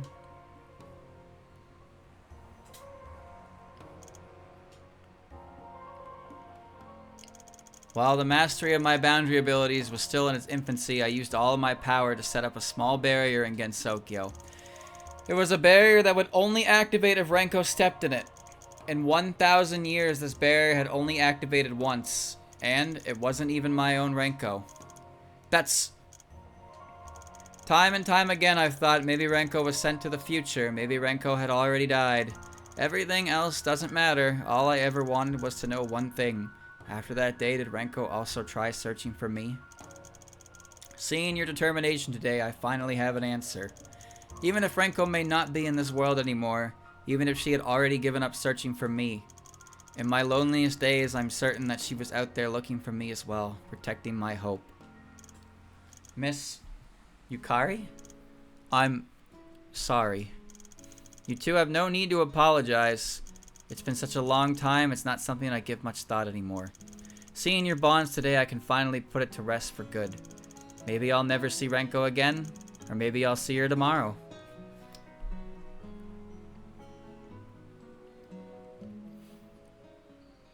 This is an alternate timeline. With that, we saw the past unveil before our very eyes, and the birth of a brand new present.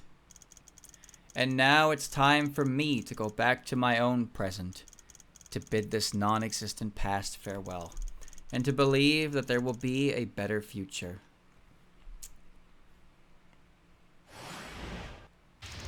Hang on.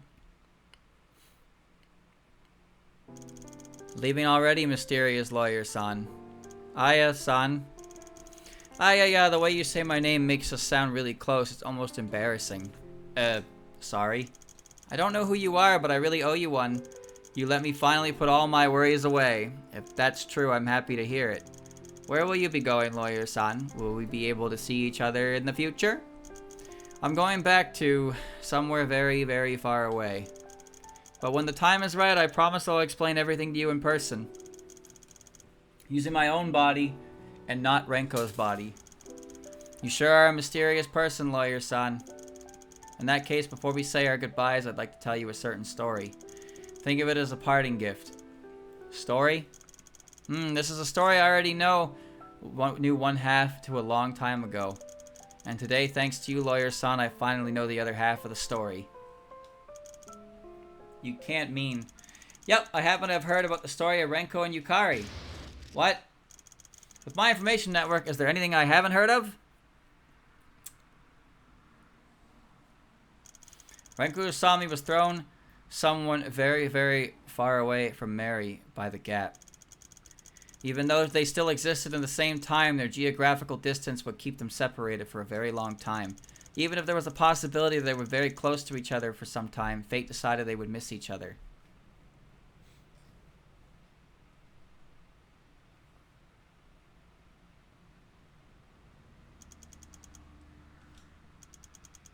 Mary, you didn't jump in, did ya? Who are you gonna turn into, Renko? Who are you gonna turn into? Even if you did, I'll definitely find you all the same. With geography, physics, and my ability.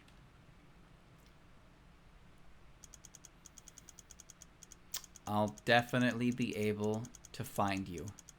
Isn't that right? Right? But, of course, Mary will absolutely, definitely reunite with each other. Mary, I can hear your voice. Hang on. Don't be scared. I'll be right there. You're out there somewhere, Mary. One day, Mary, we'll see each other again, Mary. So I'll look for you, Mary, until you appear, Mary. As long as it takes, Mary. Even if I have to look my whole life. Even if I have to look forever. Even if I have to abandon my humanity. Unlike Mary, who was filled with talent, Renko Usami became a very common yokai. In the boundless lifespan of a yokai, Renko Usami never gave up hope on finding Mary. Even if Mary may not be in this world anymore. Even if Mary may have been tossed into the far future. Even if Mary may have turned into a yokai she couldn't recognize. Renko Usami believed that as long as she stayed determined, she would definitely find Mary. And so 1,000 years passed. One day, Renko Usami, who had been living in Gensokyo, found out about one thing. The Renko and Mary from back then both fell into the Hakude Shrine at the same time. She was shocked. That was when she realized that the barriers she knew so little about contained such possibility. Though studying barriers, she found out that if Mary had jumped into the gap along with her, then the time at which they were thrown out would definitely be very close. That means if Mary is still alive, she should still be a 1,000-year-old yokai just like her. So with the last of her hope, Renko Usami snuck into the library where all history pertaining to Gensokyo's yokai was kept, hoping to find Mary's whereabouts. Yet she never expected that she'd get wrapped up in a murder.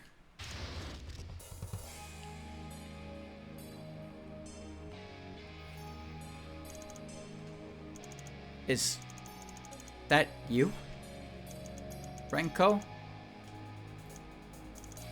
Lawyer-san? 1,000 years for a human is much too long. I almost gave up hope quite a few times, but ultimately, I always believed that I would reunite with Mary one day. Now, Lawyer-san, thanks to you, the day I've waited for has arrived. I can't thank you enough. Haha. Okay, it's about time, Lawyer-san. I'm sure you have your own things to tend to do. I hope my little story left you satisfied, Lawyer-san. Aya, for 1,000 years, you never stopped waiting. For your Mary. Naturally. If you're doing it, then you have to do it until the very end. That's what I live by.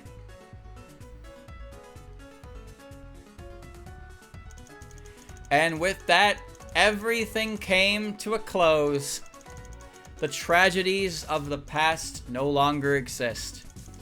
Everything that's happened until now, no one else will know aside from me. Now I shall stretch out my arms and embrace the future where the tragedy has been salvaged. The very first request I gave myself as the director of the Human Spirit Agency is officially complete.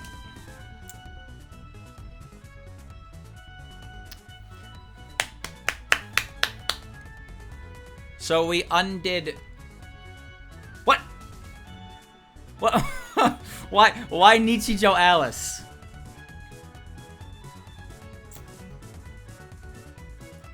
Okay. Alright, chat. Yomo Kanpaku-sama, she's a pretty cute girl. My dad keeps telling me to find a partner lately, and he's been pretty keen on Yomu-sama. You're all grown up now. It's about time you start thinking about your future. For some reason, though, whenever I get close to her, people tell me to kill my shelf. Is it some kind of new product? It seems Miss Yomu is rather popular. But if I'm being honest, I think I still prefer more mature women, the ones you can't see through as easily. Alright. So chat, does everybody understand? Does everybody understand what happened? What the plot was? Do you all get it? Do you all get it? Should I explain it to you in my all... Hey, look at this ball of you! My opinion regarding Yomu-sama. Talking about others behind their back is very bad manners. No, I will not tell you what I think. The Utengu always like blowing things out of proportion. That wasn't very nice of you, Kane-san. Apologies, it seems I spoke without thinking. I ask for your forgiveness. I yield and overcome, bend and be straight, empty and be full, wear out and be new. Alright, let me explain. So, I don't know why. I couldn't tell you why. But for some reason, Renko and Maribel were each other. I don't know why that was the case. I couldn't tell you what that's about. But Renko was Maribel and Maribel was Renko the whole time. Yomo Kanpaku, the half phantom, I don't really know her. Also, why does everything smell like sake in the morning? Did you bring sake here? Well, maybe a couple sake jars became Sakumogami and tripped outside the door and broke themselves. God damn it, you even broke the jars this time? The shorty and my copies are cleaning it up, alright. You won't be stepping on anything and crying out in pain. Can you do anything aside from sleeping and drinking? Whatever, I'll go help clean up too to prevent that little inchling from getting hurt. Wouldn't be responsible to the gods otherwise. One must always be responsible to the gods. Alright. Yeah, okay. I don't really know what's up with that. But yes, for some reason, since the very beginning, Renko and Maribel were opposites. But the Renko and Maribel that showed up against Sokyo were the past versions. As swift as the wind, more than a bit annoying. That's how I see Yomo Kanpaku, my dear. She's microscopic. I went to a shop last time to nab a few things and turned out she accepted the shopkeeper's request to keep watch. Her speed is no joke, really. But I think she realized I was going to use it to help the beggars across the shop, so she let me go. Treating an evil villain like that is truly more about a bit annoying, isn't it, my dear? Sorry, I don't know much. Behold! Your skirt's gravity is now reversed! I may or may not have forgotten you have a lantern skirt, so reversing it doesn't really do anything.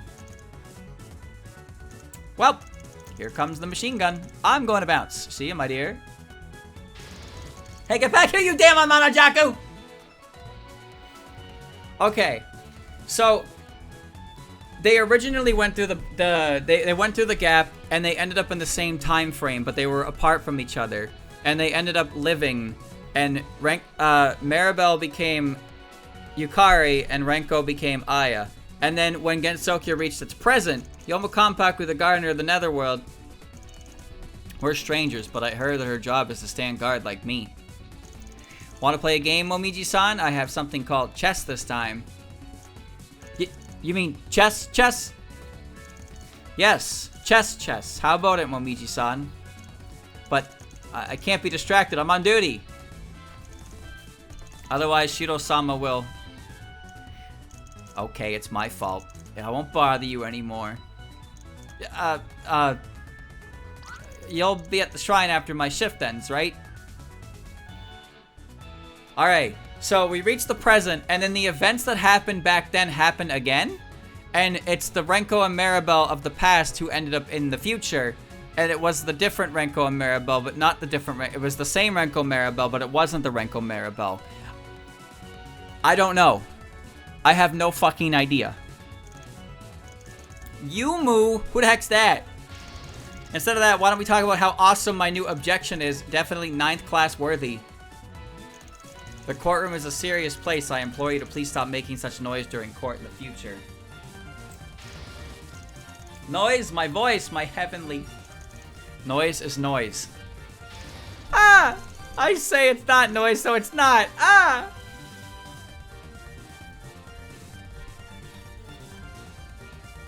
Listen, anytime you involve time travel in your story, it instantly becomes a fucking mess anyway.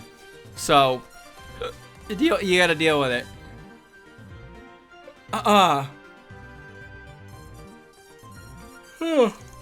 Miss Yomo, huh? She's been very close at Renko recently. Not that there's anything wrong with that, of course. It's just, there's no need to worry, Miss Renko is no child. I'm sure she can think for herself. True, I mean, what do you think my relationship with Renko is? Haha. Although Renko doesn't want to come back against Sokyo often, though we'll probably still drop by from time to time. Yes, Miss Renko has her aspirations too. There's no need to force things. As long as you communicate sufficiently with each other, I'm sure Miss Renko will come to understand you. I had a long chat with Renko after that trial. We eventually decided on visiting against Sokyo, often with the help of Miss Reimu. Man, what I wouldn't do to eat ramen in the village with Renko again. This is why their eye colors were the same, by the way. The illusion worked because both Mary and Renko had the same eye color. They both had the purple eyes, so when they switched, it didn't seem strange. But they would switch the whole time. The gardener Hakigokuro, a mere gatekeeper, nothing more. Such a question is not worthy of Yukari-sama's time. Step aside. No, she's someone very good at hiding. She doesn't say it, but she knows quite a few things she shouldn't know. People like her are the ones we need to keep an eye on. No worries, though. I won't make things difficult for her. She gets a spanking at most. How do they switch? I don't know. Maybe they switch psyches. Maybe that's what it was? Like, they switch psyches or something? Yomo-sama is a great person. Yomo-sama helped me with tons of things. And pardon me for interrupting, Miss Hiyari. Have you seen Miss Yomu before? I don't think I have? Huh? How odd. Also, Miss Hiyari, you're a tad different now. Not as afraid of speaking as you used to be. Really? I wonder why. Yeah, so that's the reason why Renosuke said there was an error, because the entire time Renko and Maribel had switched positions and they've been living their lives as the other person. That's so the Renko that died with was kidnapped and died with Katsuda was Maribel.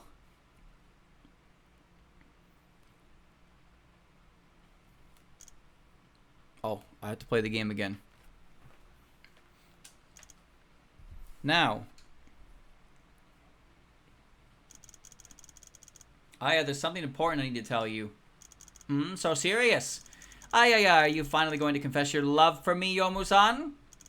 Ugh, save it. This is something I've wanted to tell you for a long time. And a request I hope you won't say no to. Of course, it's perfectly fine if you refuse. What is it?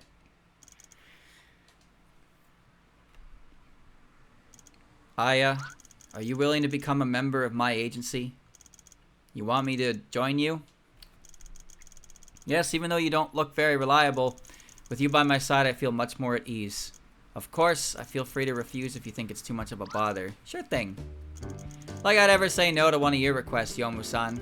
Being a member of the agency sounds super cool to me. Let's start with some pandemonium. Please, our job is to solve problems, not create them. What's more, even if it's just to repay your kindness, Yomu-san, something like this is no bother at all. Ha. It's decided then, Aya. Yep, Yomu-san, the fastest duo against Sokyo. Let's soar so high that everyone else is jealous of us. This is the original Renko, actually. It's Aya. End. Alright. So, here's what happened. Assuming it's over and I can actually talk. Okay. So, in case 3, what happened was they were trying to solve the case of this. And what happens at the end of the case is Maribel, aka Renko, presents Katsura as witness testimony. And then he and Renko are kidnapped and the trial gets halted and everything falls to shit. So, all the events that happened after that is like, that all unfolded after that. So Yomu ends up going back in time because she transcends time and space with the 2 books, and she enters Maribel's psyche and takes control of Maribel, but it's actually Renko.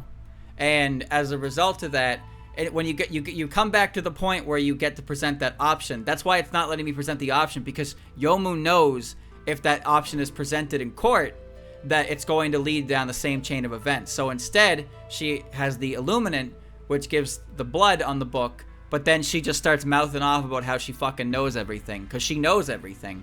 And as a result, the trial concludes, everything is solved, and the culprits are given, the culprits are brought to justice. Renosuke doesn't end up going on a tirade of his own divine justice. He has no reason to get back at Seija. He has no reason to get back at Reimu, because his idea of justice to get back at those 2 resulted in Aku dying, and it also resulted in Shimi dying as basically punishment. Well, actually, Shimi was more punishment towards Reimu, or Seija, and Reimu was just an unfortunate circumstance. It kind of just spiraled downwards for him to a point where everything that Renosuke was living for boiled down to his revenge plot, and then there was no reason for it anymore. So, as a result of clearing up the trial in the past, the future could go forward without any, Reimu was punished properly, Seija was punished properly, the truth with Maribel and Renko came out, everything was resolved from the case, and none of the results from after that. Because what happened after that case was, as I said, Kita Katsura gets kidnapped with Renko, and they're stuck in that Seija's house, and they're cursed, and they die, and that's the end of them. And the case can't be solved with them. The case is solved a year later, but Renosuke has been bringing all this to light slowly through the course of the year, which caused Reimu to snap, because Reimu was terrified of the consequences of her actions, and it caused Reimu to snap and kill Akyu. And then in that event, Kane tried to pin the blame on Renosuke, and then he also got Shimi killed to get back at Seija. I don't know what killed Seija though. Seija did die though. Seija died somewhere in that in that other future. She died. I don't even know what caused it. But then Kane goes along with the plot to basically die at Renosuke's hand. So a bunch of these people died, but none of this has to happen if this case is solved on that day. None of it had to happen. So Renko knew about the whereabouts of the book because Yukari had taken Renko into the library because Renko was Maribel. But that is also really weird. I think the reason why Seija brought Renko to the stand was that Seija actually knew who was who, but she was being Seija about it. That's what I think on that. But yeah, everything centered around a case. Oh, I just realized the subheader: a salvageable tragedy. Huh. I don't think I noticed that the first time around. Even the Windows called that, and it's true. A tragedy happened a year ago, and it resulted in many people losing their lives. But there's something a little strange as well. See, in the end credits there, Momiji made a comment about Did Momiji make a comment about the Tengu who died? Because that was unavoidable. That Tengu died. That Tengu could not have just come back to life. The Tengu is dead. She died. It was an accident. Bad things happen. All bad things happen there, okay? The bad things happened. That Tengu died. That's why the Tengu wanted blood. But Yukari did her Yukari magic. Woo! And made everything great. Again, I guess. But Momiji name dropped somebody in the credits, and now I don't remember if the person she name dropped was the Tengu who died, because there's no reason for her to be alive. She is a necessary casualty to this, because the only way for this to be salvageable was if Yomu went even further back in the past and just got Renko to not give the information to Seija. But at the same time, if she had just gone back in time further and got Seija not give the information to Seija, that doesn't change the fact that Reimu is interested in the book, right? That doesn't change the fact that these things were in motion to an extent, because Seija had a reason, Reimu had a reason, and they were given a way in. But because everything was solved after those unfortunate events had transpired, everything was like cleared out, and there won't be any chance of action necessarily in the future of it. So there was a preventative measure further back, but it would not resolve everything that happened. Either that or she just couldn't go that far back for some reason. I don't know. Who knows how far back you can actually go? Sure, I guess. Why don't you understand what I'm saying to you? Alright?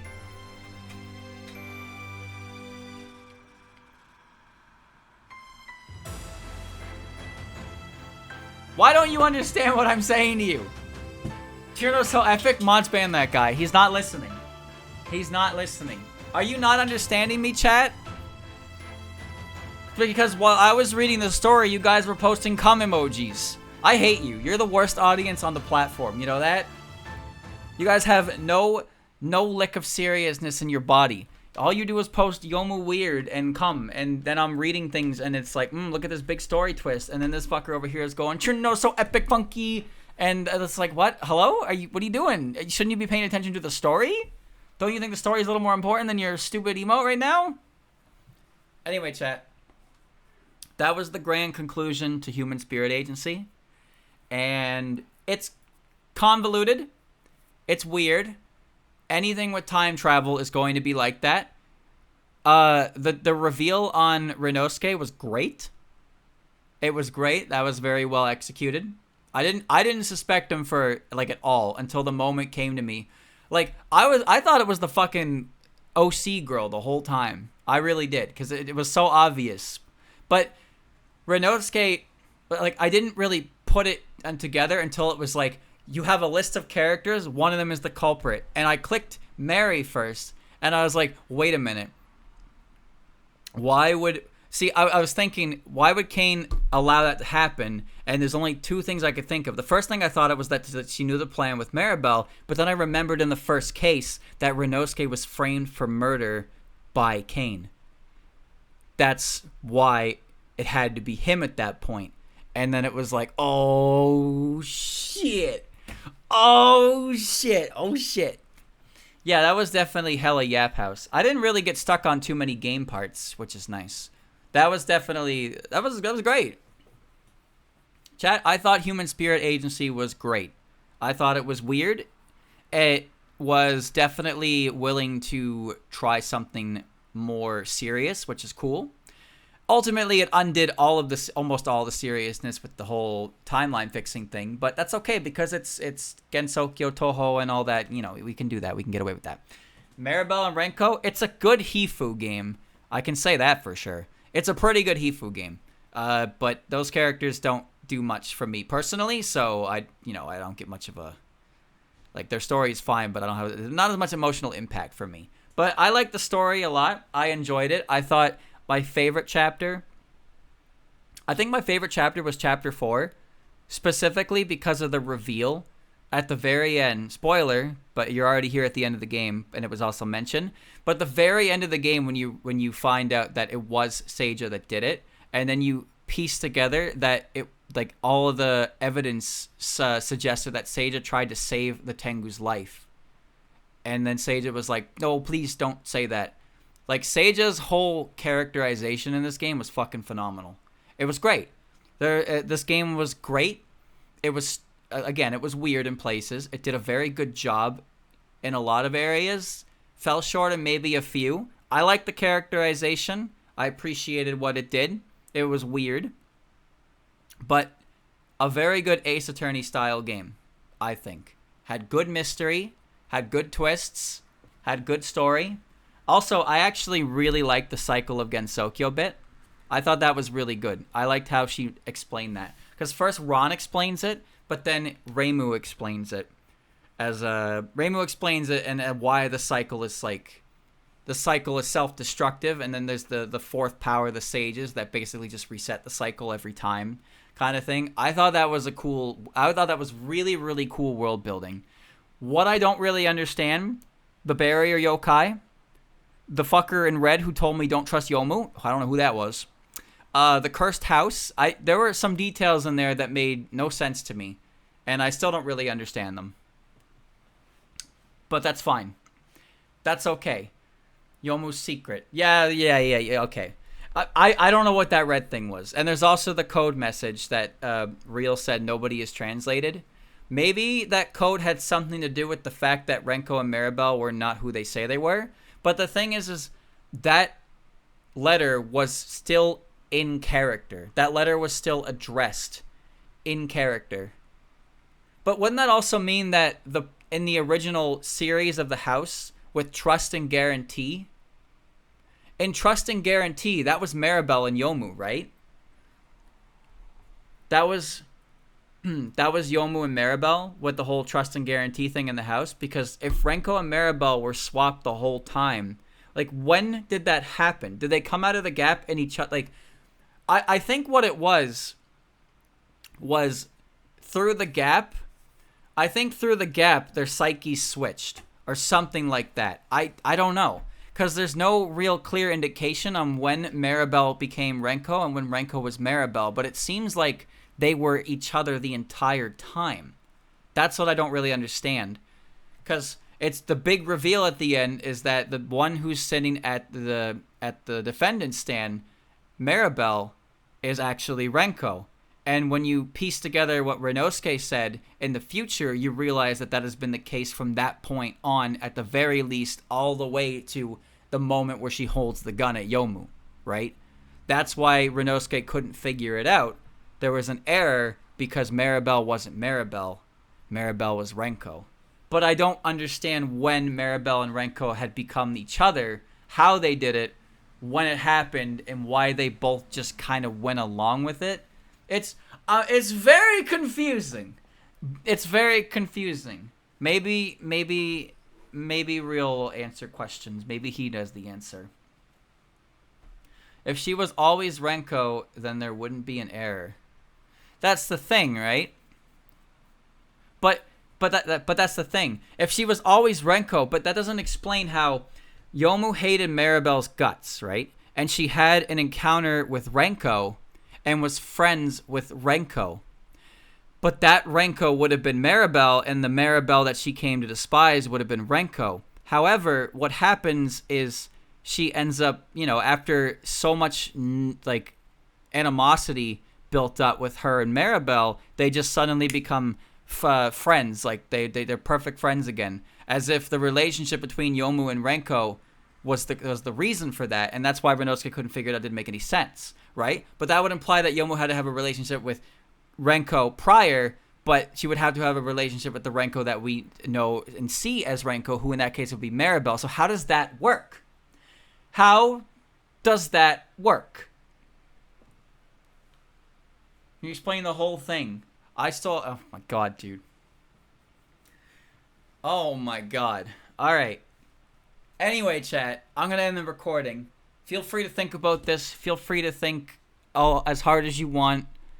either way, this game was great. It'll probably be, you know, I don't really know. But check it out for yourself if you want. If you only watched me play a little bit. They swapped in Chapter 3 after Momiji visited the agency. I do not remember anything implying that. I don't remember anything at all implying that. How did they switch? Did they switch? Did their minds switch? Is that what it was? Like they had a psyche swap? But how did that happen? Explain it now. Explain it. I need it. I need the explanation. Renko Mary even says it took so long to prepare we didn't even have time to investigate the crime scene. What does that mean? What does that mean? I don't know what... They just swapped clothes. What? So they obviously they both knew the situation had happened, but how did it happen? It took so long to prepare we didn't even have time to investigate the crime scene. Are they talking about them like switching clothes? I don't understand when this happened. I don't really understand it. Maybe if somebody goes back to the VOD on Chapter 3 and looks and they see it themselves, then let me know. If you don't, I don't blame you. I don't fucking blame you. But that is, wow. That is confusing, wouldn't you say? Anyway, now I'm going to kill the recording for real. Thanks for watching Human Spirit Agency, chat. Hope you enjoyed this journey.